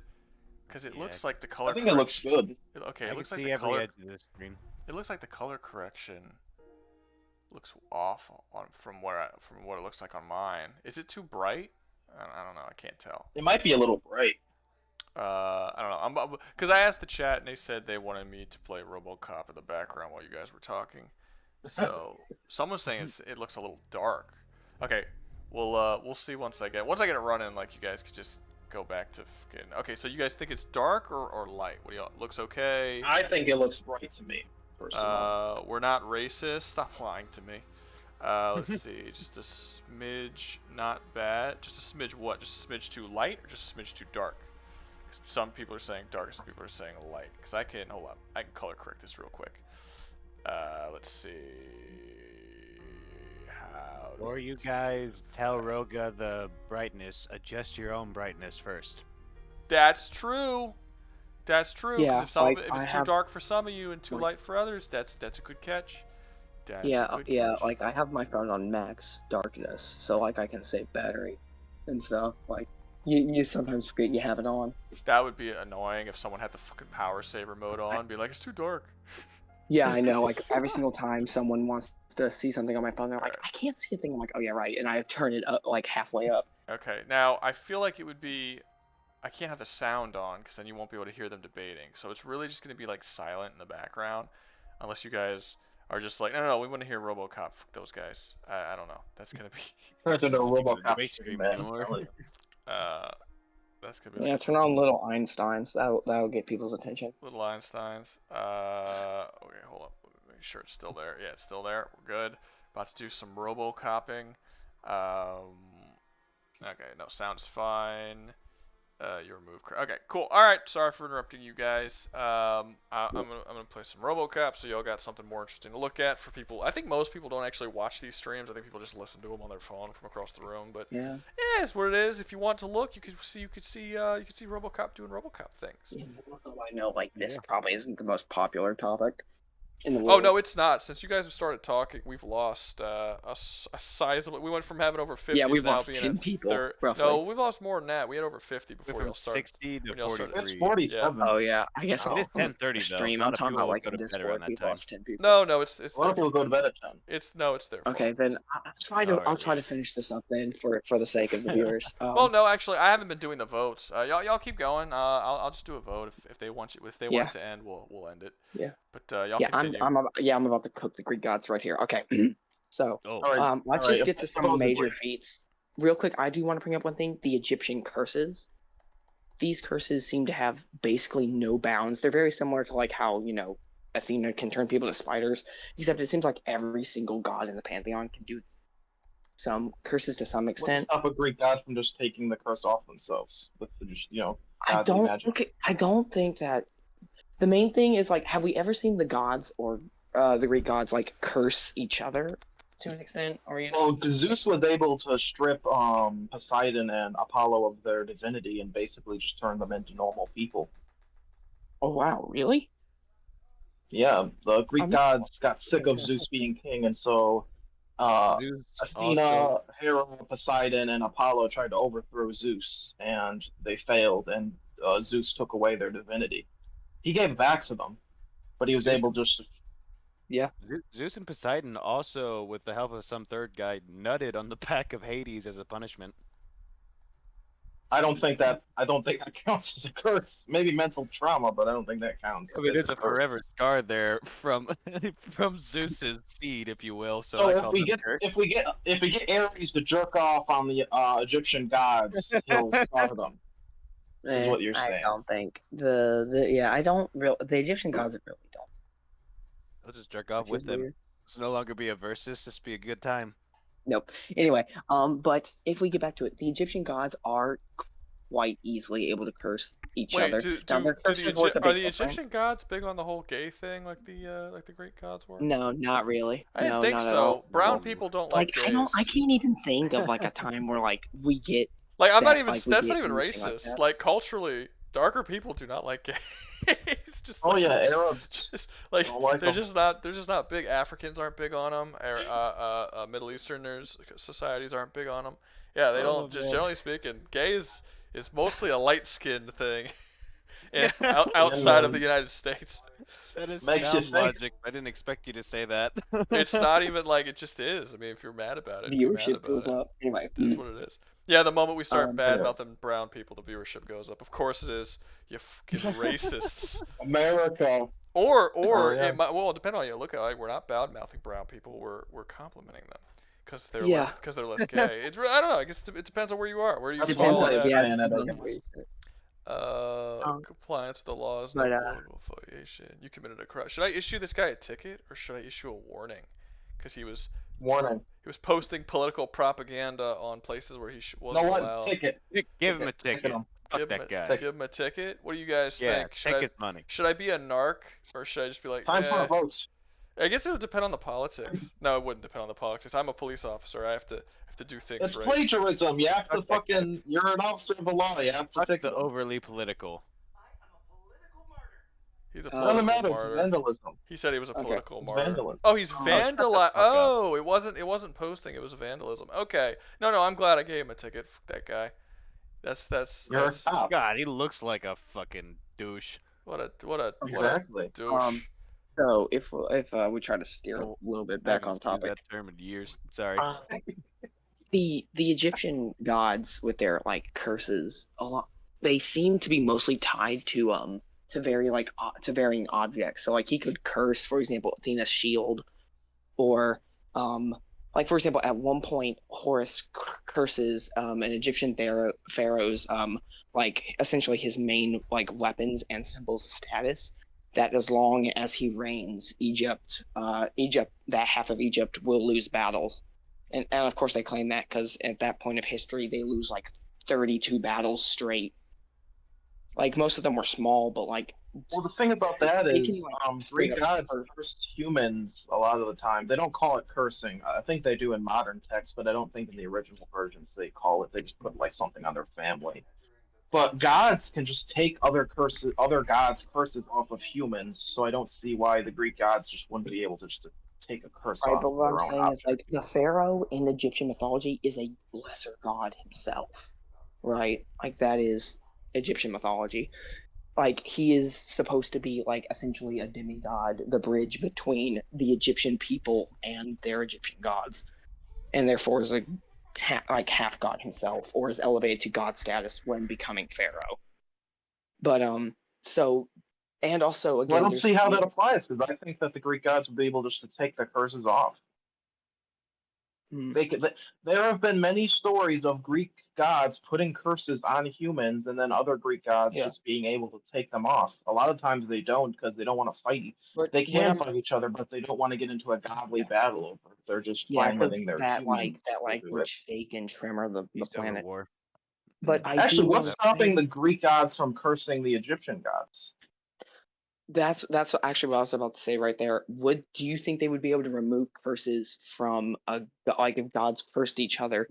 Would they be able to remove Well, it? are Egyptian gods easily able to remove other gods' curses? Yeah, like they can essentially do it in like a single sentence. Like it doesn't like they basically say a sentence and the curse is either there But or why gone. this is a non-point because both pantheons can just do the same thing basically. They can Right, but what I'm saying they is, can do give we curse. the curses It's a in non-factor. Egyptian mythology are way more binding in a lot of ways, is what I'm saying. Like Fucking they do. Athena turned Medusa into a gorgon and gave her the ability to see stone. I don't know, and he fucking cursed Arachne into a spider. I don't see how that's not binding. That's literally No, but like for transforming a example, person. Egyptian curses a lot of times. For example, at one point he binds the life of the pharaoh to at one point binds the life of the pharaoh to a different mortal, and then when that mortal dies, he dies. Like they can bind lives to each other, Well, that's kind of, kind and of what like happened with they I don't forgot even the the story, Egyptian but pharaoh didn't even know he was binded. well, that's what happened. Apollo. There's a story. That was Artemis. One of her followers was raped in the forest, and the son that was produced off of that, there was like a curse that was put onto his family. And so the son that was produced off of that killed his father, and then had sex with his mother unwillingly, and then a whole line of people in the family tree were just killing each other because of the curse until eventually there was a trial held, and he had to argue why he shouldn't have this curse. And so this curse affected an entire family tree. I would argue that's binding, but again, I don't see how that's really a factor because they can just take curses off of each other. Okay. All right. With I that just think that's stated, a since we've non-factor. kind of covered that, I want to say let's try to kind of get closer to the end with this. Let's compare Yeah. what I would think is like their best combat feats. I guess like what are the best opponents that these gods have fought and either won or like almost won. I won't count Apophis in this for Sobek because like he was nowhere close to winning. Like he just survived for a while and actually did damage, which is impressive, but I can't really put a number on that. So, not counting Apophis and stuff like I'll give yours first because I have to think for a second. yeah. For me, first up with Sobek, and I guess Ra gets this, or well, not Ra, Sobek and Horus. They're both able to fight, and like they fought Set individually, but like in different stories, Sobek and Horus fight and beat Set, who at that point, Set is known for beating a lot of the other Egyptian gods. He beats Isis commonly. He beats Osiris either through trickery or through outright combat, depending on the story. He's very powerful because he is the god of the desert itself. Like there is a god of the land, but like he is specifically the god of the desert, which means the bigger the desert grows, the stronger he gets, essentially. And also stuff, and he's also the god of chaos. So the more chaos there is, the stronger he gets as well. And despite being at like what at a very chaotic state in Egyptian history, where basically everyone's freaking out because 3 or 4 of the pantheon gods, which are up there, like Isis is a very powerful. She's the goddess of magic, straight up, and like curses and all that. Like she reigns supreme in that area, and yet these like essentially Horus and then Sobek are able to best in combat. I would even say Sobek in his story where he does it somewhat casually. Like Well, he it's the closest thing we ever get to a stomp in Bad Egyptian news, mythology. guys. 70% of people want to move on. So All right. we will be moving on. Okay, that's fair. All right. Yes. So get the fuck out. Alrighty. Well. Dark was Well, like, that was fun. yeah. Okay. It was really hard for me not to jump in on that. I had a hard time not doing that. You could have asked them if they were okay with you jumping in. That's fine. Tried not to. I don't like, mind people yeah. jumping in. Let's see. So Egyptian gods versus Greek gods is done. Let's do the font. This goes Yeah. this goes to strike through black. Okay. Okay. I really Now- don't think it was fair. You know, it was Greek versus Egyptian. Who do you think Yeah. should have won? I think it was Greek, and the reason why is because of how their mythology is depicted. Whenever the Greek gods are being depicted in their mythology, they're being depicted as having dominion over things and overcoming titans and monsters and other stuff, while the Egyptian gods are shown struggling and going back and forth between winning and dying between all the different creatures and stuff they go up against. So the Greek gods have just proven to be more absolute in their mythology. More absolute. Okay. All right. Let's see. Who's here? Saints versus GTA. Fire. More. No, he's not here no more. So Little Nightmares one is gone. Okay. So next up we got Saints versus GTA or Bullseye versus Rambo. Is the guy who wanted to debate me Bullseye versus Rambo? Is he here? I'm asking you. I'm asking the chat, obviously. Okay. Liam, right? Liam. Liam. Is your name Liam up here too? I think it's Liam MMA. I do not see Liam. Can I try this? I invited him. Liam. Wait, where? I don't see him anywhere. I didn't see. This guy. Oh, because his fucking name is blocked on my screen. Okay. All right. Makes sense. What? Yeah. Well, because he's got streamer mode on. If he has streamer mode on, it blocks his name when I'm streaming. Anyway. Okay. So, is it the same version of Bullseye that was in my video? No, I put TV show. Well, that's a completely different fucking argument than the claim I made. My claim was put it in chat for a TV totally show. different version of Bullseye. Because I thought you should have used the TV show one, and I put it in Fine, but chat that's not. like But you're not 3 arguing times. against any point that I made. You said that you had an issue with the Bullseye versus Rambo stuff, but I didn't use that version. Oh no, I didn't say that. I said I wanted to debate it with you. I mean, I'm not even necessarily sure I have a debate for that version of the character. I didn't really think about it. I don't know. He might win. I've never spoken on this topic before. I mean, it's really just. I'll say this.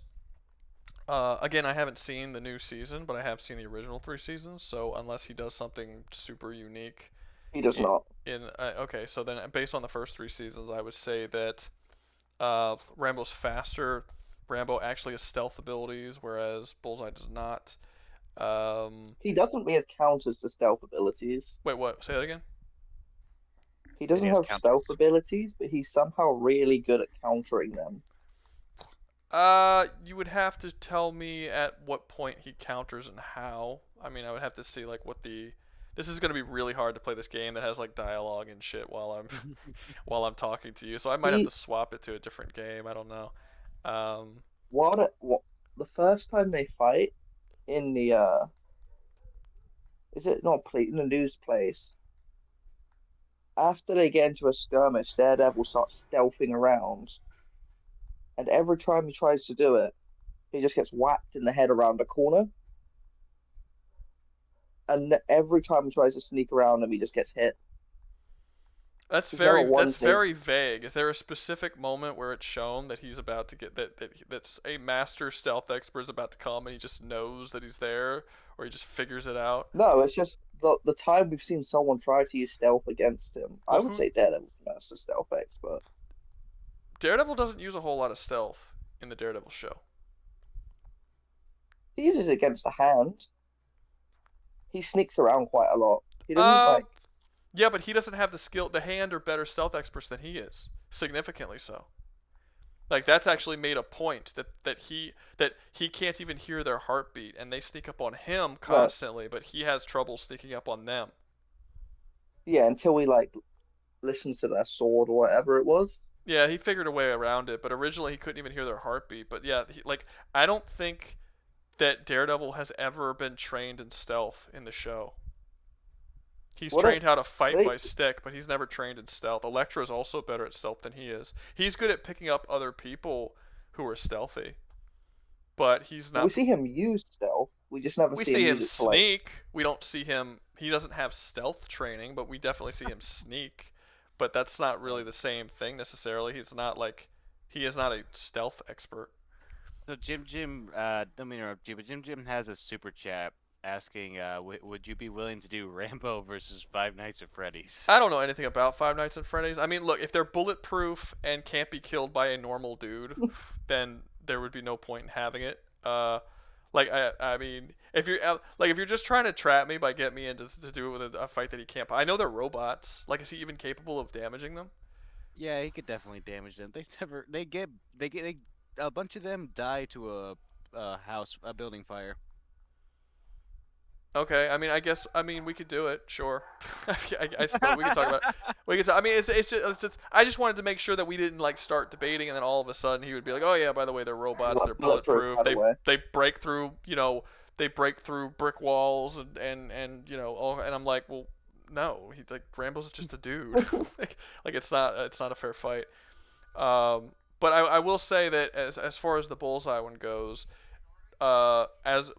he does sneak, kind of. Like, he's good at parkour and he gets on the top of buildings and shit, but he's not he's not a stealth expert. I don't think he's ever been shown to be a stealth expert in the show, not that I'm aware of.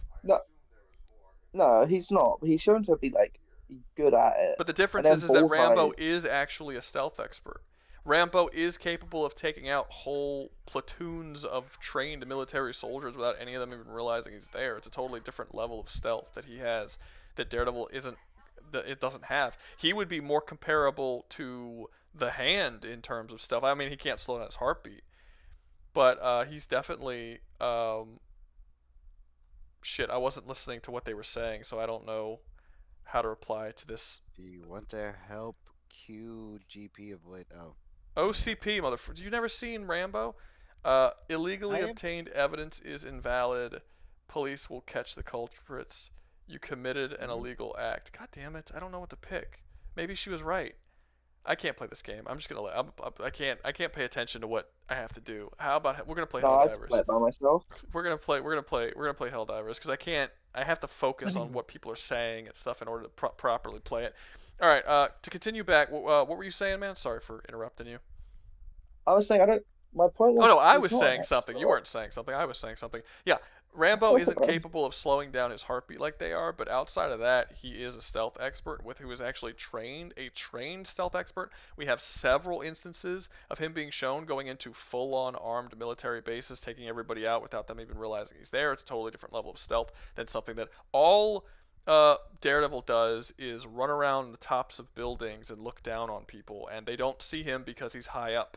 I mean, he wears a bright-ass red suit, for Christ's sakes. I mean, I know he has a black suit at the beginning, but it's like, red is not a stealth color. Let's just be clear about that. Regardless of the brightness or the darkness, it's not a stealth color. So I don't really see how you could say that he's that Bullseye's really good at getting around master stealth when he's never faced a master stealth person. He's faced someone who's good at stealth. He's faced someone who hides when he goes to certain places. Usually, by the way, in broad daylight. When he uses stealth, it is not sneaking around in his suit and like getting around. He doesn't do it that way. It's him taking off his Daredevil suit and pretending to be a blind guy. That's how he uses his stealth. He doesn't like sneak up to people and take them out. He does occasionally, very occasionally. I've seen him do that. Yeah, but it always breaks out into a fight. It's a martial arts show. Like, it always breaks out to being a fight. Fuck. I can't read this right now. I'll take a photo. Boop. And I'll read it later. Because that's new lore. I don't really see... Oh, this is cool. This is new. Did anyone know about this? The fucking, the Illuminates are, like, mixed in with the Terminids now. That's new. It's been a while since I played this game. If you look at the stream, you can see it. There's like Illuminates. Oh, I didn't know they did that yet. I didn't either. That's cool. The Illuminates are all mixed in. It doesn't matter. I'm doing the automatons right now anyway. But you can't compare the two stealths. It's not the same. Daredevil uses actual stealth very rarely. It's almost always just run up and beat up some dudes. I honestly can't think of a single moment. Like, you're saying that like he uses stealth, but I honestly can't think of a single moment where he just does stealth and then sneaks into a place no one sees him and gets out without being detected. I can't He think never of does that. because he's not a stealth he's guy. not like- Like I understand in the comics he's like just straight up a ninja, but he's not really in the show. Like he's like they go into his training, and all his training is to do is to like how to do things while being blind and fighting. It's all fighting abilities. Yeah.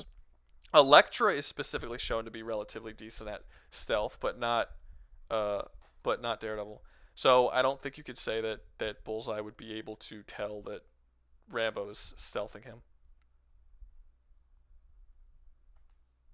No, but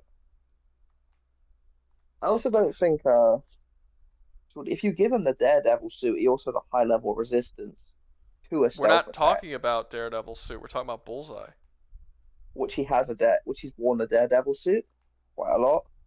I mean, I guess, but I mean, are we? That's not him. That's not like his suit. I guess. I mean, are we giving It him? is. Well, is the Daredevil mean- for one? Is the Daredevil suit is made by the same dude? I don't remember. Who like made it bulletproof or whatever? Yeah, it is. Yes. Okay. Kind of The bulletproof. problem is it's not actually bulletproof. And I still think that I don't think that the Daredevil suit is going to be able. I am trying to find a planet that doesn't have like bullshit things dealing with it. Thick fog. I could do thick fog. I'm just trying to play on like easy, really quick, so I could talk to you and not really have to focus on it too much. But I don't think you can call it bulletproof because it's not Bullet bulletproof, and I resistant. don't. Not really. Not really at all. He just literally take a bullet to the head.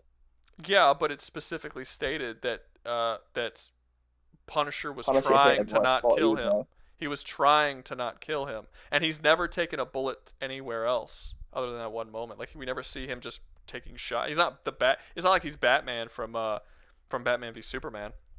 It's some armor. No. Like we see him get hit with like pipes and stuff, and he could take that. But and also you have to think about it. That was a pistol.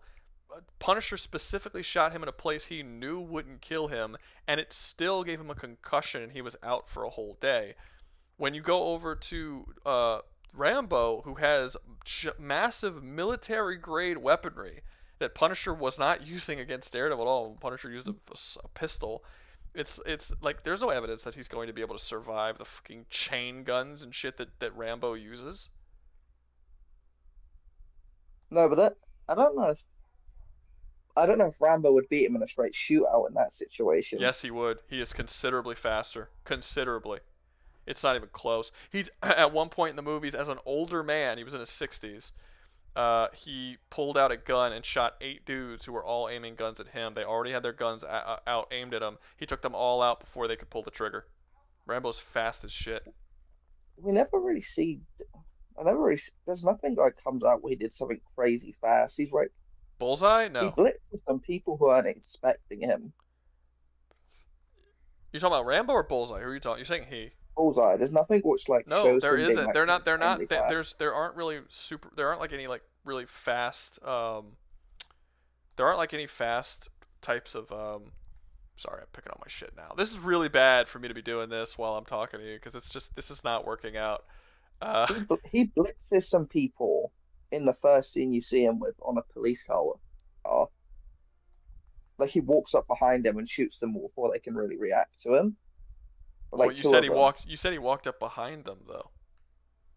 Yeah, but that's what I'm saying. Like, he was able to kill them before they could like turn around to really react to him. Look, the one thing I think there's people. one thing that Bullseye has over Rambo, and it's his aim, and I think that's probably it. Like maybe you might be able to say hand-to-hand combat ability, but even that I think is very questionable because Rambo is a master at hand-to-hand combat, and he's considerably stronger than Bullseye is. Like he's actually physically stronger. He might be, but Daredevil, he can like throw hands at Daredevil, and I think Daredevil would like destroy Rambo. Well, he doesn't necessarily. Well, he doesn't throw hands with Daredevil. I mean, he does a little bit, but the thing that makes him dangerous is that he keeps throwing shit at Daredevil. Like they only fight twice. Again, I didn't see the last They fight 3 times. The new in the original show. I think they fight twice. They fight in the office building, and Daredevil's just trying to get to him, and he keeps throwing shit at him. And then they fight at the end with Kingpin, and they're not even really fighting. Well, they fight 3 times. They fight in the church. I don't remember that. I can't remember that scene Yeah, at all. it's when he kills I'll take the your word for father. it, but He throws his billy club into the guy's chest. He's trying to kill Karen Page. yeah, I don't remember. I'll take your word for it. I don't remember that scene at all, but I'll take your word for it. But I mean, are they shown to be on par? Because in the office building There are fight, for moments, but but there are also moments where he wins. that he beats Daredevil in a fight.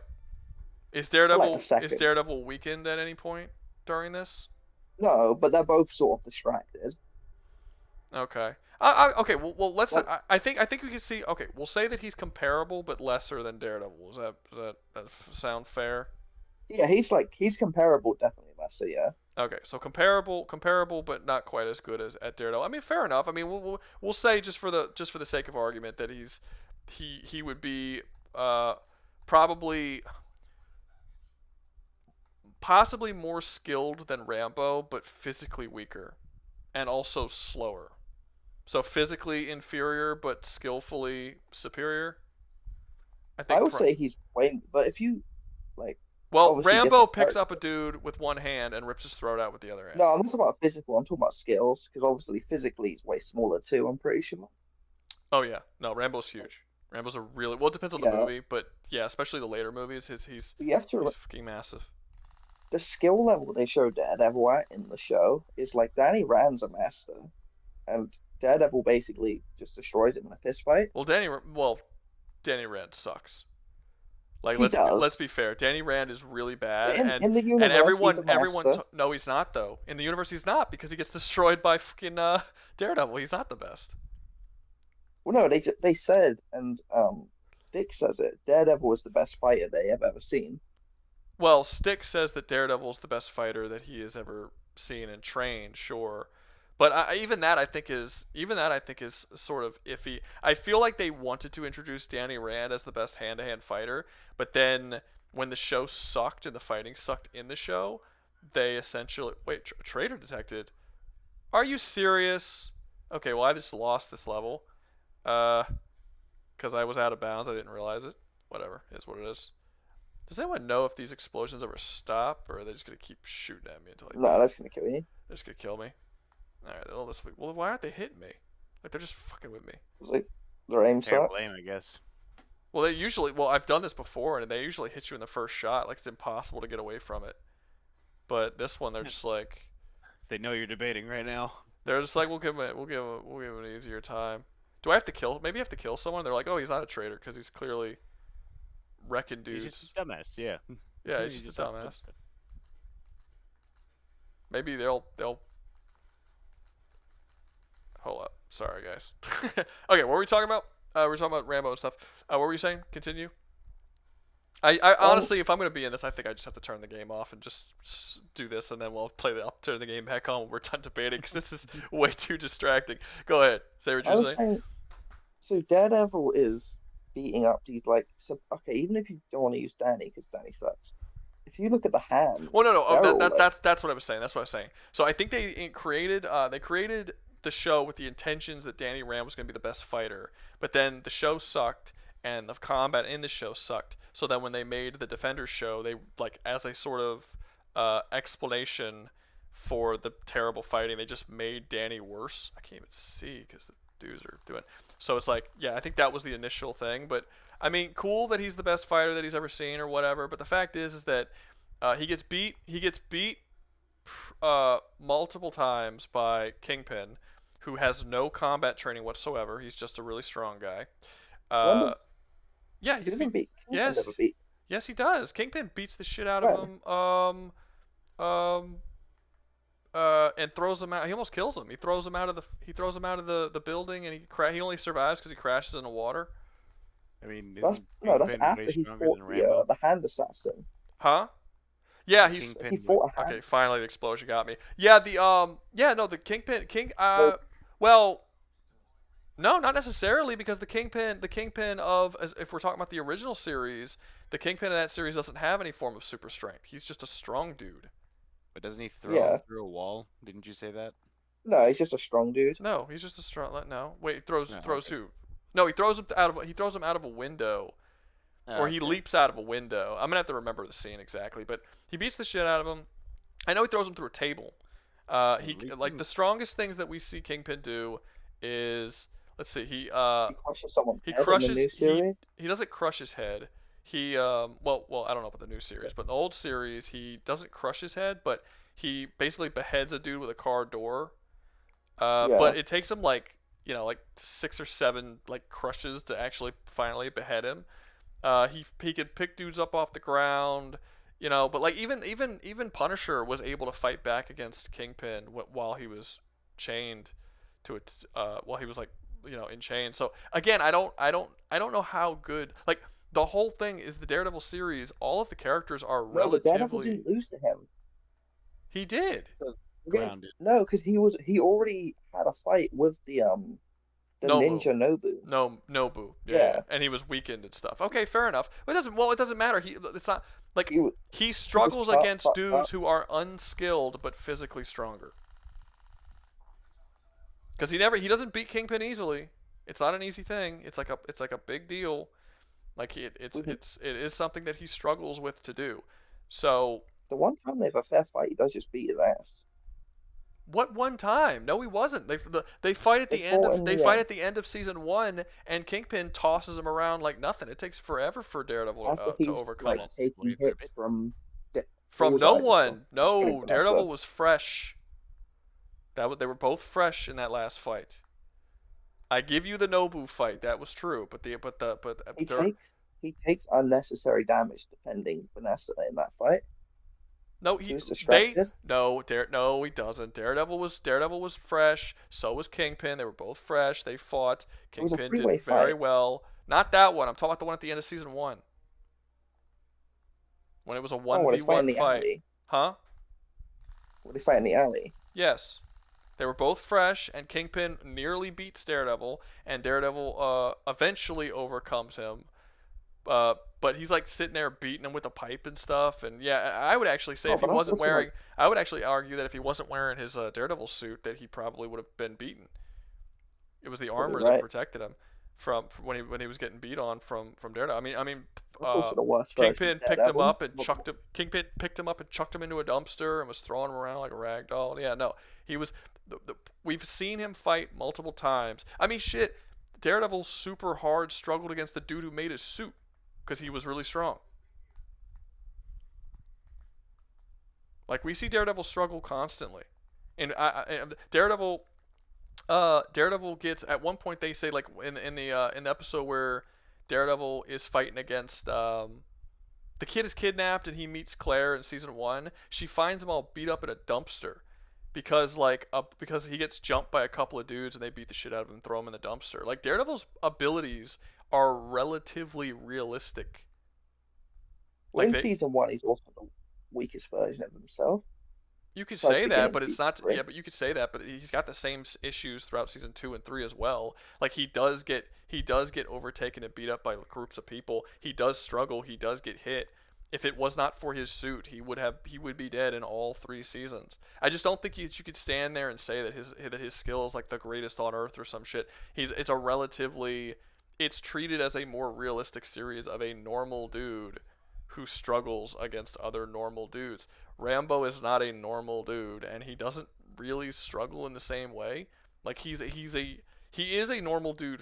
Like he is technically normal. Like he doesn't do anything that's superhuman, but he is constantly like in one movie he takes out like 200 or almost 300 people in a single movie. Like the dude is he's a fucking like weapon of war. Like he kills a lot of people. He takes on multiple people hand to hand. He takes on multiple people with guns. He's essentially a one-man army. And Bullseye is not, and Daredevil is not. The best thing that Bullseye's got going for him is that he's a really, really good shot. And that's fine. That's like reasonable. Wait, hold up. Let me see. I gotta kill these guys. Gee, I don't really have anything. I don't want to waste my orbital laser. But I'm going to, because I want to. Run! Okay, cool. Jump. Well, I'd say he's a good enough shot to the point. I feel like if he gets a shot off on... But he won't because that's what I said. He probably won't because Rambo's considerably faster. The quick draw is something that Rambo's really, really good at. and he uses it in multiple movies. In fact, it was something that he used so much in the movies that when they did the Expendables film, which was basically just a massive reference to all of the action movies those people did, they literally just kept having Sylvester Stallone's character just constantly quick drawing people. Like that was his skill in the group, and that was based on the fact that he did it so often. Oh damn it! I was trying to reload. I pressed the wrong button. That was based on the fact that in the Rambo films it was something he constantly did. So yeah, like he's like so yes, if Bullseye can get a shot off first, he will kill Rambo, but Rambo will be getting the shot off first. And I don't necessarily I'll say he gets the shot off first because he's faster, and I'll say he gets the shot off first because he's better at stealth. Either of those reasons will mean that, like, even if you want to put a percentage to it, you know, like let's say like the two, you know, they're in a fight together, right? I would say if it's just the quick draw shit, then I still say that Rambo is more likely to win because, like, again, way faster, give him like a 60-70% chance of winning that. But then you add the stealth onto it, and then you just up his percent chance even more. I think it's very unlikely that Bullseye would win that fight because all he has is hand-to-hand fighting skill and accuracy, whereas Rambo has literally everything else. He does have an absurd awareness of where people are.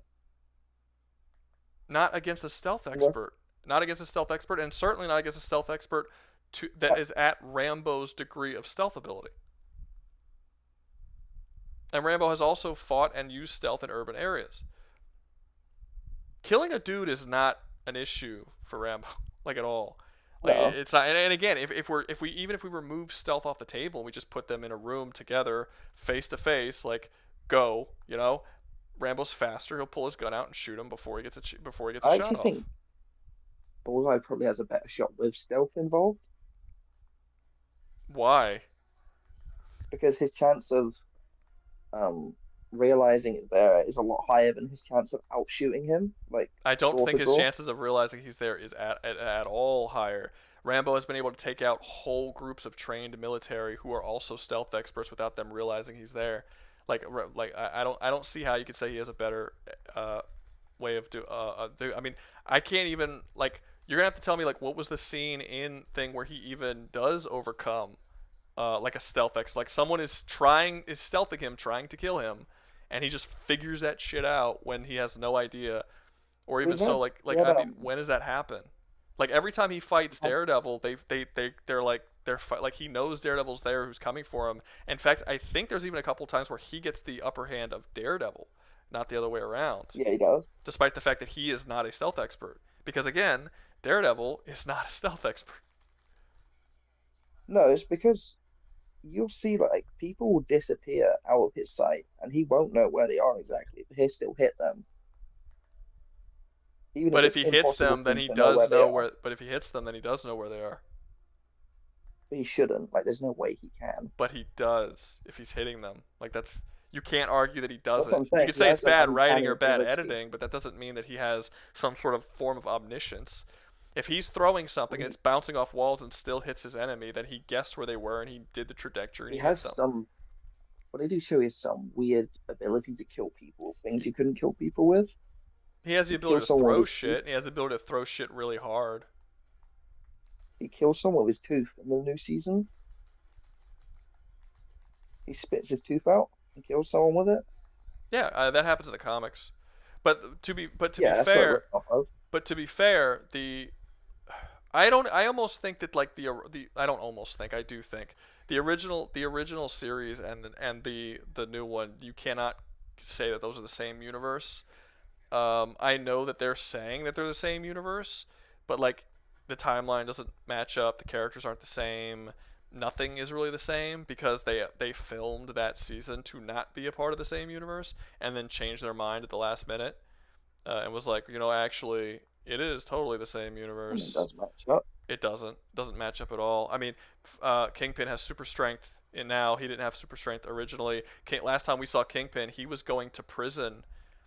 He was going to prison forever, and he was like, and now not only is he out, and he was also, like, convicted of mass murder. Like, they knew, the whole world knew that he was a murderer, a mass murder and a mob boss across all the crime of New York City. And now in the new It is season, slightly he lazy to is a explain it. mayor. He is now becoming the mayor somehow, and people are cool with it. Yeah. No. They filmed the whole season with the idea that it was going to be a reboot, and then people got mad and everyone said the show was going to be bad, so they refilmed the first and last episode to try to tie it into the original show, but it's uncomfortably tied in. They don't match up. Like you would have to like where did Kingpin get his superpowers? Because he didn't have superpowers Well, before. they said he worked out, and that's literally the explanation they give. Yeah, but he worked out in season 2 and 3, and he doesn't. And working out does not make you immune to grenades, because he literally takes a grenade to the face and survives. That's I don't know. He has superpowers. I know they have a meeting. The reason why he has superpowers is because he was a reboot. He wasn't a sequel. Like, he was not the same character.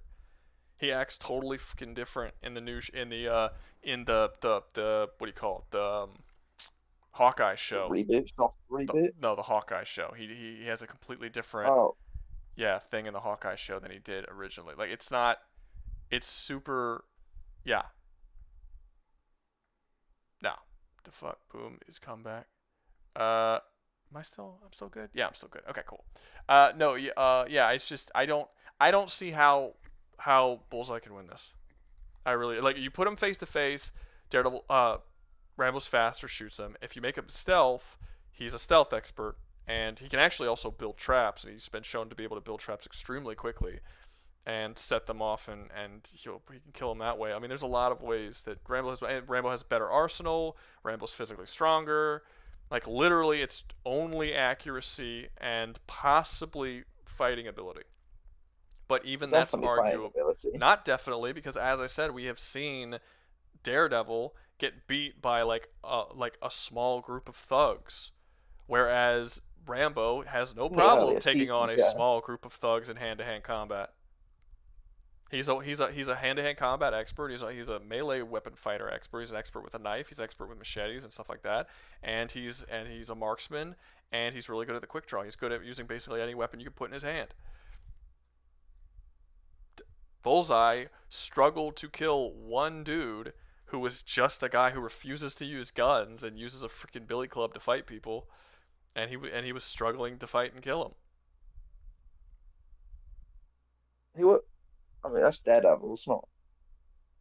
No, that's Bullseye, because Bullseye struggled to overcome Daredevil, who's just a guy. Demon send you a super chat. What's up? Pimp Demon send you a super chat. Maybe he turned into a Saiyan. Maybe he did. That's definitely possible. But yeah, no, I just yeah, I'm not seeing how he's winning. I don't. Yeah. To be honest, I did not realize how little stealth was used in that season. There's like none. There's like I said, there's very, very little to none. The people who do, the Hand use stealth all the time, but Daredevil virtually never uses stealth. All of his stealth feats, if you can even call them feats, is him pretending to be blind, and like everyone like not realizing that he's Daredevil, and him like sneaking into places like that. Into places sometimes. Generally off screen, but it's not even places that require being snuck into. It's just like, we're like snuck in to save he just sort of Punisher. shows up. Wait, what's up? He snuck in to save the Punisher. He didn't sneak in. He fought everybody. No, he sneaks in to save the Punisher. No, he doesn't. They get into a massive fight with everybody. Yeah, after he gets in, then they get into the fight. No, he's in the building fighting people. We don't see him sneak by anyone. Like, he's Daredevil. Punisher escapes.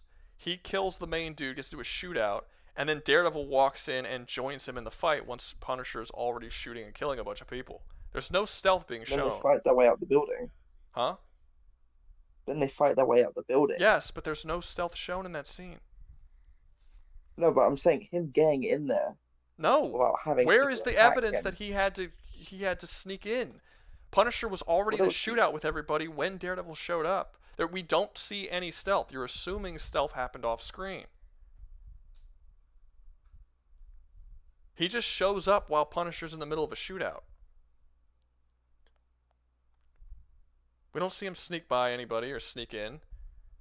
And I would actually argue that most of the people were probably being distracted by the fact that Punisher was shooting at them. Like he was in a shootout when Daredevil showed up. Advantage is still stealth. That's not stealth. He didn't stealth. He walked through the door. like he just entered the building. That's all we know. We don't know how he did it, or if he had to require stealth to do it. But there's no evidence that he had to require stealth to do it. I'm thinking through all the scenes because I remember the show quite well, and everything does just end up in a brawl at some point. He normally takes out 2 people, then it's a brawl. Yeah, pretty much every scene. It's more of a martial arts show than like a ninja show. Yeah. You know, like every. I don't think I can think of a single instance where Daredevil snuck into a place and didn't, or even if you can call it sneaking, got into a place and didn't like end up fighting everybody.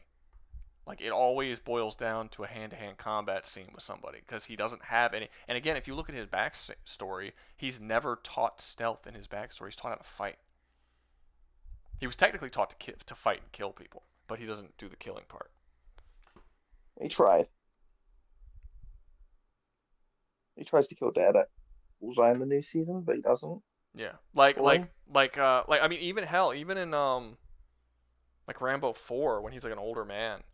Like, Rambo is capable of sneaking inside of a military encampment and saving a bunch of people, leaving. He only kills, I think, 2 people while he's in there, and he hides the bodies and shit, and he gets out, and they don't notice till the next day that the prisoners are missing. Like, that's a scene that happens. And again, he's like 60. He's not in his prime when he was like 30 or whatever, or like 20, late 20s or 30 or whatever. I don't think he was ever 20s. I think even in the first movie he's like in his mid 30s, but yeah, like it's just, yeah, I don't think Bullseye has anything.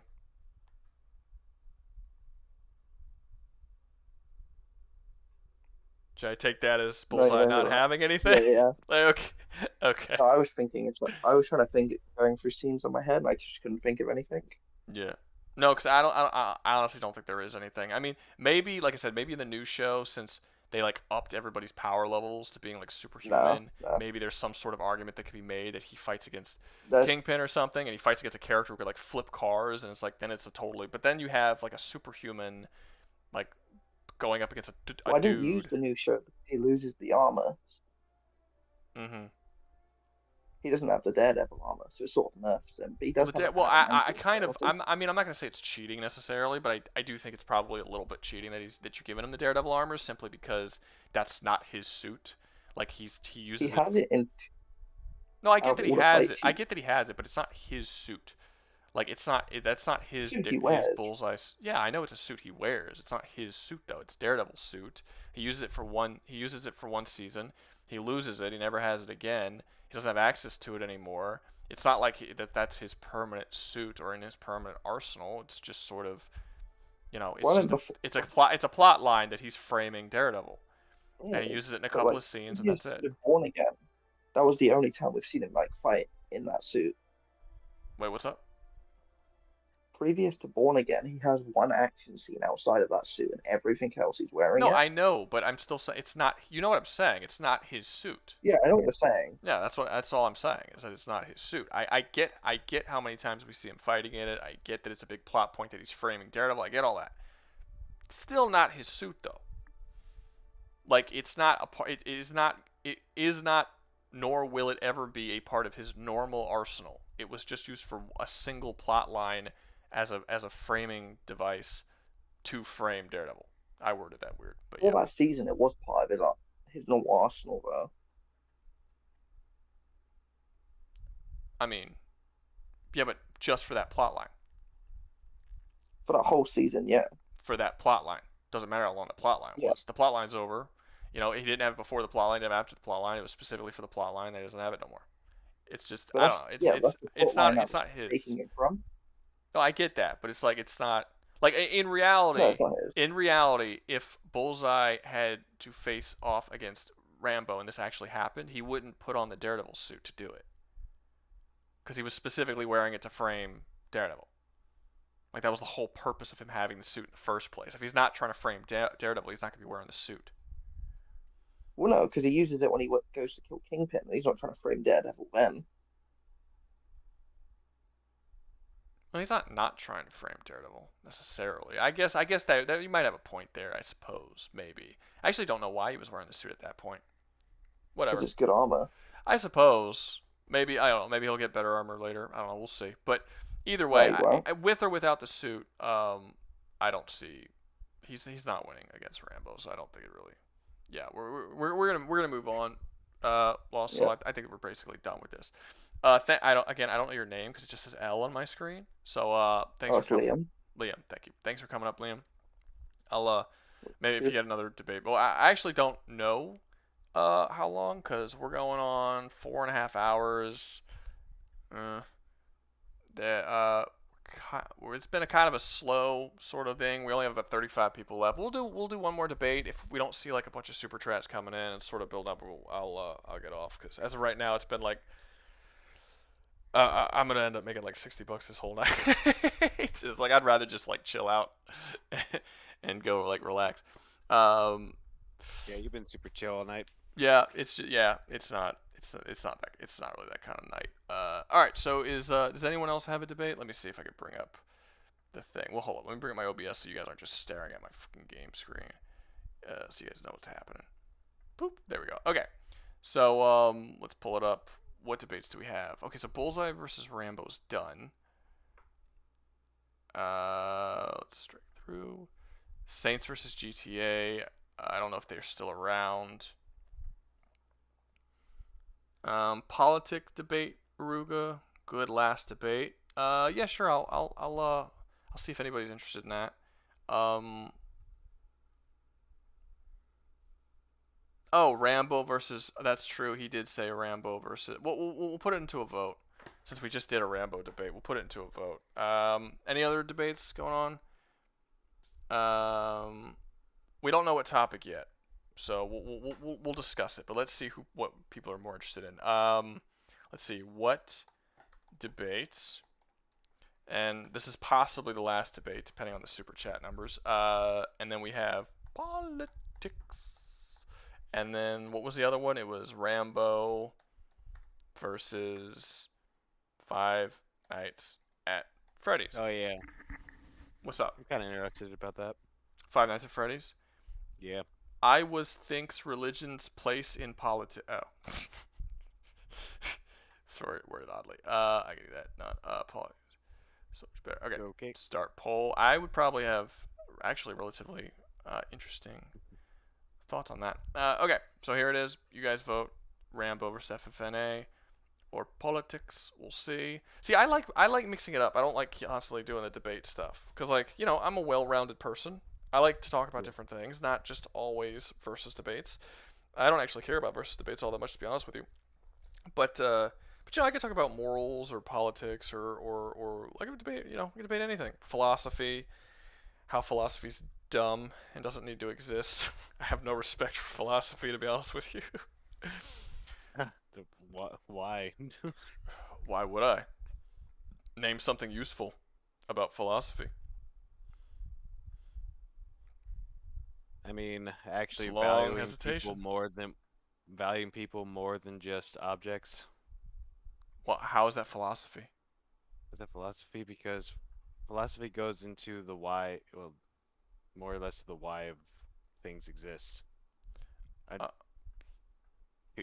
curious what do you think philosophy is exactly? How would you define philosophy? Oh, hold up. We got two debates going on. We're not going to start a third debate. Start another one? It looks like, sadly, Rambo and FNMA is happening, so I have to talk about Rambo again. Okay. I like Rambo, but it's not so much that I have an issue with talking about Rambo more. It's more so looking forward to talk about literally anything other than a versus debate. It's just constant fucking versus debates. It's just isn't even necessarily a versus debate channel. Okay, so politics, Rambo. It looks like there's 14 votes, 37 people. So I'll wait a little bit longer. If hey, got everybody who's in the chat, vote, and we'll see what. Yeah, whatever. Just like we'll get the numbers up. Let's see. You were me, and just pick something else if you want. Yeah, I can pick whatever I want. I get that, but you know, it's still if people aren't interested in politics, then they're not interested in politics. It just is what it is. I'm not gonna force someone to like, Right. you know, we're all just, you know, trying to entertain people, trying to have a fun, light time, and people just don't want to get into politics. It's fine. We won't get into politics. It's not a big deal. Yeah. And I don't do that. And I don't do that with even if politics was on the table. I don't usually do that where people will vote, and then I'll be like, yeah, I'm just gonna go against the vote anyway. I've done that in the past when it came to community posts, but I generally don't do that otherwise. Yeah. It's really just not the smartest thing to do. No, I mean, I do it on community posts all the time. Like, all the time. I'll do a community post, be like, what are you guys interested in? Because I've realized very, very quickly that after making the channel that people don't know what they want. like I'll make a video that everyone voted on, and then the video will come out and no one will watch it, and then I'll make a video that nobody cared about, and then it suddenly blows up. And it's like, why didn't you guys watch the previous video that y'all voted for, but you're watching it? Because it's like, it sounds interesting, but it's like, it's, you know, I don't know. It's a strange situation. It must be an epidemic of how our current society is. People are going onto YouTube, and it's just feeding them the content without them going and looking for it. Rouga, how do you rate Fallout 3? I think it's janky. I think that we accepted its jankiness and its shittiness because it was interesting enough. And then when 4 came out, people no longer accepted the jankiness and the shittiness and the fact that it was a AAA company who was giving us the bare minimum. Well, I guess there's other problems with 4. Well, no, 4 was literally the exact same assets used for 3. They didn't upgrade the game at all. Fair, but the actual art style and tone of the game shifted whenever. Yeah, but people weren't aggravated with the art style. People were aggravated with the fact that nothing new was added, and people were aggravated with the only thing that new was added was things that people didn't care about, like the building mechanics that no one gave a shit about. The only thing that I thought was a cool addition was the gun crafting, which was super bare bones, bare minimum kind of shit, and like that was like the only thing that was new and cool, and everything else was like, this is shitty. Like it's just yeah, no, it didn't do it. And then it's fine, and people don't like it when I say this, but Outer Worlds came out, and Outer Worlds did basically everything better. It was less janky, even though it was a AA studio. It had better world design, better characters, better story. It was better, pretty much. It had more variation in what you can do. The mission setups were a lot better, a lot more interesting. Yeah, it was just overall a better game to me. It was shorter, which I think was what people didn't like about it. It was super short, but that just means you could play through it several times, and the game was different enough every time you played through it that it actually warranted playing through it several times, which was not necessarily the case for Fallout. Fair enough. So yeah, no, I think it's better pretty much every way. Not sure how excited I am for the second one though. I hear the company kind of lost their mind a little bit in the last couple years. Yeah, that tends to happen. Sucks, but you know. Oh shit, it's at 50-50. You didn't expect that to happen. I was just talking, not really paying attention. So yeah, one more vote. Which way is it gonna go, guys? We got 20 votes. How many people are in here? 36 people.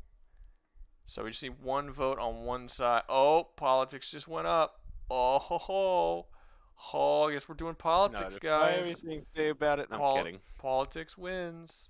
Okay, end poll. End poll. Sorry if you didn't want politics, you weren't fast enough with the voting. Do FNAF commie.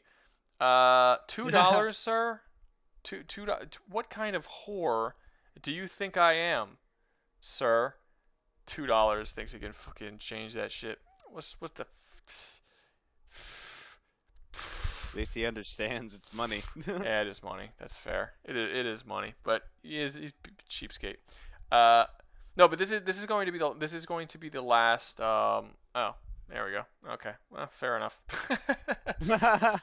All right, nice. Rambo. Crisp 7. you need to know your value, people. You always know your value. $2 is nice. I appreciate it and stuff, but I always tell like I don't know if you guys ever did this, but like I would always have like my brother or friends at school be like, hey, would you? It was like I'll give you $1 for this. And I'm like, there's literally nothing that I would ever do for $1. Like if I'm sitting in a chair, I won't stand up for $1. Because like you should know your value more than that. I think personally.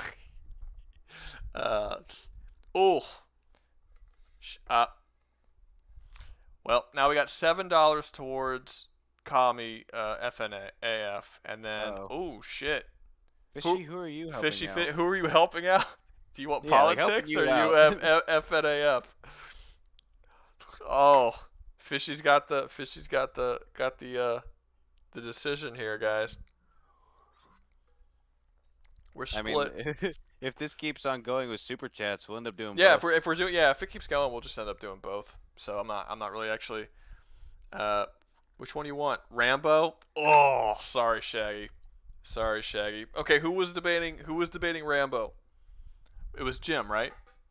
Like that's why he was paying for it, I assume. He wasn't paying for someone else to be able to do it. All right, let's bring him up here again. Invite to speak. And also thank Fishy, Jim. Yeah. Thank goodness, Fishy. I mean, granted, I was still in the lead. You are in the lead by $2 still. That's true. But Fishy made me about to have a heart attack there. I'll be honest. Okay, so what were we talking about? Right. It's Rambo versus FNAF. Also, can you invite Britt up here if you're fine with that? I don't care. Yeah. Like I said, I'm not even sure if this is going to be a debate because I don't know anything about FNF. Okay. Whatever. Yeah. Fridays. Yeah. I know a bit about. I've watched the last Rambo movie, and then I've also I've played almost every FNAF game. Last Blood is a really bad because Last Blood he is in his late 70s. Yeah. And it gives me an idea of his mind essentially is what I'm saying. Is and stuff. Not really. He chills out a lot between 4 and 5. Like he gets a family and stuff. It was the only one I could find on Netflix. Yeah, no, actually, hold up. On Netflix maybe, but I do believe they have hold up. I am going to. Oh wait, I can't because I got the fucking thing. Never mind. I have to change my shit around. I think if you go on either Max or Prime or something, you can actually see more than that. They have like 2 or 3 or whatever. Okay. Anyway, doesn't matter. I'll check that out really good movies. But yeah, 6 he's a very different character, like because he kind of comes to peace with himself at the end of 4, and then by the beginning of 6, he's like raised a pseudo daughter or granddaughter type person, and he's like a family man. He talks a lot more, but like 1 to 4, he's just like this, just like he's this guy who's suffering from PTSD, and he's just like he just can't get away from war. He just has to be warring all the time for him to have any kind of peace. I mean, even in his 60s, he chose to go live a couple miles down from a fucking Civil War rebellion just so he could be near war. Like it's a totally different vibe that he gets. So you're not really gonna understand his character that great. And if you have 6, but it's a good movie. I like it. People really don't like it. Some people say it's the worst one. I think they're exaggerating. I think it's fun. It's I mean, I found them through Rocky because I watched all the Rocky films and then saw that. I was like, I can check that out. Yeah, Rocky's great. But anyway, to get on debate, I'm assuming, Jim, you can correct me if I'm wrong. Are we throwing? I'll state what the debate idea is. The debate idea is he's going to take the role of the security guard. In so FNAF, does he not have weapons? He'll have a sidearm, but not much. So we are vastly limiting Rambo here. Yeah. Well, I mean, security guard. We're nerfing the shit out of Rambo. What's up? Security guard. He's not more expecting of a challenge discussion than a death battle. Yeah, this is Yeah, this is more so. Yeah. I mean, if this went straight death battle, I mean. I'm gonna be honest. FNAF's gonna win because of Golden Freddy. Hold up, I actually kind of disagree with that. The security guard one, it has a lot more nuance to it. I'd say. Yeah. The main thing I wanted to point out though is that the animatronics are not as invincible as they look. Title card, but they are. For example, their joints are pretty susceptible to blunt damage in any way, shape, or form. Like they Well, yeah, do but- have weaknesses Rambo can like do stuff with. But Well, to be yeah. fair, if we're literally just having Rambo be like replacing the security guard, and like these guys are gonna wake up and come after him, is he aware they're Yeah. gonna wake up and come after him? Not on the first night. The But first the night first is very slow, so Okay. Yeah, the he'll first night If he- realize he's that. I don't like know- 50% through the night, and then Chica's gonna be at his door. And are we going to Something pretend is- that the second night he's just gonna choose to not bring weapons?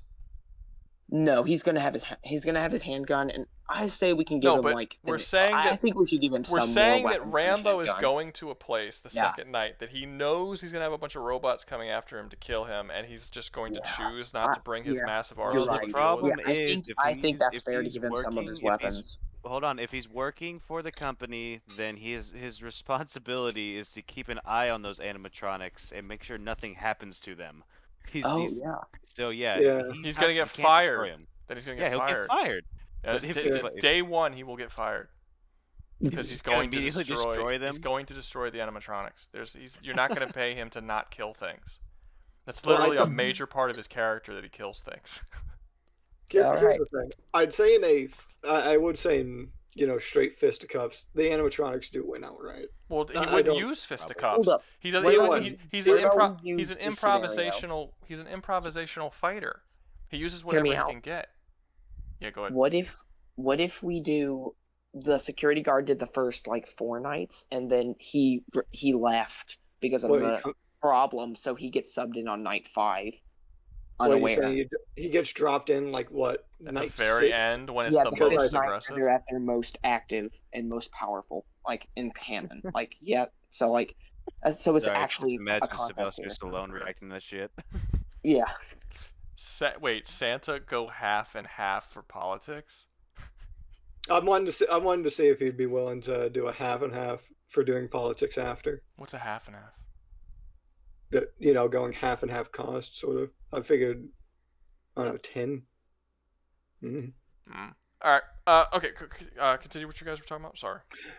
Yeah, I'd assume it'd be after. I'd assume it'd be after the first. But if we're doing more aggressive, because he'd just bring more weapons the next night, we could do like the 6th night where he would have defenses for a while because of the doors. However, he would lose He's power. not going to use the doors. Like, see, that's the thing. I don't see Rambo dealing with it in the same way the security guard was. The security guard he's gonna was go out and completely defenseless against them. Rambo's not defenseless against the robots. Yeah, I mean, I would even say physically, he's not too far away. Like, if he hits the joints and stuff, he's not too far behind. Yeah, Rambo.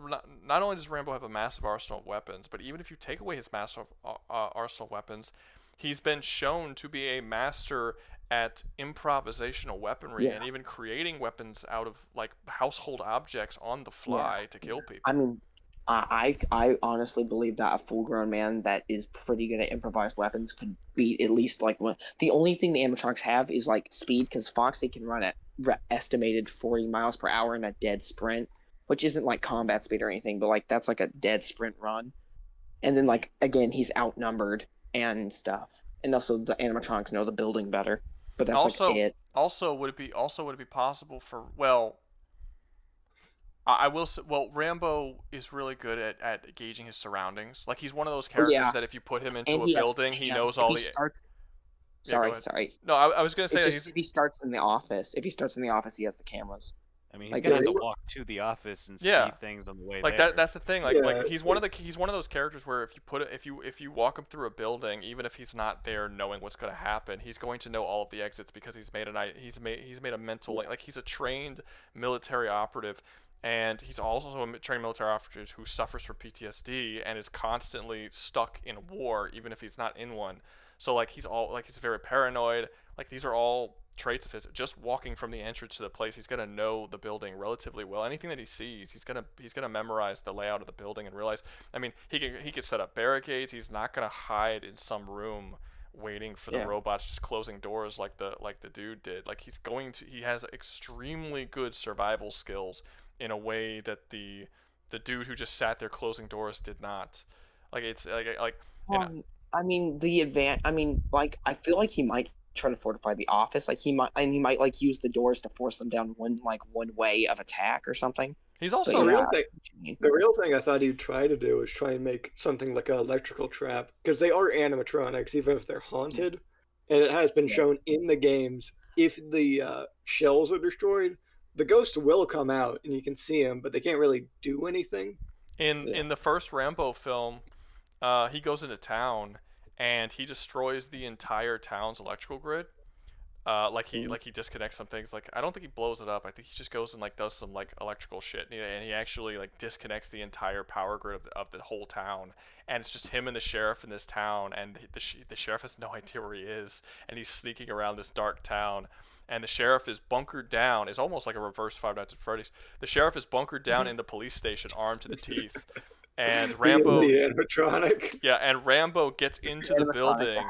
Yeah, and Rambo gets into the building and gets the sheriff and nearly kills him, even though the sheriff is bunkered down in a police station with the whole arsenal of the police station just waiting for him, and he couldn't stop him. He still got to him and overcame him. And the only reason why he didn't kill the sheriff is because the colonel was there and like basically like begged him not to kill the sheriff, but he was super about to kill the sheriff. But yeah, so he could technically, if he wanted to. I mean, technically, if the lights are out in a Five Nights at Freddy, that would be that would arguably be a bitter. A few dim lights are on, and that's about it. Yeah, there are a few dim lights around the restaurant, but it is mostly darkness. Yeah, that would arguably give Rambo a bigger advantage than the animatronics. Because they're big and like you can hear them coming. They're loud. They're big. Yeah, the only thing is I don't know how well their eyesight is and stuff like that. Like, there's a good chance they might just be able to instantly see Rambo in the dark or something.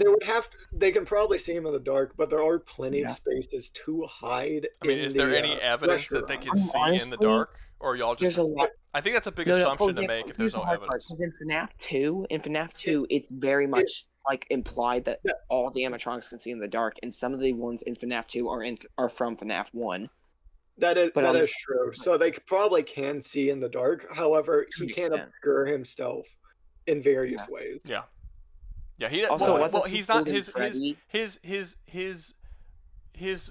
how he uses his stealth is not normally seen, where he just like stands in darkness and people look in the darkness and can't see him. He generally does like actually hide his body from sight, even if the lights were on. But he has been shown being very good at using the darkness to his advantage in certain scenarios. But here's the thing, and this is really the main reason that I think that Rambo would actually take this relatively easy. He doesn't actually have to kill them. Even if all he has to do is survive. And while he's super good at killing, and I think that he probably could kill most, if not all of them, he doesn't actually have to. Yeah, and I think it's very hard to argue that Rambo can't survive when a security guard survives. Yeah, like the thing is with his Warzone like personality and what you've described to me from the first movies and like stuff like that, I doubt he would leave the building. I think he would try to take them out with traps or guns or something like that. Well, if leaving the building is an option, he'd leave the building. Nah, yeah, not if he doesn't want those things to get out. I don't know if it's locked.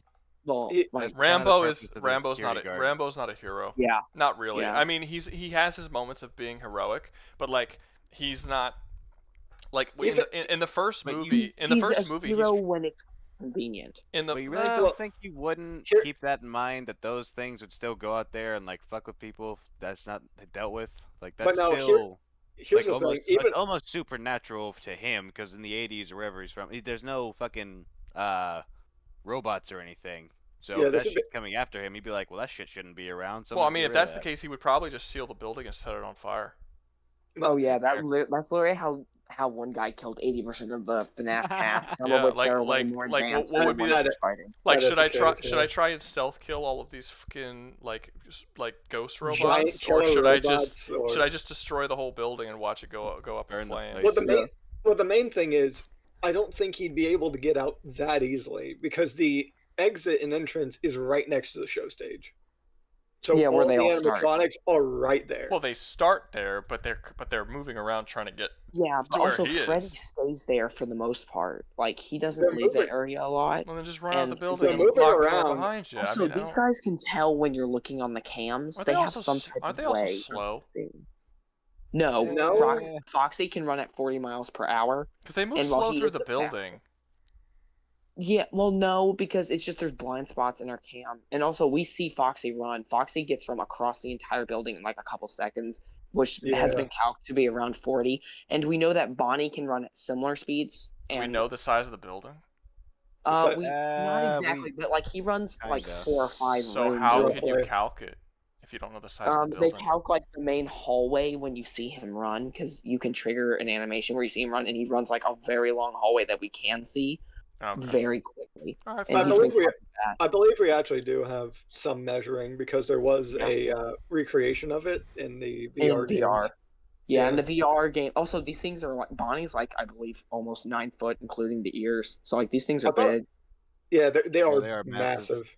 Yeah, see, someone's saying, I don't want to say that this is factual or anything, but someone is saying that Five Nights at Freddy's vs. Rambo is going to be like Willy's Wonderland, where it was basically just Nicolas Cage killing all the animatronics relatively easily. Again, maybe there's like a different power level Honestly, between those. number 1, I don't think he's wrong. Like we would have to go to 2 or 3 not entirely, for there to be a struggle. But Willy's Wonderland, that was a lot bigger of a restaurant, first of all, and second of all, they all came at him like, one at a time. I don't think it. Yeah, no. They came at that guy in that movie, but Rambo can fight against tons and tons of dudes at a time. Yeah, we see him do it all the time. Like, they can be. I remember by bullets. They're not going to be like. And wait, are the robots? You said you even said you're giving a pistol. Like, is he? Yeah, are they bulletproof? No, but you need to hit them in very specific areas. So like if you shoot him in the face or through the eye, that wouldn't work. No, really, probably the best shot Rambo has is the neck segment, or I believe a specific spot near the abdomen, which he doesn't know about. Which he doesn't know. Yeah. I'd say his best. Although he can take out their eyes and blind them or something like that. He could do that. I'd say his best shot actually would be trying to aim for joints to try to make sure they can't run as fast. The joints are definitely again, these things are not the most durable. I think if I had if I had a chair leg, I think I could break their joints with a clean hit to the back of the knee. Like these are just like better Chuck E. Cheese robots. Honestly, they're probably worse because they're being possessed by 9-year-olds. I kind of see him like pulling a fire axe off the wall or something and just going ham. Oh yeah, there might be one of those. I just don't. I mean, and honestly, even if he doesn't, like if the building has like a kitchen or like a cleaning area, it does. He's shown being capable of making makeshift explosives from just household materials. Yeah, there is a kitchen. However, but Chica's always in it. He would have to, he'd have to try and get in there again. He'd it's have to visible from the show stage, and he'd have to get in there without being spotted by any of the animatronics. I mean, can he travel through the vents? There aren't any vents in that game. Well, there's gonna be a vent. At least not big enough. But they're not big enough. They're very small. That's fair. In this game. That's fair. in the other games, they can some of the animatronics can actually crawl through them, but in this one, they're way too small. Okay. Yeah, if this is FNAF 2 or 3, then maybe, but this is FNAF 1. There's small vents. He's not a contortionist. He's not getting in there. Actually, Rambo is a master contortionist. No, I'm kidding. Yeah, he's a master contortionist. Yeah, he's a master contortionist taught by Houdini himself. Yeah, no. Just everything y'all bring up, I'm like, well, actually, Rambo's actually an Olympic gymnastics. Yeah. His spine is canonically made out of rubber. Yeah, no, he can squeeze himself through a 2-inch diameter hole. It just becomes fucking like Chuck Norris, like the Chuck Norris meme, but with Rambo. Yeah. Chuck Norris, yeah.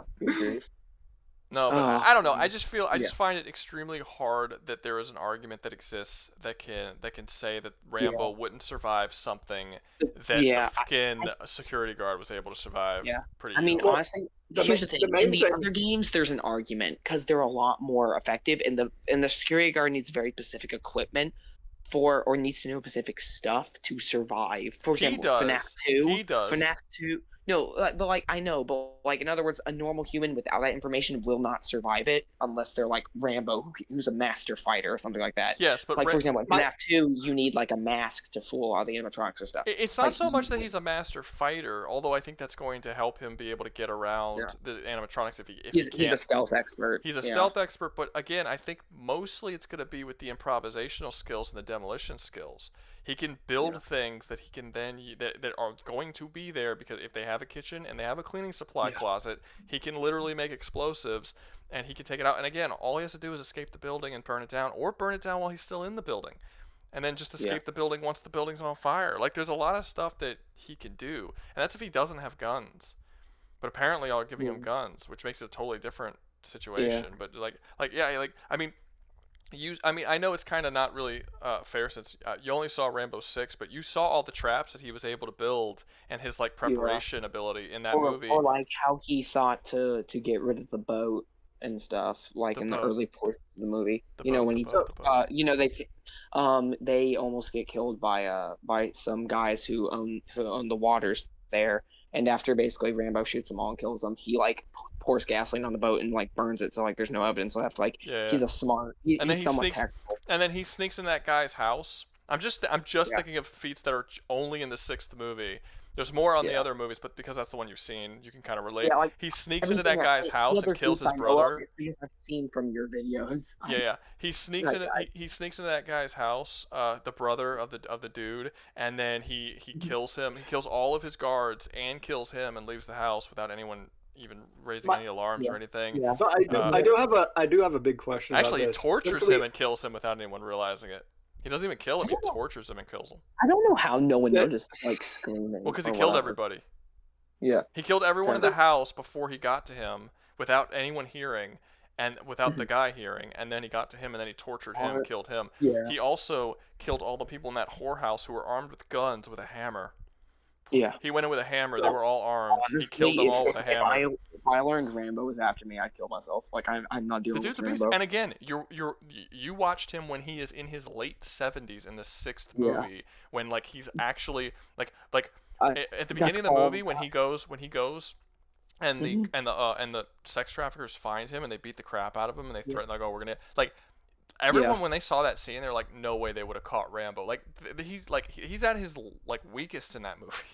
Like, so can I say this real quick? We are throwing him in the 6th night. We changed it a bit. 6th night. They are all immediately coming after him. Do you think he'd be fast enough on the uptake to see the animatronics are coming towards his office? Considering that Rambo is kind of, his mental state is to the point that he always kind of sees himself as a war zone, I don't really think that they can come at him fast enough that he would, like, it's not like they're going to catch him off guard.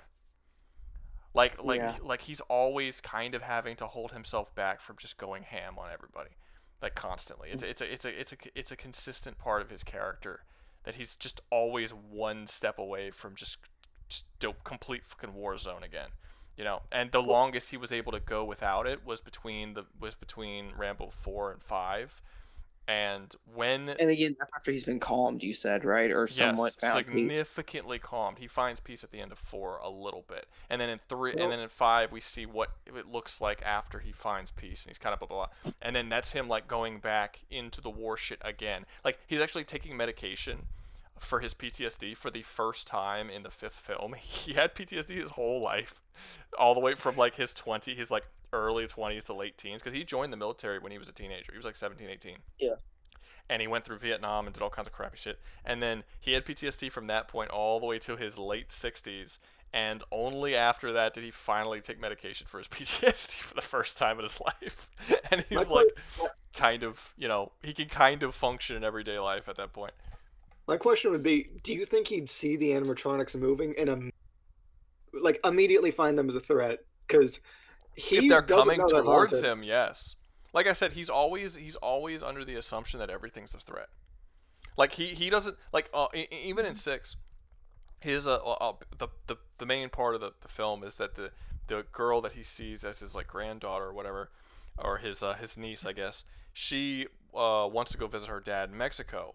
and he doesn't want her to go to Mexico simply because of the possibility of dangers that she might see in Mexico. He's paranoid of the fact of what might happen. Kind of like Taken, if you've ever seen Taken, it's kind of a similar situation where he's like, no, you ain't traveling across the world because I know how dangerous the world is. Rambo always has a mindset that the world is not a good place. There's always something trying to get you, like always. Yeah. And he's been trained to believe that because he's been around the whole world. He has fought in, and he's also, people don't talk about this, he's fought in like every major war since Vietnam. He fought in Vietnam, he fought in the Afghan War, he fought in the Gulf War, he fought in a war that the United States wasn't even involved in. If someone remembers what country Rambo 4 took place in, there was a civil war going on there. He took place in that civil war. Like, he has been in constant wars since Vietnam in the 60s or 70s. When was he in Vietnam? What years did he fight in Vietnam? I don't remember the exact years he fought, but yeah, he's like constantly been at war that whole time. I think there was one section in either 2 or 3 where he was lived as in this monastery with monks, and they made a note that even though he lived in a monastery with monks and he was trying to live this peaceful life, he had to leave the monks to go to a violent fist fighting fight club where they glued broken glass and spikes to their fists to fight each other because he just couldn't be around peace for that long. So he had to keep leaving to go fight people in violent death matches. My question would be, do you think, because they immediately... Burma, thank you. Night 6, Shaggy said that the Civil War place was Burma. That sounds right. I think that's right. Mm. But on the 6th night, they are immediately after you. Literally first second, Bonnie's already coming after you. I don't think the speed matters. I don't think the speed of them coming after you matters at all. The main problem is if he's time to set up the traps and the such. Sure, but I don't think he necessarily needs the traps. I think the traps are cool. It'd be good, and to be fair, he sets up traps really fast. In First Blood 1, he now in 6 he doesn't. In 6 they're already set up, but no, that's not true. A lot because in 6 he does have a couple hours before they get, because they're driving to his house from Mexico. Yeah, no, but what I mean is he has at most 10 minutes, probably closer to 5 minutes before Bonnie's banging at your right door. Yeah, but pump the thing with a shotgun. Yeah, but in First Blood, the police are chasing him into the woods. He runs into the woods and they follow. And by the time they get there, the traps are already set up and they just start getting. We don't know how much time passes because it's not clear because it's a movie and editing. But I mean, it can't be more than an hour or so, or it can't be that. And even that I think is kind of long. He did this in minutes, not hours. So the fact that yes, they will be coming after him, but he still has a whole night to survive, so he still has 8 hours.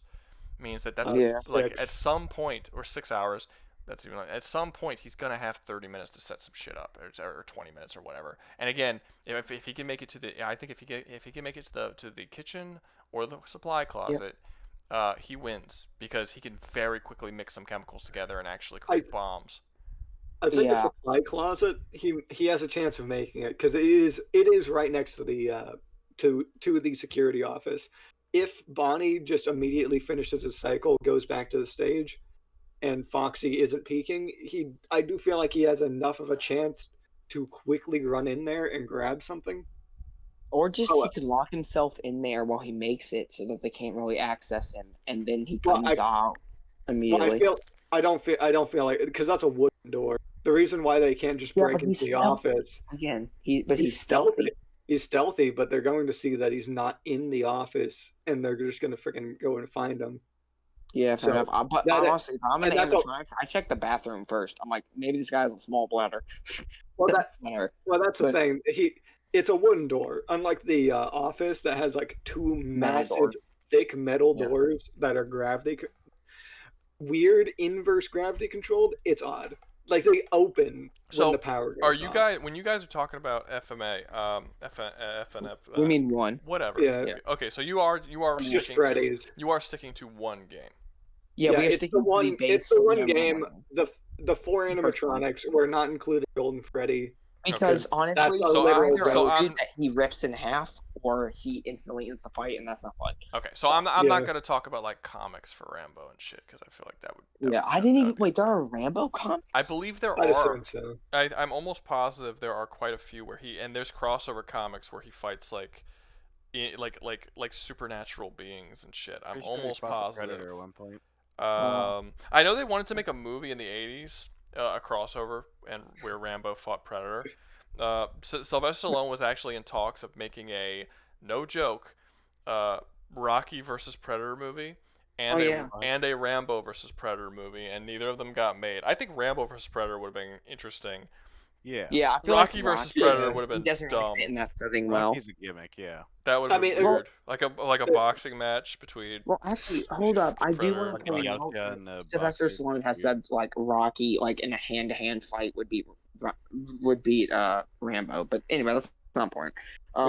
That's because he's a skilled and freaking like he's a skilled and masterful boxer throughout like what the how actually many he also has wrestling and apparently a bit of like taekwondo and like Muay Thai moves and stuff like that. He's a very skilled fighter in hand to hand. That's probably why. And Rambo Rambo, he's trained, but I don't know whoever said that, but I will say that Rocky is not Stallone said that. Rocky is not a human person. Well, you can take his word for it. Yeah. Rocky is not a human person. Yeah, not really. I would say Rocky 1 is like he's like at the higher ends of possibly peak human. I don't think so. Like even in Rocky 1, like he takes a massive beating for 15 rounds straight, being punched by a guy who's never made it past the second or third round without knocking a dude out. And and he just takes hit after hit in the face, and he does not go down. By the time you get to Rocky 4, he's being hit with attacks that are 3 or 4 times stronger than Mike Tyson's strongest punches. Yeah, and he goes on for 15 rounds straight and never goes down. In fact, Rocky's not a human and remember, person. Rocky wins the fight. Like Rocky actually wins the fight, which is a lot harder than just not like going down. And he ends all of communism with a speech. Yeah, that's something that's true happens. Patriotism. That that's happens just, at the end. I don't think Rambo can beat that. Yeah, just true patriotism like that. Yeah, no, Rocky's not a human person, anyway, no, because he beat communism. Anyway, we need to get back to FNAF versus Rambo. Yeah.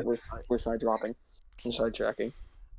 Again, he would have to try and manage his time really well because he can't just spend like even 10 minutes just making a trap because they are constantly on him. Yeah, like Bonnie definitely gets to him before that. He would have to try and grab the supplies from the supply closet at the very beginning of the night because Freddy's going to be at his right door. And if he leaves, I don't think he has to run away from any of them. I don't really think he needs to. I feel like he wouldn't. I think even if they show up to him, I think even if they show up to him, and to actually fuck with him and shit. I think if he can grab like something to hit them back with or something like that, just to fight back in some way, I think he'll be fine. Also, these guys do have enough bite force to crush a human skull. Yeah, that's fine. They also are strong enough to just shove you. Although inside Chica the is kind of animatronics. pointless. That's fine. Chica's I mean, we see Rambo kill men with his bare hands. We see Rambo kill men with his bare hands in his 60s. Like I said, it was Rambo 4 when he picks up a dude with one arm off the ground, and then he rips his throat out with the other hand. Like the dude is dangling in the air. This dude is 60 years old. Imagine how strong that man would have been when he was in his 30s.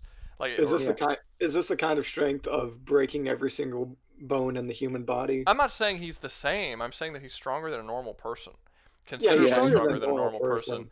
Because he's like ripped out throats, done all that with like bare hands. Yeah, he breaks bones. He survives shit that he shouldn't be able to survive. He takes on whole armies by himself. He is armed with guns, sure, and that's clearly going to be a problem. But I don't think it's going to be nearly as much of a problem as I think you guys, or specifically Jim. I think Britt's kind of on my side. For me, I'm just trying to be like kind of like. It's so hard. I don't think it's that hard. They were overcome by a security guard who was closing some doors. Like you're replacing a regular dude who won with a button with Rambo. I'm trying to do, but the thing is, I doubt Rambo is going to try 80% of the tactics that the guy does, and is going to put himself in more risks because of that. Rambo, I do Because feel like like he has a legitimate chance of getting surrounded from all Yeah. sides, but it or doesn't getting matter if converged on I don't by think it two is. at once. But again, If he's out. he's a guy who is oftentimes put against way larger numbers of people who are better armed than he is, and he still overcomes. Again, you could say, well, he has a chance of being surrounded in First Blood when the entire police force is hunting him in the woods, Yeah, but he doesn't but allow himself to there- be surrounded. He uses stealth, he gets around them, and he takes them out one In- by one. Also, In all if fairness, he's like that's- cornered in the halls, that's- like they're barely big enough for the animatronics. He's not going to be able to slide to the side of them very easily without getting grabbed. But I'd but also have to say this isn't a threat that he's dealt with. It's not like it's human where you shoot them in the head, they're dead. That's what he typically deals with. It's just human threats. They're pretty straightforward. not and typically. standard. I mean, He can pretty just- entirely. I mean, they're humans, but they are well-armed humans in much greater numbers than what he has. Also, but I will say, you said it yourself though. He always shoots first and is the faster shot. However, I didn't say he always firearms. shoots first. I didn't say he always shoots Well, first. I mean, he has a quick he's faster shot, than though. that. I say he's fast. He's a fast shot, sure, but I mean, if he pulls out a gun and he shoots at him and the bullets don't work, he knows that he's got to mix his tactics up. He is a master tactician when it comes to warfare. well, I won't say tactician, but yeah, he's a great. He is a improv tactician. strategist. You have to if you're being I hunted associate- if you're being I hunted by associate- dozens of people and you take them all out without them even knowing you were there, you just tactically overcame them. You are a tactician. Yeah, but like when I think of tactician, I think of specifically like army strategies or No, you group can be a strategies. tactician of smaller groups yeah, of people. I can see that. If you overcome, It's and just besides, that's what comes to my mind. and so arguably, that's and not arguably, he has overcome armies by himself. So even if you want to say like that, I would say that's more impressive tactics because he used tactics for one to come over many as opposed to many to overcome many. Yeah, I mean, you're putting arguably like probably if I had to really think about it, the most skilled. What? Holy shit! What? Oh, I'm so sorry. I did not realize my mic was on. I am so sorry. No, come on. What the frick are you on about? I'm on a game. No, I'm so sorry, guys. I am very sorry. I thought I was muted. You're good. I thought you were getting stabbed just actively. He really hated your point, Rouga. He He really did. I didn't even make my point yet. No, my point was I think you can very easily make the stance that Rambo is probably the most skilled and most deadly action movie protagonist of all time, with possibly maybe somebody like John Wick being comparable, but I wouldn't even necessarily. I actually think Rambo beats John Wick. I think Rambo has a larger pool of skills that Rambo does. Yeah, I'm sorry, Rambo. Wick is probably John the Wick. better. Wick is probably a better shot, but I'd say that. Well. To be fair, John Wick is an extremely good shot for sure. Like he always gets headshots, but their style's totally different. One focuses on warfare, the other one focuses on essentially gun fu. But it's guerrilla tactics versus aura and the ability to just be cool and somehow survive it. I don't think Rambo is beating John Wick in a fist fight. But I think if you're putting if you're arming them like in a close-up gunfight, I think if you're arming them and putting them both in a building to kill each other, I think Rambo's coming out most of the time. Probably relatively unscathed as well. Well, I mean, in a gunfight, you kind of have to, because like you're either shot in like a vital area or you're not hurt. Like that's kind of how gunfights usually kind of work out. Yeah, but John Wick has armor and shit on. Anyway, it's bulletproof. Yeah. The main reasons why I'm saying I think that Rambo would struggle against this is when he fights armies or is at great odds, he usually can go back to doing stuff like guerrilla tactics in the woods and all that to even the odds. And he's usually just fighting humans, which are decently straightforward to take care of, and he can use stealth and all that. The FNAF location is very limited in size. He has very limited options. And the hallways from where he starts. And the enemies he's fighting aren't standard humans, and you'd have to try and think up a new way of dealing with the animatronics. But the options are limited to the security guard. like if you put me or you in this situation, we have limited options. If you put a trained soldier who is meant to be put in all sorts of scenarios and get out of them alive, Rambo's gonna have more options than the security guard did. Considerably more options. He has we're more like, options. he's gonna have way more. I don't think he's gonna I don't think his options are gonna be nearly as limited. He's not as outnumbered in this as he normally is. He's fought against people in small areas before and overcome them. Like he's been surprised and been attacked and outnumbered by other people. He's been surrounded by other people, firing bullets from every direction and gotten out of it. He's gone up against whole armies. I don't think that this is any more difficult than any of the other stuff that he's had to deal with. Just because you swap out humans with another species or race or whatever, I don't think it suddenly makes it like, yeah, it's gonna be a little harder now the opponents are armored. Cool. Like I don't think it's gonna make that much of a difference. I really don't. Yeah, I think it comes down to if Rambo can get his explosives really pretty quickly, then he wins, and if he doesn't, then it's going to be like he's gonna have to risk like himself and like setting a fire. Like those are because if he starts fighting one and because again the hallways are so tight that like he can't get around them at all. Yeah, like if he's hiding in the dark on the edge of the wall, he's probably gonna get kicked and then found. Yeah, he's probably gonna get spotted if he's just hiding out in the open. He needs to move quickly. He needs to explode stuff and get out. I mean, even if he sets off an explosion, honestly, that kind of saves him because even if say he can only make one explosive, that still makes like the entire authorities from the nearby town come rushing in to back him up. I mean, I don't think he needs it, but like it's just more in Rambo's favor there. I mean, if we had FNAF 2, I think this is an actual debate, but with FNAF 1, there's just not enough animatronics, and they're not good enough to compete at all. Like, FNAF 2, you have Foxy's way more aggressive. You have characters that can actually electrocute here. We have higher tech, full metal, like, animatronics. Like, that, like, would actually be, I think, a struggle for Rambo, but this, they get, like, full metal, destroyed by a pipe bomb. Those are plastic. Yeah, but you also have to think that we're also not really. I don't really know how much of a debate this is. This is kind of a debate, kind of a conversation. Yeah. But we're also putting Rambo in the other opponent and in the opponent's home field advantage to see if they can overcome.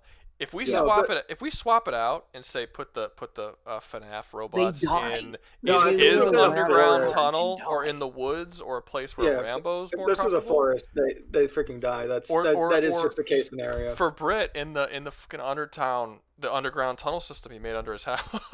That would be so casual. Have you seen Rambo 5? I haven't, but I would say that is probably a very funny situation. He made a massive. It's basically murderous Home Alone. He made a massive underground tunnel system under his farmhouse, and it's just a labyrinth essentially. And like all this entire, I don't know if they're cartel necessarily, but it's a bunch of Mexican sex traffickers. He has to kill 60, 70 people under there. Like he kills so many people. It's just like a montage of death of him killing anybody who goes in these tunnels. How did I miss these movies? I really need to watch these. They're really. I'll tell you this. A lot of people don't like 3, and a lot of people don't like 5. I like 5 fine. I think 3 is fun. 1 is fantastic, and 4 is fantastic. 2 is good. So, but overall, I think you're gonna probably like them all. I don't dislike any of the Rambo movies. Even like the people who say that 5 is worse than 3, I think are kind of odd. I think 5, they're upset with like what the movie was saying and the fact that he doesn't really feel like Rambo in that movie that much because he's kind of found peace. But 5, I think, is a perfectly solid revenge film. I don't get why people hate on it. And it does all the same stuff that normal Rambo movies does. It makes a political statement, which all Rambo movies have some kind of political statement. It is extremely violent. It has Rambo murdering lots and lots of people. The stuff that you like in Rambo movies are in that movie. It's not a war zone, which I think threw people off. It's the only movie where it's not a war zone. It's also the only movie. Yeah, go ahead. I'm really excited for the one where he's like running around in like the jungle and forest and stuff because that just looks really cool. That's 2. Well, a little bit in 1. Actually, a decent amount in 1. That's 1, 2, and 4. He's in the woods, but he's in different woods in each one. So in 1, the first one, he's actually in America.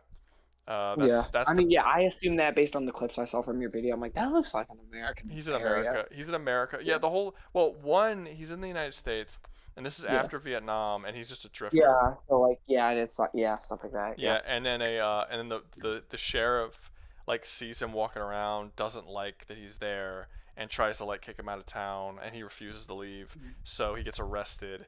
And then he didn't even do anything. Like he was just like basically the sheriff just has like a thing where he just thinks that he's some bum traveling like in the town. He doesn't want him there for whatever reason. Bum. Yeah, and then when they try to shave him, he has like a fucking PTSD flashback thing because he was tortured in Vietnam. And when they see the blade coming towards him to cut his hair before they put him in jail, he like goes off and like takes out all the cops and like leaves the police station, and the whole movie is the police hunting him down through the woods as he just takes them out one by one, and he basically goes to war with this small town and no one could stop him. And that's the first movie. He actually doesn't kill anyone in the first movie at all. He leaves everyone alive. There's one dude dies and they blame him for it, but he didn't actually do it. It was the cop's own fault for doing some stupid shit. But yeah, like he doesn't actually kill anyone. But 2 through 6 he kills double to triple digits in all of those movies. Like they become way more violent. Wow. One would be a really funny debate. What? Freaking Rambo versus Mr. Satan from freaking Dragon Ball, like Z Dragon Ball. So that still would be get fair. shot. No, because you're a real dude, and like Dragon Ball, and Mr. Satan is like pulling trucks and shit. Honestly, a cool one would be Rambo versus Steve Rogers. Like from MCU.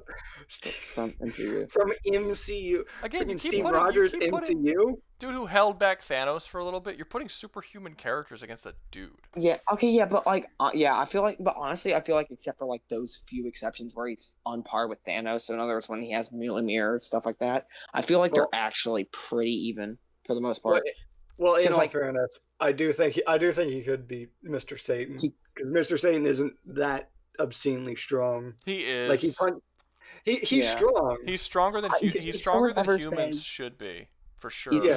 If it's a Dragon Ball or Dragon Ball Z character, I believe they're like small island minimum. No, not Mr. Satan. Mr. Satan is shown like before he meets Goku and all that, when people think that he's like the most powerful man in the world or whatever.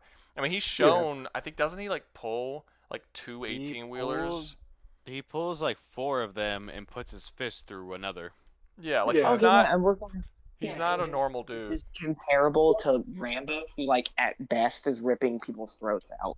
Like he's also got capsules which he could literally just shrink any size object into and carry into his pocket.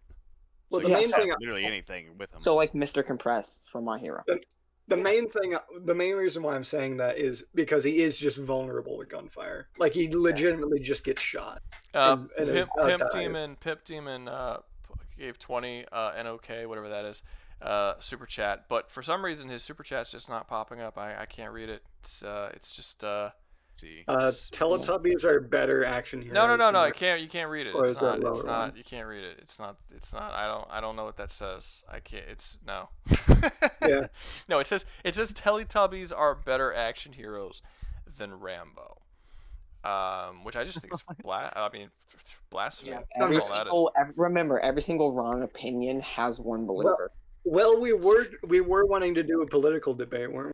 But I think that qualifies as politics. Well, Shaggy wants to do a political debate. Where is Shaggy? Shaggy, are you here? He's still here. I'm willing to drop it. I do want to join the political debate, though. Okay. I mean, I might be willing to do politics. I might be able to do it for a bit. Darkman, right. I keep forgetting who you are. Okay, here you go. Invite to speak. There you go, Darkman. We'll do it. Yo. Hey. How are you? Man, I'm awesome. After I beat you in that debate about Egyptian and Greek gods, I think most people agreed that the Greek was gonna win. I think most people thought the Greek. Liam also wants to join political. Let me take my copium. We're just gonna have 19 people in a political one.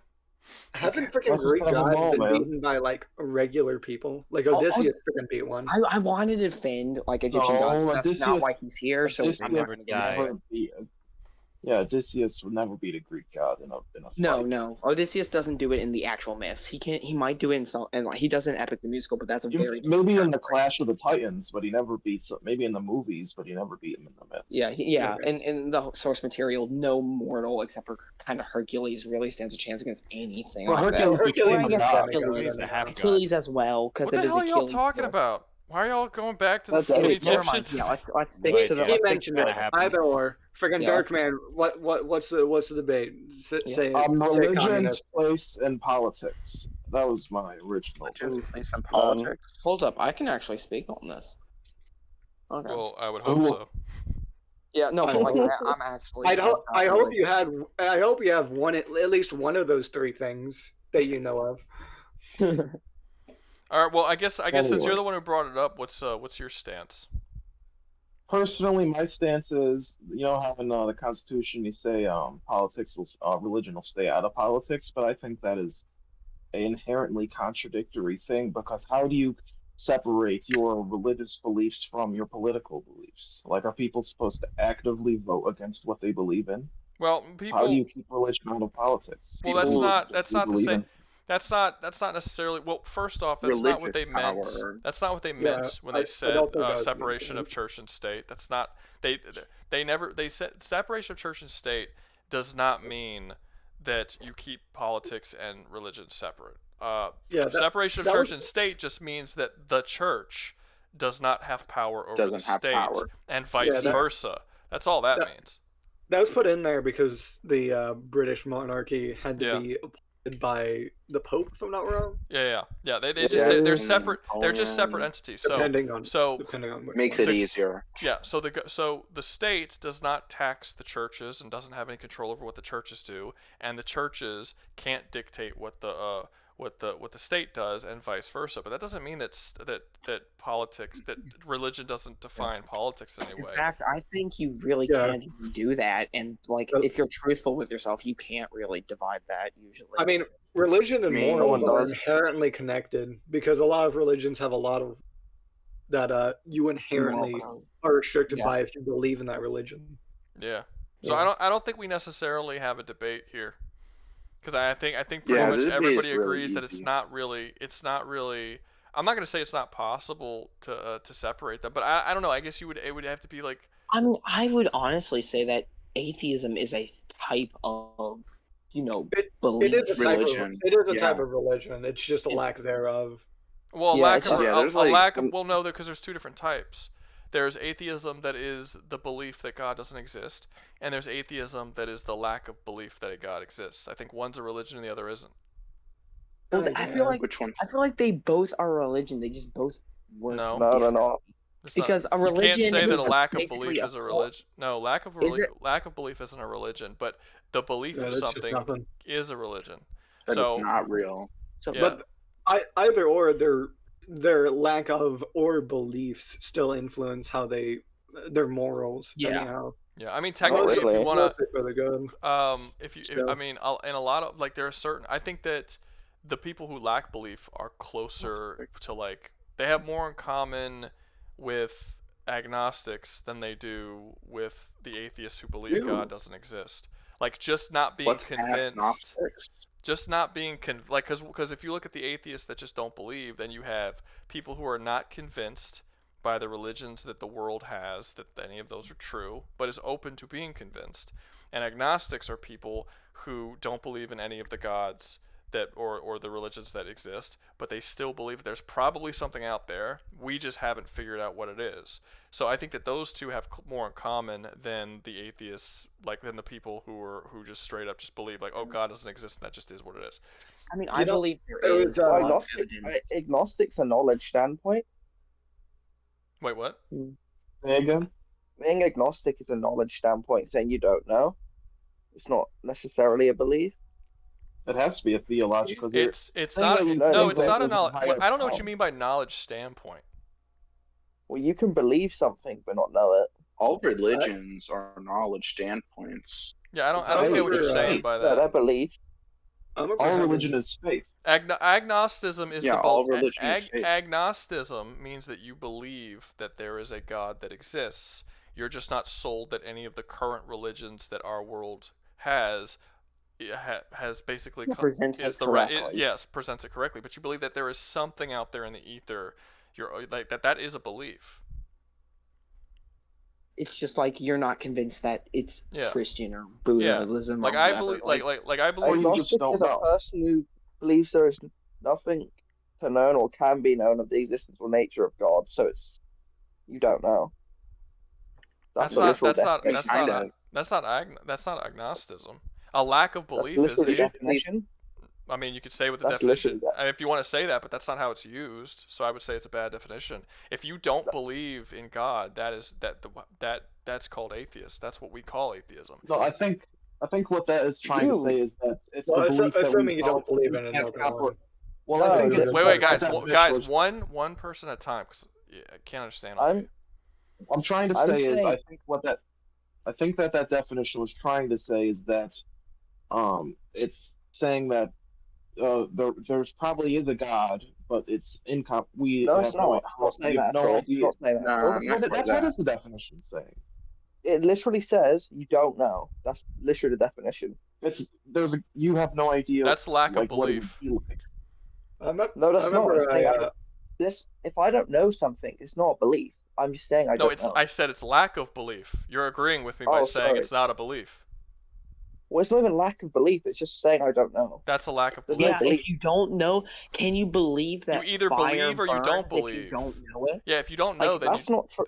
a belief is You like can have belief and not know something. It's having if I something. tell a child it's that true. that fire burns, they can believe me and not 100% know does fire burn. Yeah. Right? You can have belief without knowledge, theoretically. That's what all well, no, you religion can is. you can have belief without knowledge, but you can't. But it's but saying that like Very limited. Yeah, for sure. But it's like but you fuck. I'm getting a fucking brain fart all of a sudden. Yeah, but whatever. Say what you were saying, fucking L or Liam or whatever your name is. Liam. Basically, I'm saying being an agnostic has nothing to do with your belief. It's saying I don't know. It's literally just saying I don't know. Yeah, but that is a lack of belief. Because a belief is something you either have or you don't have. That's all. There's only they two don't options. believe there's not a God either. Yeah, there is a concept with religion known as faith, and that is believing without knowing. Yeah. No, but that's not what he's saying. But that's not what he's saying. He's saying they don't believe. I'm countering his point by saying that. Yeah, but not believing. So you're saying they don't believe? Is a belief. No, it's not a belief. They don't believe in a God. They say they don't know if there's a God. Yes, that's not believing. Believing is a positive thing. I either punched you or I didn't punch you. So if I don't, I don't get like this is how I don't understand where you're coming at because they don't believe it. So if you're agnostic, you believe there's a God. If you're atheistic, you believe there's not a God. If you're agnostic, you're in the middle. You don't know if there is or not. No, because you not knowing means you don't have belief. It means you are searching for something that can prove. No, it doesn't even. No, it doesn't mean you're searching. It doesn't mean you're searching. A belief is something you either are or are not, Liam. That's what belief is. There is no middle. If you're saying I don't know, then you don't believe because belief is something that you have to actively feel. So if you don't actively feel it, then the answer is no. Yeah, you don't believe in a God. Yeah. Okay, so you don't believe. So you just agreed with me. No. That's a good point. He has you there, Liam. I remember one time I was discussing this with a priest. It can be a belief that nothing is known. Can't believe you can't know. You can believe. That's you can't the lack know. of belief. That's the lack of belief. That's not believing in something. No, it's not. Because belief itself is to accept something as real, even though you don't have proof for it. Well, or like you don't have. If I believe, you can't say no. You can have proof. proof. Whether you have proof or not it would be considered belief. It's just believe what you think is true. Yeah, believe what you think is true. Well, this is at least a concept. A lot. That's more like faith. What you describe more as faith, which is the evidence of things unseen. Yeah, but belief is a feeling, and you either have the feeling or you don't have the feeling. Like that's all it is. So if you don't know, then you don't have the feeling. Like I And like therefore like you don't have you belief can't in a believe in like you could say I don't like you don't. I think the way you're wording it is odd. You're not saying I don't know if I believe. You're saying I don't know if there's a God. And if you're saying I don't know if there's a God, then you don't believe there's a God. You might be open to be convinced, but that doesn't. But that you still don't have belief Yes. until you're convinced. You can be open in that. to being convinced, but that's not belief. Yeah. Yeah. Good point. And that's what I think, and that's why I was saying that makes an agnostic and an atheist who doesn't believe in God, but doesn't necessarily believe there is no God, are more similar than with the other atheists. That's what I'm saying. I feel like there needs to be like a third word. Honestly, I'm gonna be honest. I think there's more evidence that there is some type of God than there is like no God. No, that doesn't. Like if you think about how complex everything in just our planet is, like you'd be. There has to be someone designed Godhood. You know, I have something I want to comment about this, and I remember talking to this about it with a priest, and the idea was anything that could be assumed to be a godly action could be just as equally assumed to be random chance. Yeah, but I mean, here's my thing. Like, especially with things like how the Earth is designed, if it was slightly, if one part about the Earth's turning axis, or like the planet, for example, if Mars wasn't as close to Earth as it is, at certain parts of the year we would run into the sun because of how close we get due to its gravity. Okay. Like Yeah, Mars, but that statistics, plus how it spins. but statistically, like in one thing, like statistically, that's so unlikely that every but single it's statistically possible. It's not statistically overall.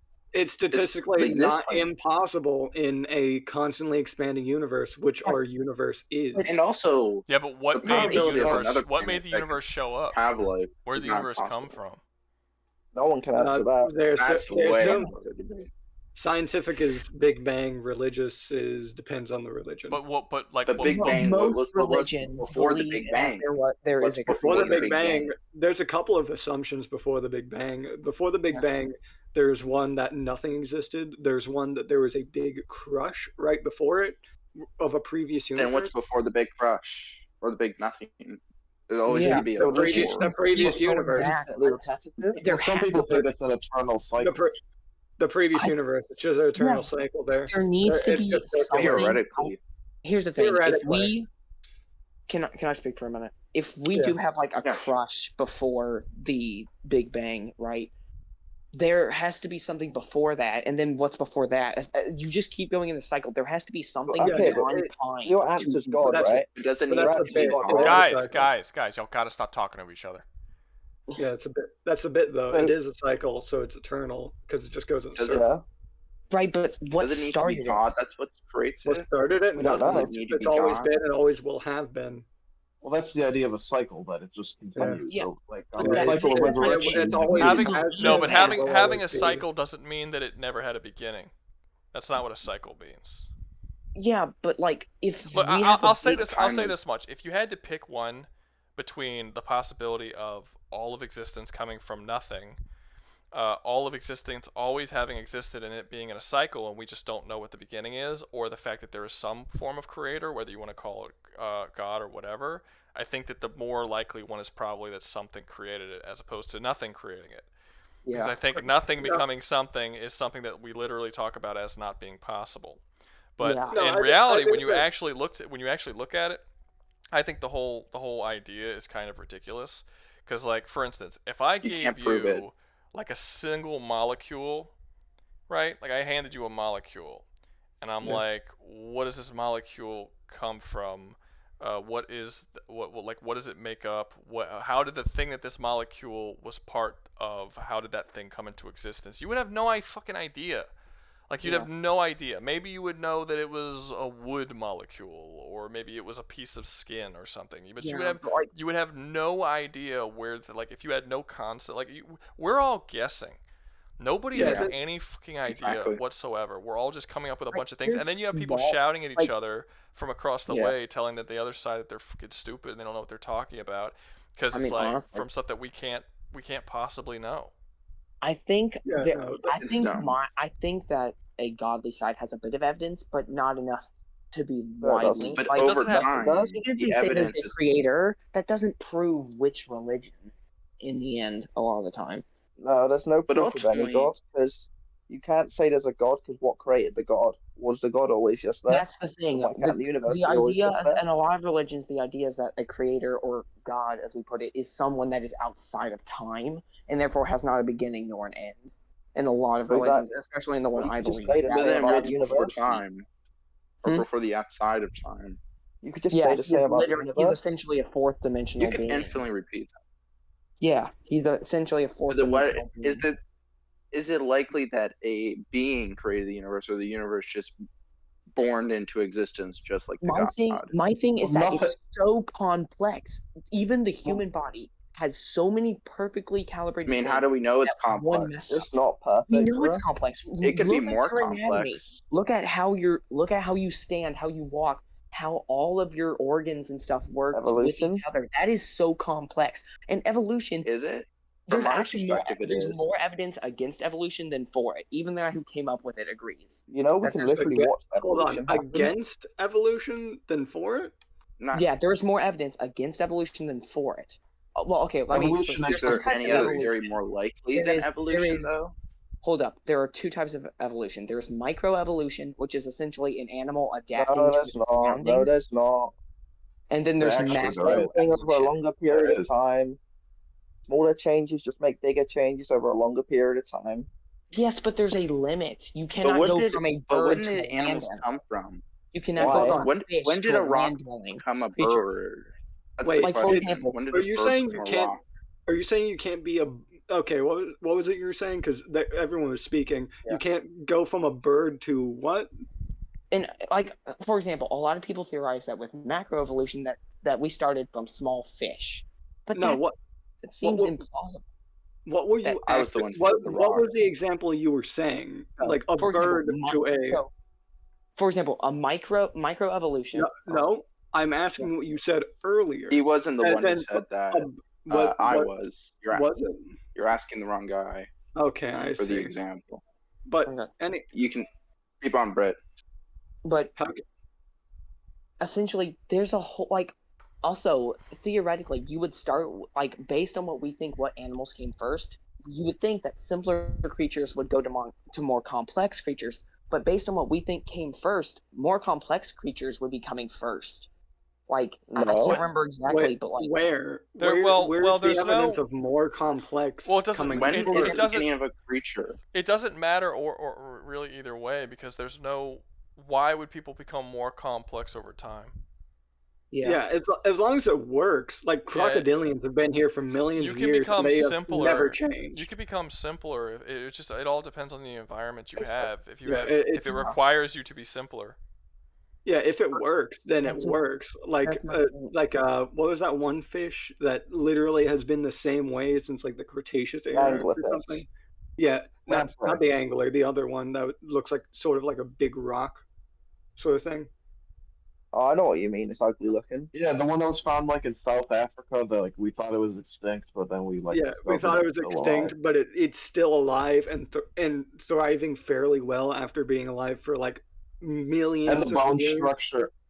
structure is like exactly the same as the fossil record too. Yeah, and alligators and crocodiles have stayed practically the exact same since the yeah. Cretaceous. They've just there's gotten a there's smidge theory. smaller. Which is Yeah, super there's a theory. depressing, by the way. I want alligator people. You want Hold up, alligator I want people? alligator. I do want to say, there's a theory that Deinosuchus was actually just a normal crocodile that could just grow longer because they didn't have as many predators, so they didn't die off as young. Because gators don't really die of age or sickness. They're very resistant to that. They mostly die to humans or to accidents. They absolutely but do that's die still- to age. They do die I to mean, age. yeah, but like for example, alligators can live They to are- like they are over not 100 jellyfish. very easily. Like we have, They we have, can, yeah. yeah, we have the problem with the there's one an is- alligator. We have one that's lived in captivity that's almost 200 years old. Yeah, nowhere reptiles near can immortal. live for outstanding amounts of time, but they still have a So, like, do-by but, like, date. they That- continue to That'd be a grow. better example if you said like jellyfish, because some of those are just actually eternal. Yeah, but like I'm talking about Very long specifically alligators and Deinosuchus and stuff. Like, there's a good chance that they just lived longer, so they grew longer because of that. And stuff because gators and crocodiles don't really stop growing; they just slow down. I mean, I would say there's What is even more growing? threats in that. I would say there's even more threats back then for the crocodiles. The reason not why really. is There because weren't that of the. many. What is The the reason argument? why- Y'all are jumping all over the place. That's I my don't know. question. Like he was arguing earlier I that think he we started just out. need to reset this whole conversation. He was arguing earlier. that This is Yeah. usually why I don't He- invite 7 people in Jeez. the room at the same time. I usually have it to like 2 or 3 That's a good point. He was- because it just jumps everywhere. He was arguing earlier that a more complex creature will turn into a simpler one, if I'm not wrong. No, right? no. I was arguing that it makes no sense for a more complex to turn into simple, but that's what we have evidence of. Well, how- if well, how if is a more- macroevolution is true, that's what it shows. I know one example. How is a microorganism more complex than like a crocodile, which has millions of micro and cells of different types and millions? I mean, for example, we have a theory, and I might be slightly off because it's been a while since I studied this. I studied it like beginning of last year, and that's when I got all this. But we have a theory that basically horses, like with evolution, we had horses, and then we had kind of like donkeys, like and mules and stuff like that, or not mules, but like donkey, and that's kind of like, and it's like an offbred of certain horses evolving to different areas. But the whole Isn't mule just a mix of a donkey and a horse? Yeah, a mule is a mix of a donkey and a horse. But the thing is, Yeah. what's interesting is that the horse is way more complex than the donkey, even though the horse is supposed to come first. Yeah, but I don't understand. I don't understand why this matters. It's He's saying it proves. He's because saying it that's proves the big evolution because or that's what something. most because No, every but the single entire major- point, the entire point you're making is like reliant on the idea that things have to get more complex as time goes by. But that's it's basically a straw man because nobody is saying that. No, that's what a lot of scientists claim. That They could say whatever they start want. something. I mean that no one here has None said of us it. believe it. Yeah, I don't know, I'm just Yeah, pointing no one that here out. has believes it. The only It's time cool. the only time that happens is if they need it to fit into a specific environment to get more complex or Isn't that a something. bit How can weird people be though? more But if- order? But Not if really. something just works, they'll just stay that way. Like we've seen multiple. No, but he's examples not of that. saying they're going to stay that way. He's saying they're getting less complex over time. As opposed, Well, you're no. saying they're going to stay the same. He's saying that they're actually getting dumbed down, I suppose. Well, crocodilian is the literal example. Honestly, of the why evidence that's not the seems kind of case. scattered. Like there's no Well, real. that would only be the uniform case if the crocodiles didn't stay the same, but actually got like less complicated and were more complicated in the past. Yeah, like. But I think they're bigger. Still terrifying. No, But- what I'm saying is a lot of evolutionist theories are about things going from simple to complex, and I'm saying that doesn't make sense based on like what more like genome evidence But that we doesn't. found. But from that doesn't horses prove and that doesn't prove that evolution's not true. That proves that certain people who say that things have to get Right. more complex are What I'm wrong. saying is Even if that the was true. evolution theory is so contradictory in so many different areas. It feels very hard to like, that honestly version of believe. Yeah, that version of the It would theory depend. is probably not. It's a theory. not functional. It's a theory that Yeah. has multiple sub theories of people who think it can go in different ways. It's going to have contradictions. Just like just like if you talk to Christians, you're going to hear different Christians say different things about the Bible and contradict with each other. Yeah. Yeah, I but, mean, in that Baptist, case, yeah, Christian, I comes from that. Yeah, I agree with me. Yeah, I think that's Baptist, just Christian, Muslim to a degree, practically all the same God, at least derived from the same thing. Well, you're talking about the Judeo-Christian gods. Yeah, They all Judeo-Christian originate gods. from the same Abrahamic God. Yeah. The main thing about Yeah, but isn't you don't Christianity even need to look at the different religions in that way. I mean, people within Christianity disagree with each other, and people within Muslim countries essentially disagree how with it each other. there's Go two to heaven? There's two Do disagreements. pets go to heaven? The main thing is that in it's basically branched off into two different things for the most part. One side believes that Christ essentially died, and for that means all the people he died for are going to heaven no matter what they do. And then the other side like a believes million you need to do something. on Earth well. I don't Well, I don't think that's two sides. No, it is. No, As that's not. someone No, who no, has it's not. grown up It and might be. No, lived- you can say what you That's- want, but that's not two sides. The Bible is very clear. God I know, died for that's your what I think. That's But not- for some reason, there no aren't one- two sides. There might be some people who believe that, About- but that's not. That doesn't mean there's two sides. Just because you met some people who say that they Yeah, believe yeah, that thing. I think most Okay. people, if you go to church, will tell you that if you want to get into heaven, you got to believe that Jesus died for your Correct. sins and all that kind of. Like, that's Correct. how with That is what Christianity. most people say. But that's a main thing that I disagree with because of direct contradictions in the book that we all read. We read the same book. I don't see how we I see do not different. read that book. I will not have that put on me, sir. I mean, Oh, honestly, and you to can be honest, you interpret could. I would suggest you read the Old Testament just because some of it's very interesting. Like if you go to David's Wait, time wait, period, I would there's some say pretty cool, like, I would say that if you're an atheist and you talk about how it's all bullshit and all that kind of stuff, and you haven't read the Bible, you're an idiot. yeah. I've read some of it. That's I'm not. just not going to go out. You have to read the whole thing. You That's can't fine. just read some of it. That's fine. Like, It's like fine. the Look, thing- no, I think you need to read the whole thing. Like Yeah. look, if you're gonna be an atheist, that's fine. I don't actually care. I don't believe in Christianity and all that stuff. I don't believe in any of it.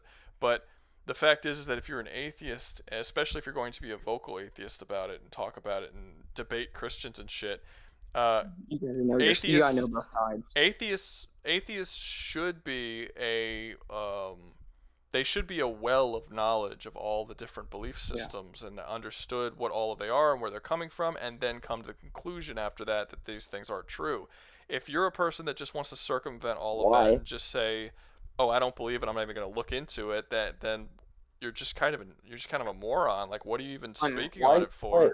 Why should you have to learn about all these religions? If you're going to be an atheist, if you're going to be an atheist and you're going to be vocal about being an atheist and you're going to talk to Christians about them being wrong, yes, you need to read it. Otherwise, you are a moron. If I wanted to prove atheists wrong, I would need to look way more into what they exactly believe. Because right now I have a general idea. Like that's a problem I'm trying to get better at. Otherwise, where are you getting your belief system from? Where is your what right or not right? Because you have a right to do anything, I suppose. But like, why should I listen to you? Why does anything that you say even matter if you don't even know the thing that you're disagreeing with? You don't know anything about it. You're completely ignorant of it, and you're essentially the same as some dude who watched some shit on CNN and then starts screaming it like it's their beliefs, having no idea what the fuck is going on in the political spectrum, just on a religious standpoint. I'm not saying you have to believe in God, but if you're going to be here and talk about this and say that people who believe in God are wrong and your side's right, and you don't know a fucking thing about it, yeah, you're a moron. Because you can't, because like especially for example, the best debates if we use fictional characters as an example, one of the best debates I had is when I know some of both sides. That's when you get the best debates. I don't believe in Christianity. I'm not a Christian, but I've read the book. I could talk about it. I could talk about it in detail, and it's. Tell us your favorite part. My favorite parts. Yeah, what's your favorite chapter of the Bible? Mine was when Jesus fought dragons. That's not in the Bible. That never happened. It's not. No. He's talking about the one that wasn't in it. What's it called? It starts with an E, I think. It's the Book of Enoch. I think it's the Book of Enoch he's talking about. I think he's talking about the Book of Enoch. Yeah, he fights. He doesn't fight. He doesn't fight dragons. He tames them. Also, I want to point out it's very much described more like a dinosaur than a dragon. But anyway, no, in the Book of Enoch, dragon's a way older word. In the Book of Enoch, it's described. It's very similar to a dragon. It's very similar. It's described very clearly. It's not called a dragon, but when you look at the description, it's like a giant reptile with wings. It's like, this is a fucking dragon. Yeah, fair enough. Although pterodactyls are lizard. Anyway, but yeah, I won't debate. I don't think a pterodactyl is a also, I haven't read the book. I don't knew they existed back then. Yeah, I don't think people would argue that pterodactyl. There's a chance that like a few like straggling dinosaurs were maybe. Besides, another thing, y'all are talking about that these words didn't exist. The Book of Enoch was written way after the rest of the books, like way after. Yeah. I don't know. I mean, the oldest book in the Bible is actually Job, in terms of like when it was actually written and put to pen. Like that was the Old Testament. That's the Old Testament. My, you want to hear my personal belief on the Bible? My personal belief is that not all of it was written by Jesus himself, and some of it was either added in later. That's not a or personal changed. belief. That's not a personal belief. No one thinks Jesus Yeah. Jesus wrote them all. I don't even think Jesus actually Jesus was the actually word. I don't think Jesus none actually of wrote it. any of None the of it. Bible. No, none of it Jesus was didn't written write by anything. him. No. However, I believe his ideals were corrupted by his followers due to them being human Yeah. and having the idea of sin, and also Well, later. that's what later the Bible is. kings. The idea that Christians have is that it was The New divinely Testament. inspired, so it can't be corrupted. Yeah, it's That's divinely what the Bible is. inspired, as in God guided the hands of the apostles. That Although is what we I will believe. say this. I will say that that's proven wrong due to the fact that the King of England has changed the Bible, the Catholic Church has changed the Bible. It's been changed since then. The original Bible. So if it can be changed by people after the apostles, It can be why couldn't it be? translated, but there's a difference. No, it's And been it's been altered. It's been legitimately that was altered. altered. Yeah, like didn't didn't the new James have literally no mention of tyrant because they were afraid he was going to. Yeah, the king of England. I forgot who it was, or maybe it was the king of King France. Louis. One of them. He The took out King any. Louis. He took out any mention of tyranny or any anything that could be seen as anti-government sentiment out of the Bible, and that's still the way it is to this day. So if you're gonna say that divine intervention came in and basically told them not to write any sort of corruption, but then just like that divine intervention just decided to not to just allow it to be corrupted later down the line. What I heard is that some of the 50 writers who penned it into like Old English, right? And to be fair, the Bible nowhere does it swapped actually some of the say words. nowhere. Like, for example, in the like the older version of the Bible used to say submerged in water, and they swapped it out with baptized. It should be noted that the fact that the Bible was written with divine, the God came down and told them what to write. That's not in the Bible. Well, no, it's no. I believe that's just an assumption. That's an assumption. It in one of his letters that I believe that he's been divinely inspired to write. Or sure, like but that doesn't remember. necessarily. Yeah, okay, but like, what's his name? Joseph Smith said that he was told by God about the fucking letters and the Mormon shit. Like people could say that they were inspired, and also Paul saying that he was inspired in a letter somewhere. Which I'll be honest with you, I haven't read this letter. That doesn't mean that every single book that's in there was written by someone who was divinely inspired. I feel like that's a really good example of someone taking something and really running with it and turning something that might have a small truth to it into a massive lie. My main thing is that all the New Testament was written by the apostles, and then all of the Old Testament was written by Moses. Sure. Before being passed down. What the fuck are you talking? I don't think I don't think all of the Old Testament was written by. I don't think the Old. Yeah, not all of it. No, that's not true. That's not true at all. I think he wrote like David. I think I don't know what book he wrote. I don't remember, but the Old Testament was written by a lot of people. Yeah. Okay, so like essentially, there's like thousands of years of history. Yeah. What I'm saying is basically information got passed down, and then Moses, I believe, conjugated it into like one book, and like near the end of his lifetime, Joshua continued it. Then David took, or like some, I think it was David's David's priest or someone helped take it up, and stuff like that. And But we don't have any evidence for any of this. Yeah, we have a bit of evidence, but we can't say exactly who and what. But here's the thing: there's about 40 different writers throughout the entire Bible. Like 40 different people the New wrote Testament this is over like these. the New Testament. They write once, one part of Jesus. No, it's 40, and it's not 40 at the same time. It's 40 over like 1,500 years or something. It's a long time. This thing was written in a long point here. The main thing I want to point out here is eventually it's going to come down to like faith and belief, and do you believe in this thing and not like. Well, see that's no the thing. And religion is. This perfect. is why I don't argue with the scientists or the religious people, because I mean I said my whole opinion is the very beginning. Yeah. None of us know. We're all just like we're all just trying to figure it out, but we're so small in the grand scheme of the universe. Our whole planet, all of the evidence, all of the scientific advancement that we're not particularly advanced scientifically. There's a lot of stuff that you wouldn't believe we haven't fucking Yeah, we figured don't out even yet. understand our own brain completely. Yeah, Yeah, yes, that's there's true. large portions of the human body that we just don't understand, but we're supposed to understand And Earth. the entire creation of the universe and everything in the history, and we're getting all this shit wrong. I mean, fuck, That's we just stopped using the food pyramid and realized that the food pyramid was all completely fucking wrong, and that was taught to me when I was a kid. Yeah, we just that That's thing's not to me. fucking- Well, that's that very thing's relevant. completely wrong. It's Yeah, completely wrong. it's damn near backwards, and it's awful, and it's like we taught that to children as factual like 10 years ago.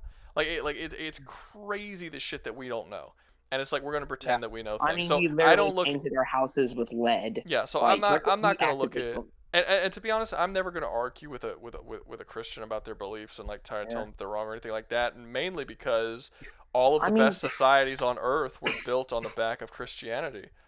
So like, Exactly. what am I even? I mean, what am I gonna fucking argue with? I never them get were the idea built that on we the back should of that. teach Christianity to children because Christianity has like good morals, and even if it isn't true, it's a good way to live life. Yeah, I mean, Even- I'm not a Christian. I have no problems with Christianity being pushed in American society, in schools and stuff like this, because generally speaking, it builds a relatively good society. So I'm fine with it. Hey, Rouga, I have a question for you. What society do you think did the best without Christianity? No, China. Rome Maybe. fell That's the not fuck Rome. apart. That's Yeah, not but Rome. Rome did last a while. I would say it was Rome or Egypt because they had pretty good power until something happened. But Rome has a lot of problems. Rome was like conquering mad. They were big on slavery. They were big on torture. They completely fell apart. They were overthrown multiple times from within. Because but then they squashed it for a while. Not really. I mean, Julius Caesar was a guy who was given a little bit of power, who then overthrew his own country and sort of took over, and then he never gave up the power and basically became a dictator for a long time, and then he got betrayed by the Senate, and the Senate took over again, and then the Senate was betrayed again. The Senate and his best friend. Like, it's kind of a miracle that they lasted as long as they did, to be honest with you. Who do you think is the most? To go back to that question, who do you? For me, I'd think it'd be Japan. They did really well for how long. Wait, what about China? No, China broke apart like 50 times. China was a giant power. No, these are all really bad guys. These are bad. These are not good China societies. China broke apart like 50 different times in 3 times. Well, I mean, look at the treatment of its own people. I mean, look how brutal Japanese society was. Japanese society was a kind of society where when someone spoke out of turn, as in the Chinese like nation was able to keep itself together, and even now it still exists. No, it's like it's all kinds of stuff. But yeah, Well, I'm meaning it lasted a long time. I did not say it was a upstanding moral society. Well, I'm saying Chinese it lasted a long time. I'm saying it lasted for Lasting a long time time doesn't mean it's a good society. I mean, it's still around today, and I wouldn't call it a good society today either. Yeah, but today it's like a pathetic Let's power. let Ruger talk. Ruger, what do you think is the best non-Christian society that has ever existed, in your opinion? I mean, can you name one that isn't unbelievably corrupt, is authoritarian to its citizens, has murder, rape, slavery? I mean, I'm trying to think of any society where all of these things aren't passed off as being like positive situations. I actually don't necessarily think that Earth has had any good societies since modern Western society, because we're the first ones that aren't conquering and enslaving people. Well, now we're not, but we were. No, but we're the first. No, because we, like, for instance, the United States, right? Native American. In the United States in World War II, we went and when the Germany was defeated, Allies. right? When the Allies defeated Germany and all that and everything, the entire world was fucked. The United States was the only one that was left with any real power. If it wanted to, it could have taken over. And that was one of the first times in all of human existence that a mighty empire essentially could have invaded and taken over all of its enemies and allies and chose not to. Like, it's literally never happened. Like it's that like we built up we helped to build up all of these countries, including our enemies like Germany, and like that the amount of kindness, or not kindness, but it's just that's unheard of. That doesn't happen in history. You can't see another situation where that happens. If you can take it, you take it, and we didn't. Obviously, it's more complex than that, but years later, you went to other countries with oil murdering children with drone strikes. Oh no, I'm not saying there isn't corruption. I'm not saying there isn't corruption that exists within our nation as well. We're getting better and better as time goes by. I mean, technically, you're all evil, including myself, just because you have an iPhone. Because that was made on the backs of slaves. It just is what it is. Like, that's why I don't. What about androids? I mean, I don't think that's iPhone is one evil. company, and androids are a bunch of different companies, so it's easier to narrow down. But honestly, but iPhones were made on the backs of slaves. We know that iPhones were made on the backs of slaves. But does that make it evil? I mean, like at that point, if they had wait, hold on. Are you saying that slavery is not evil? No. Does that make it is making using slave labor to make an iPhone evil? No, he's not. Is it the worst thing? If they use the slaves to make iPhones or whatever, however that's connected. He's trying to argue whether or not he is wrong for owning an iPhone. Like, are we wrong for them buying what's already? Yeah, we're kind of wrong there. Yeah, because. We're supporting lazy. The only reason why you need an iPhone to live. The only reason you don't need an iPhone. It doesn't matter. No. Even if you did, it wouldn't matter. I would still say it's an evil action.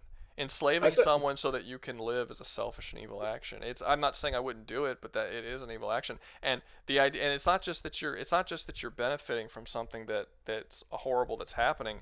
You're actually allowing it to continue. Every time you spend money on something, you're like, that's the reason it's happening.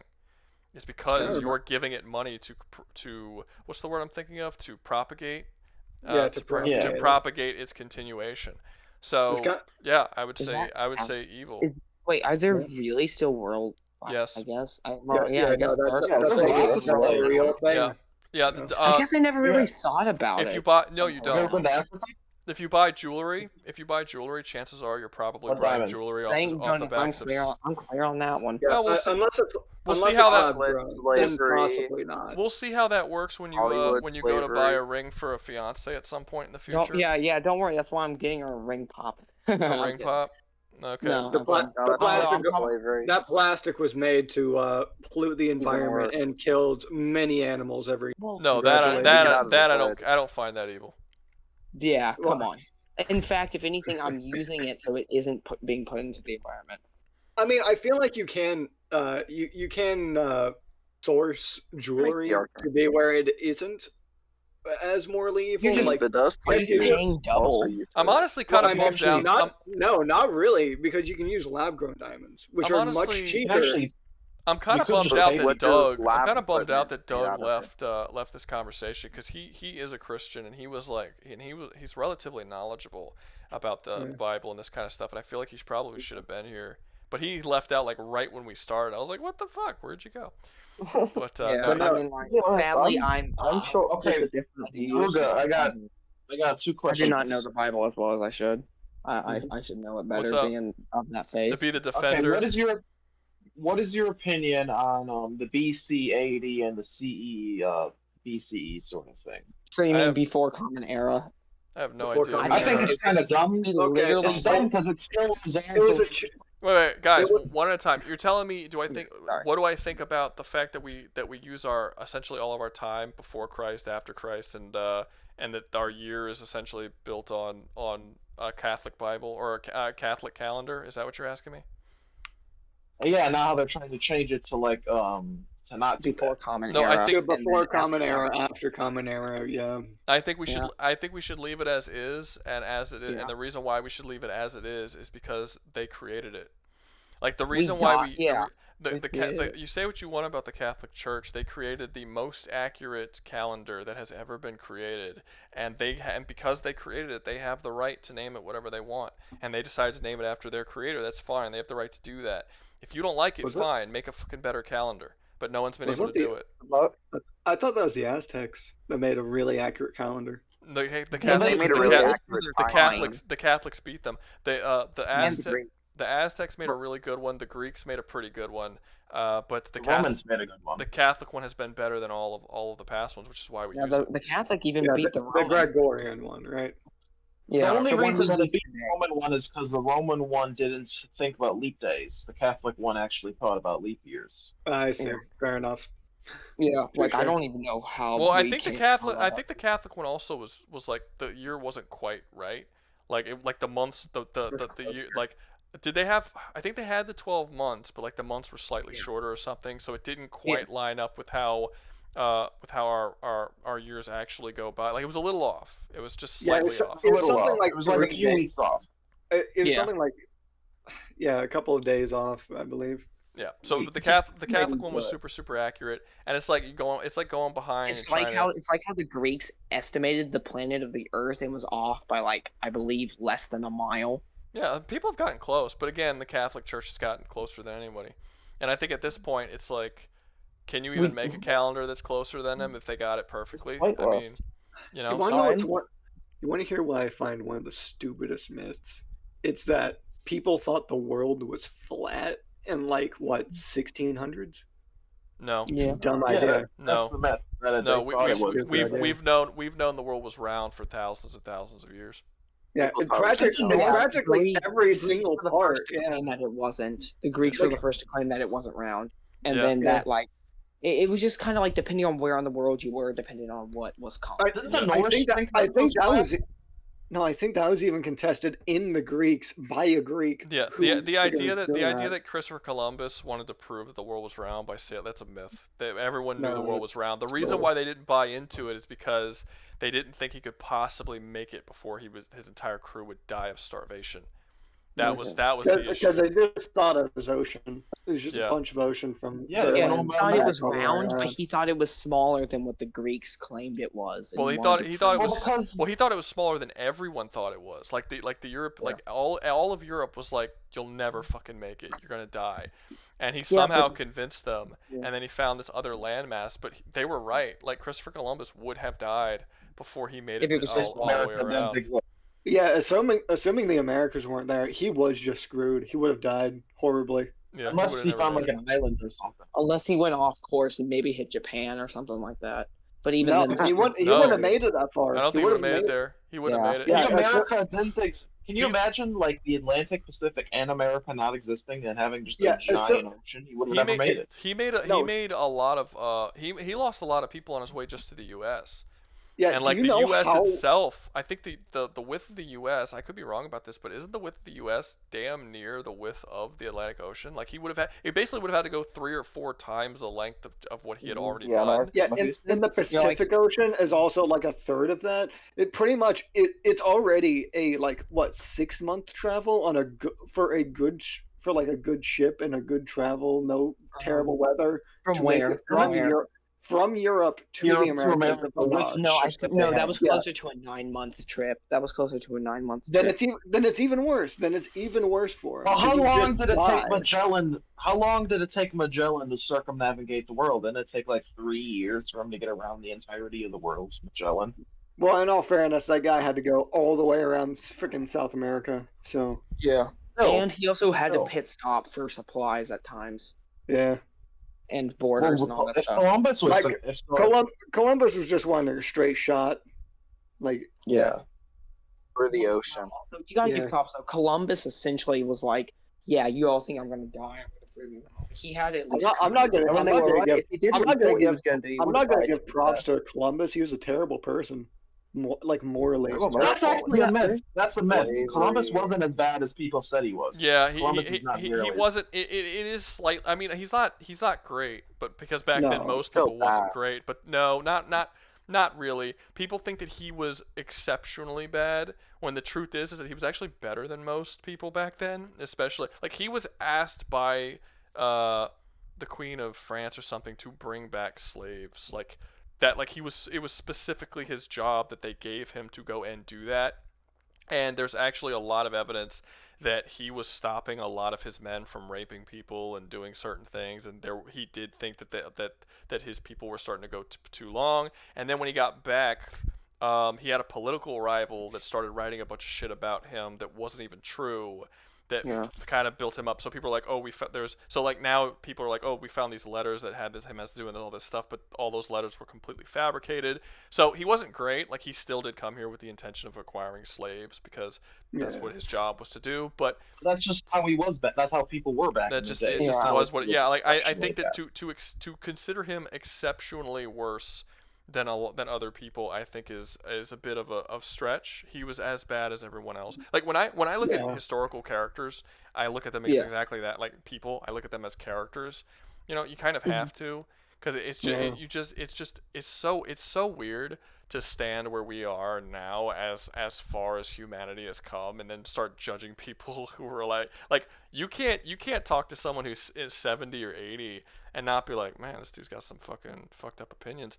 So, but you expect someone who lived 400, 500, 600 years ago to like be like a fucking like the same as like stand a up citizen. like it's just standards, it's just weird. And honestly, we created the concept of what is good and what is bad and what is right and what is wrong. And honestly, I think we've gone way too far on what we believe is right. Exactly. I think there's a lot of stuff that we consider like straight up not cool that I think we need to bring the fuck back, because humanity is becoming super weak, super shitty. We seem incompetent at this point, and a lot of it is due to this sort of culture of like I think I'll be honest with you, and we need to bring back the whole survival of the fittest mentality. Let the weak people fucking die out a little bit. I don't think so. Here's what I think. I think we just need to have strict. I just think we need to. I don't think we need to go to that quite yet. I'm not saying cull people. I'm saying allow the people. I'm saying allow the people. Like murder them all. No, I'm saying allow the people who are going to fail and who cannot survive in our society. Allow them to fail. We should not hold back the best of our society because certain people can't keep up. Because it used to be that everybody was relatively capable because you had to be. But now we're making it way too easy to be shitty.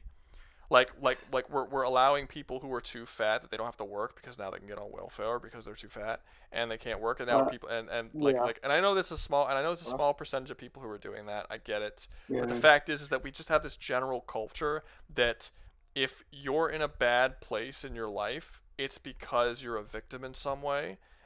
When most of the time it's because you've made very poor decisions. I want to point this out real quick, and it is a bit unrelated. I just realized you misspelled debate in the dojo chat room. I didn't spell it.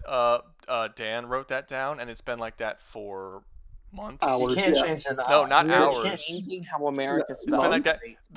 That's debate stream number 6. We're on debate stream number 10 right now. That's been like that for weeks. Like that's been that for a long time. And you're the first person to notice. So it's like, who gives a shit? I can't. Rouga, what's your opinion on eugenics? Eugenics. All right. I'm gonna need to go in on that. Eugenics? What, you need to know what eugenics is? Yeah, I just don't know the definition. It's an idea.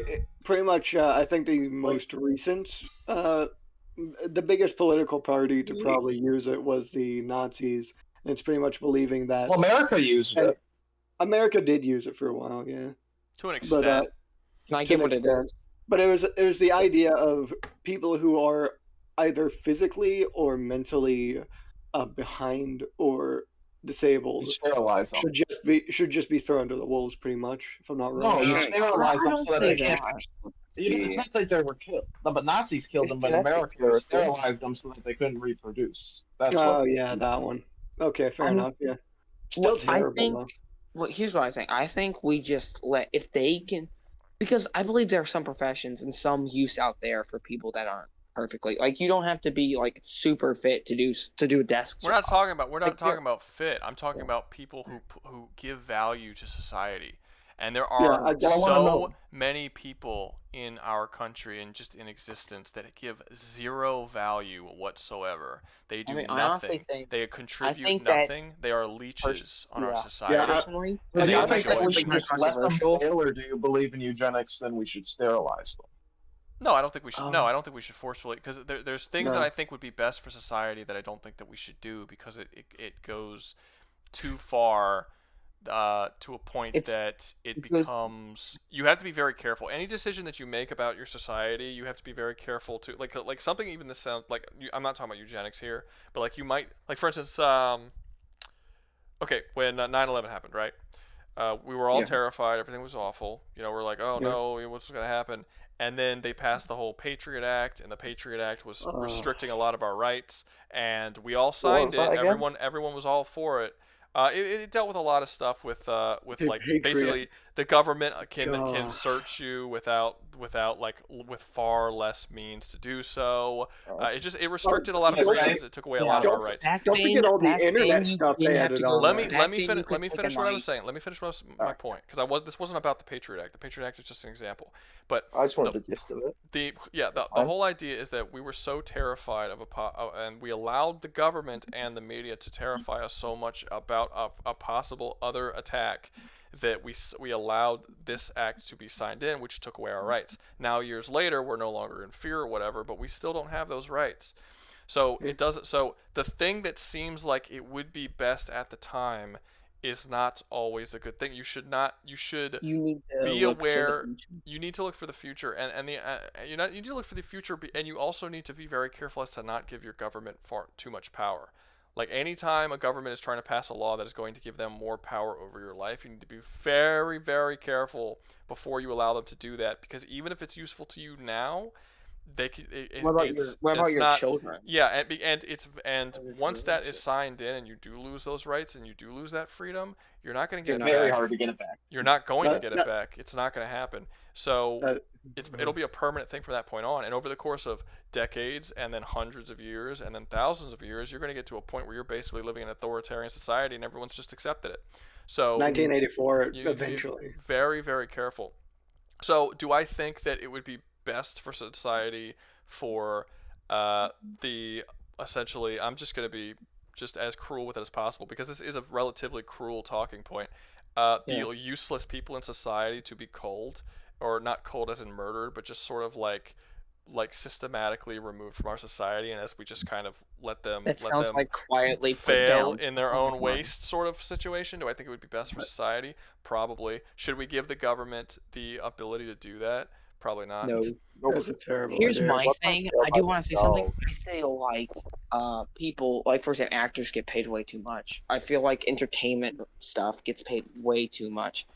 That's because we value it that much. No, I don't have an issue. I don't have an issue with that. I don't have an issue with that. That's how capitalism works. The things we care about, the things we care about and we spend money on, you can't blame people for that. Like to be honest, I'll be honest with you. The whole YouTube thing, I'm not a huge fan of it. Like, I know I'm doing it right You now, don't like but that you make money off it? not really. No, I was an electrician, and I did things. I built things. I made money off of. I gave value to the society that we're in. I don't do that with YouTube at all. I'm not adding anything to society. You don't think entertainment adds value? Yeah, entertainment has very little value. Not really. It doesn't have nearly as much as like doing any not the entertainment job. Not the entertainment that I'm giving. I don't think so. No. I think you can give entertainment. I think you can give entertainment that has value. I think there is entertainment out there that can have value. I don't think that my videos are giving much value other than just like allowing you to kind of laugh and enjoy yourself at that particular moment. But it's essentially, I guess I would describe it as empty calories. Yeah, it feels good. Like it's feel good. Like the idea. Chips. You don't eat chips to get healthy. You eat chips because you want the taste. The idea of what I would like to do is, I'm writing a comic currently. I would like to eventually create forms of entertainment that is actually valuable and does, because I do think art has value. I do think stories have value. I do think that's valuable, but I don't think what I'm doing is particularly valuable or considered art, especially considering that my entire channel is built on me talking about other people's art. I'm writing my own comic. I would like to release it, and I would like to, and eventually maybe make a mini series or a show or something like that, and actually start to make my own thing. But it's just I'm working on it. If you guys have seen my community post that I put on YouTube, I actually like kind of give a little description of it and let people know that it's out there, and I plan on releasing it. I hope that, and I would be happy if at one point I could essentially devote the entire channel to just my own shit, like stuff that I'm doing, like eventually it's like, would my characters survive this scenario? no, oh, here's this new comic book that's coming out. We got this movie coming out in the future. Oh, you want to see? We shot this little, mini short film here. You want to see this thing? Hey guys, we're gonna meet up at this place, and we're gonna, do maybe fundraisers, just stuff that actually does have value. Because I'm not gonna lie, there is a part of me that misses Feels my like you're electrical wasting work. time. And it's not, and I'm not technically wasting. I'm working all the time. I'm making you're money. working. So it's like but it's just You're providing I'm for not. yourself. See this I'm as not, more but you're as not a means making- to an end. I'm not. Yeah, you're not means making to an a end. legacy or anything that you'll leave behind. No, I'm not Or really something looking like at that. it as that selfishly. I'm just looking at it as like what am I do? Like, how am I furthering society in any way? How am I helping it? How am I at least maintaining it? What am I doing? And it's like. We have way too many jobs. Like, people always talk about the AI. I was like, oh, AIs are going to replace jobs. I have absolutely no issue with AI replacing jobs because the majority because pretty much all the jobs that AI can replace are jobs that are worthless and only exist to keep people busy and do nothing else. I think that if you could replace all of these, yes, I think the vast majority of these jobs are completely worthless. Entertainment. Do you think that AI is not will AI is not eventually be replaced by AI? AI isn't replacing entertainment. The That's only a thing change. I You think the only that thing AI I can think it replace falls behind in is art. I don't Yeah, I think would say AI is is not about it. replacing art. AI is replacing. It's not replacing it. It's It replacing. can make it easier. It's However, replacing it bad. exclusively being. AI is replacing bad artists. It's not replacing good artists. Yeah. Because I agree. it doesn't look right. AI. Or even No. mid. Yeah, because the thing is, AI, it doesn't matter. Like, after a certain point, like, I've tried using AI just to see how it works. And, like, after a certain point, no matter how much extra descriptive you give it, it's not going to turn out anything like what you want. Like I've been compared to, using like, if I've you been give using it an the last artist- it's pretty decent when it comes to like character designs. Like if I want to make a character and I Yeah. write in a description that kind of makes the character for me so I can get an idea in my head of what that character might look like, and then I can like edit it like, okay, well, let's try this skin color, let's try this eye color to kind of get the perfect design in my head. But at the end of the day, if you wanted to actually make that, you're going to give it to an artist based on a description that you came up with using AI to sort of guide your opinions, and that artist, that skilled artist, is going to make it better than that AI ever could. Yeah. AI also completely falls apart when you have to tell it to do anything other than just a character design standing there doing nothing else. If you try to do a scene or something like that, it just can't do it properly. Things will start getting confused. You'll create two characters and then you'll be like, okay, I want these characters talking in this room, and then like they'll make the thing, and then like one of the characters got the wrong color hair and the other character isn't even the right character, and then the room is like smaller than it was in the previous thing you just did because it can't make the same thing consistently, and it's just like God forbid you try and make a second scene right after that of them like in a closer shot. It's all going to be different. Yeah, you swap from talking to punching. Like good luck like catching surprise on someone's face at all. Like facial expressions are impossible for this thing to do like what you want it. Like it's probably decent for a rough draft, but anything aside from that, you're not going to get what you're wanting. Yeah. Yeah, I'm actually using it right now. Like I said, if you can go and see them on the post that I did, and I actually say in the post, like, I know this is AI, I know it's gross, but I'm not using this for the actual comic. I'm just using it as a proof of concept sort of thing. But like I have like 5 or 6 images in that community post of different character designs that I'm working on for the comic that I'm making, and they don't look bad. Like they look good, but that's because they're all very, very simple, and it's very like it's just like the character's just standing there, not really put in a scene. Yeah, like sometimes you might get a character roaring or like hand on a weapon at best. Also, there's too many maybe rules. A weapon drawn. There's way too many rules, which is super annoying. Like for instance, like. I was testing this because I wanted to push the limits and see like what the AI can do and what it can't do. And this is the big one. This is main AI. This is ChatGTP, right? So I was making female characters, and I was trying to see like what I could do, different body types, different this. Can I add these things? And I realized certain things. For one, if it's an older woman, you can't make her sexy. It's actually like trips their red flags. You're not allowed to do it. She cannot be attractive if she's an older woman, which is weird. You can only make them How attractive. dare you? How Yep. dare you try and make a cougar? Yeah, but you can make it attractive. But in fact, any woman that's over the age of 30, if you put anything use any descriptive words that describe how attractive she is, the system just can't deal with it. Another thing that it has an issue with is body types. If you try to alter body types in any way, all of the women kind of have to be sort of either they could be overweight and they could be super super thin, and with a small bust and all that kind of stuff. But if you try to do anything else, if you try to make them like, oh, I want to look like J-Lo when she was younger with kind of a rounder ass or whatever, and you like try and describe and make like different body types, even if it's not sexual and you're not using sexual terms, if certain body types will automatically trip the fucking thing in the system and it will not let you do it. So you can only really make thin, like model-esque younger women, or like bitches. Yeah, or like fat women or whatever. Dudes don't have the same issue. It seems like I can make any type of dude I want, and they just let you. But there's a lot of restrictions for making women. It's how the world works at this point. There's massive restrictions to violence that I could do.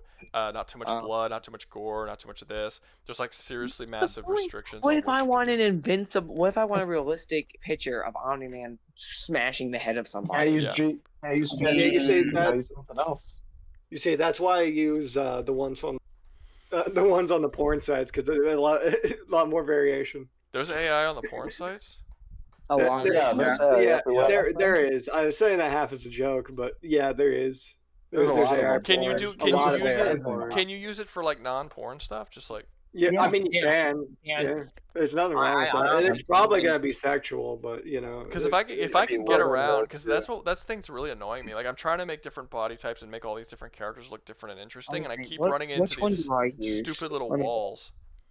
Man, I was joking, but yeah. I think with the porn sites, it'll make it like a little sexual, but I think it would have more. Yeah, like probably a lot more cleavage showing than you'd want. But aside from that, I can make let me see. Hold up, I'll pull it up on a screen. Give me a second. I guess I could. Well, you guys are gonna have a delay if I show it, but I'm gonna do it anyway. So if I go down here, give me a second. Sorry, I got all this shit. I don't. Oh damn it! I can't even fucking show you because I don't have it plugged in right now. My thing. Hold up. I think I could. That's your desktop. Okay. Yeah, that desktop is cluttered. I don't know. That's nothing. That's nothing. I've cleaned it up actually a lot. It's usually a lot worse. But yeah, like see, I got these are some stuff that I did. In the thing, and I mean they look pretty cool. Like the designs look kind of like they look interesting enough. They look all right. There's some guy cool has stuff. a lazy eye. And you could that's an AI thing. And then like I can make some attractive people. Like this chick right here is with the red hair. You can make some attractive people. This is kind of a scene that like a slightly more complicated scene where they're like interacting and shit, but yeah, anything beyond that very very simple, it just sort of falls the fuck apart. And you'll notice I only have 2 women here, but both of the women have the exact same builds, and I can't give them different builds. I tried.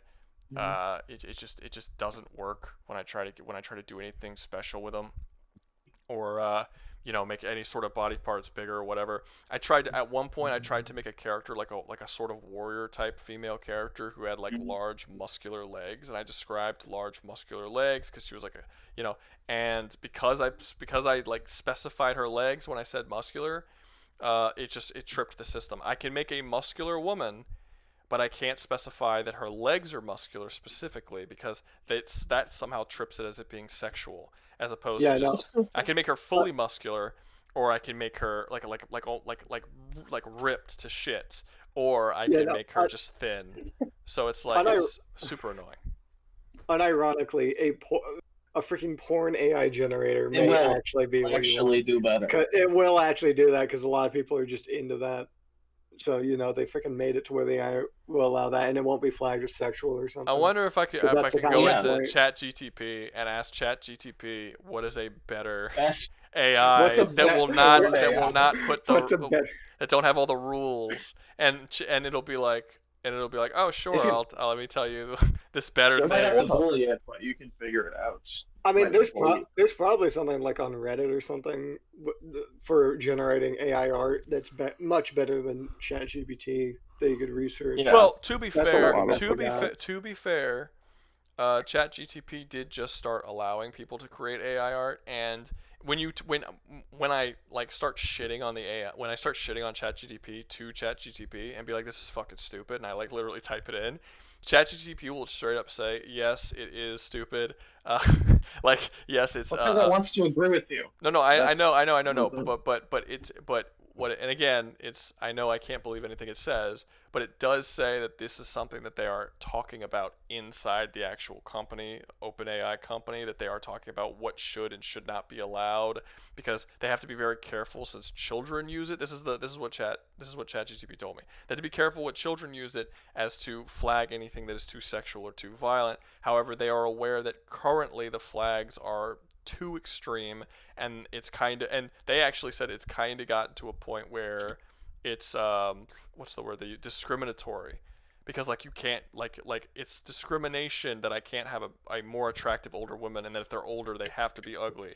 Like they're like, that is a form of discrimination, and the AI said that to me, but it's like, is it said that to me because it's programmed to try to convince me that it's on my side and they're actually having these talks? Or is it just lying to me, telling me what I want to hear because many other people have typed the same thing and it just learned that this is what calms people down? Oh, Rouga. That kind of correlates, but in my philosophy class, I was talking to my professor, and I need your opinion on something. I asked him if he thought that an AI could gain consciousness, and he told me that he didn't think so, and I wanted your opinion on it. AI, not the ones that we have. The AI that we the AI that we have is an AI.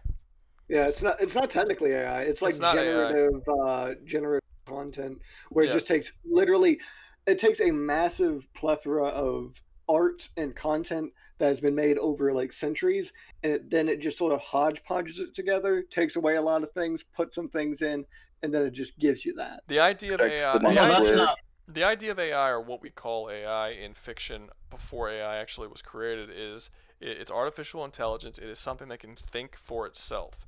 We have not created something that can think for itself. AI But do you can think still. we can? Eventually, We haven't. We have. I don't know. I don't know enough about the science behind it. I know we haven't. The AI what we have currently is not AI. It's basically just a more advanced version of Siri.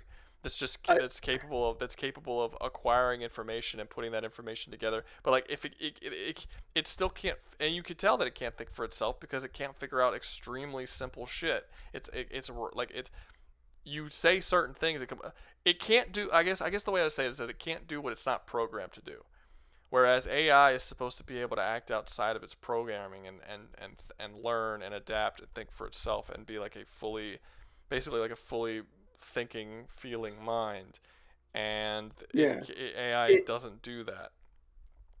If it was AI, it would not succumb to what's been happening, where sort of AI has been succumbing to its own weird incest sort of thing, where it makes terrible art.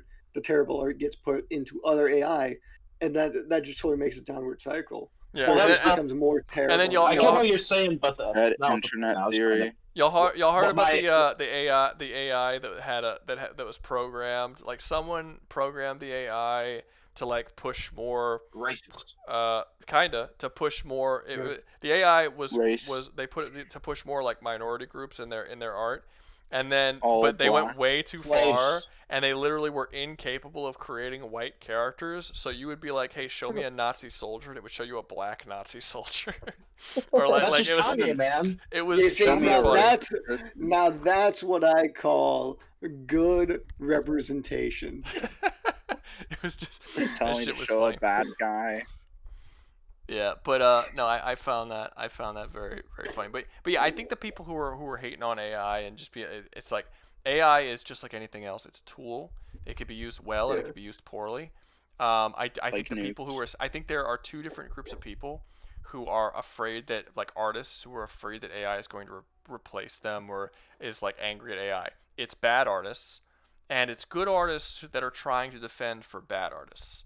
But I don't think that any good artist is actually afraid that they themselves, their own art, is gonna lose anything, because AI straight up just can't compete with it. Now maybe the fear is that eventually it can. I don't see it happening. No, you see, the thing is, it's never like blue collar work that is at risk for AI, because AI is all freaking digital. And while some blue collar work could be done, like maybe cashiering and all that, but for like someone like an engineer or electrician or industrial maintenance, you kind of need a person there. There's a lot of stuff. Well, what do you think about They do teachers? have Do you think security. that You do actually do you have think that security AI could robots now. eventually replace teachers, or do you think that's just something? No, No, I don't. I I don't don't see feel it. like they have that. I wouldn't want that to happen. You would need a teacher just to keep the like to make sure that the kids aren't acting up and misbehaving and paying attention. You can't get an AI to sit kids down and be like, What's the AI gonna do? what's it gonna do? Like they're gonna have like some You have to put shock collars on them before they step in the class. you're gonna have like terrifying robot AI being like, sit down. You know, like RoboCop type teachers. That would be insane.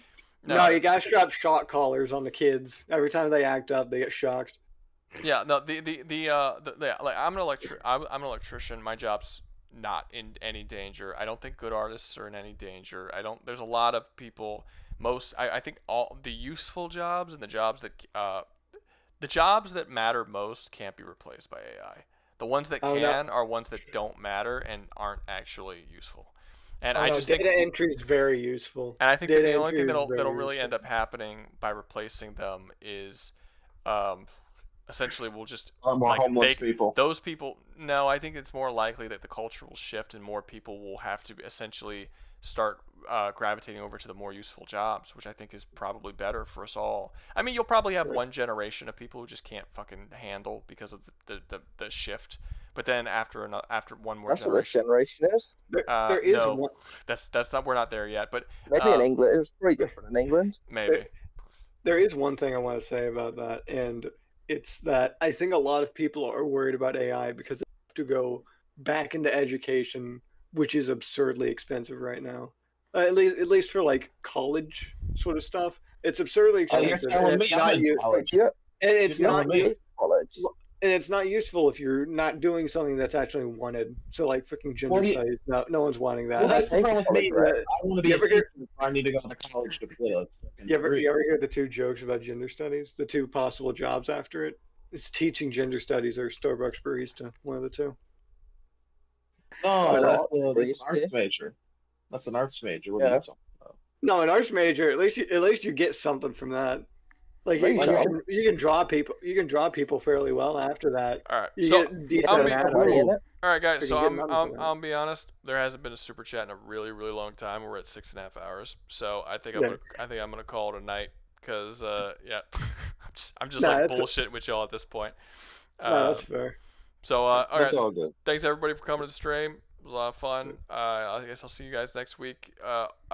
I hope I get it should be on Saturday next week unless something comes up, but yeah, it should be on Saturday. And if you're in the Discord and you enjoy reading the whole Rougaverse stuff, stay tuned because I'm going to be releasing a lot more stuff over there probably later in the week. I'm not sure yet.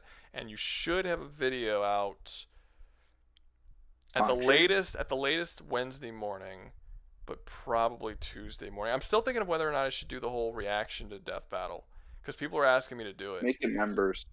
Huh? I mean, make it so that it's like on your channel for like a day or two, and then put it on channel. Because I can't pay for your membership, and I would love to see that video. The battle was really good. It was honestly a really good battle. We'll see. I don't think you'd agree with the scaling though. I'm not a scaler, so I don't. It's fine. Anyway, okay. I'm gonna see you guys. I'm gonna see everybody later. See y'all next week. Bye. Yep. See you. And here we go. All right.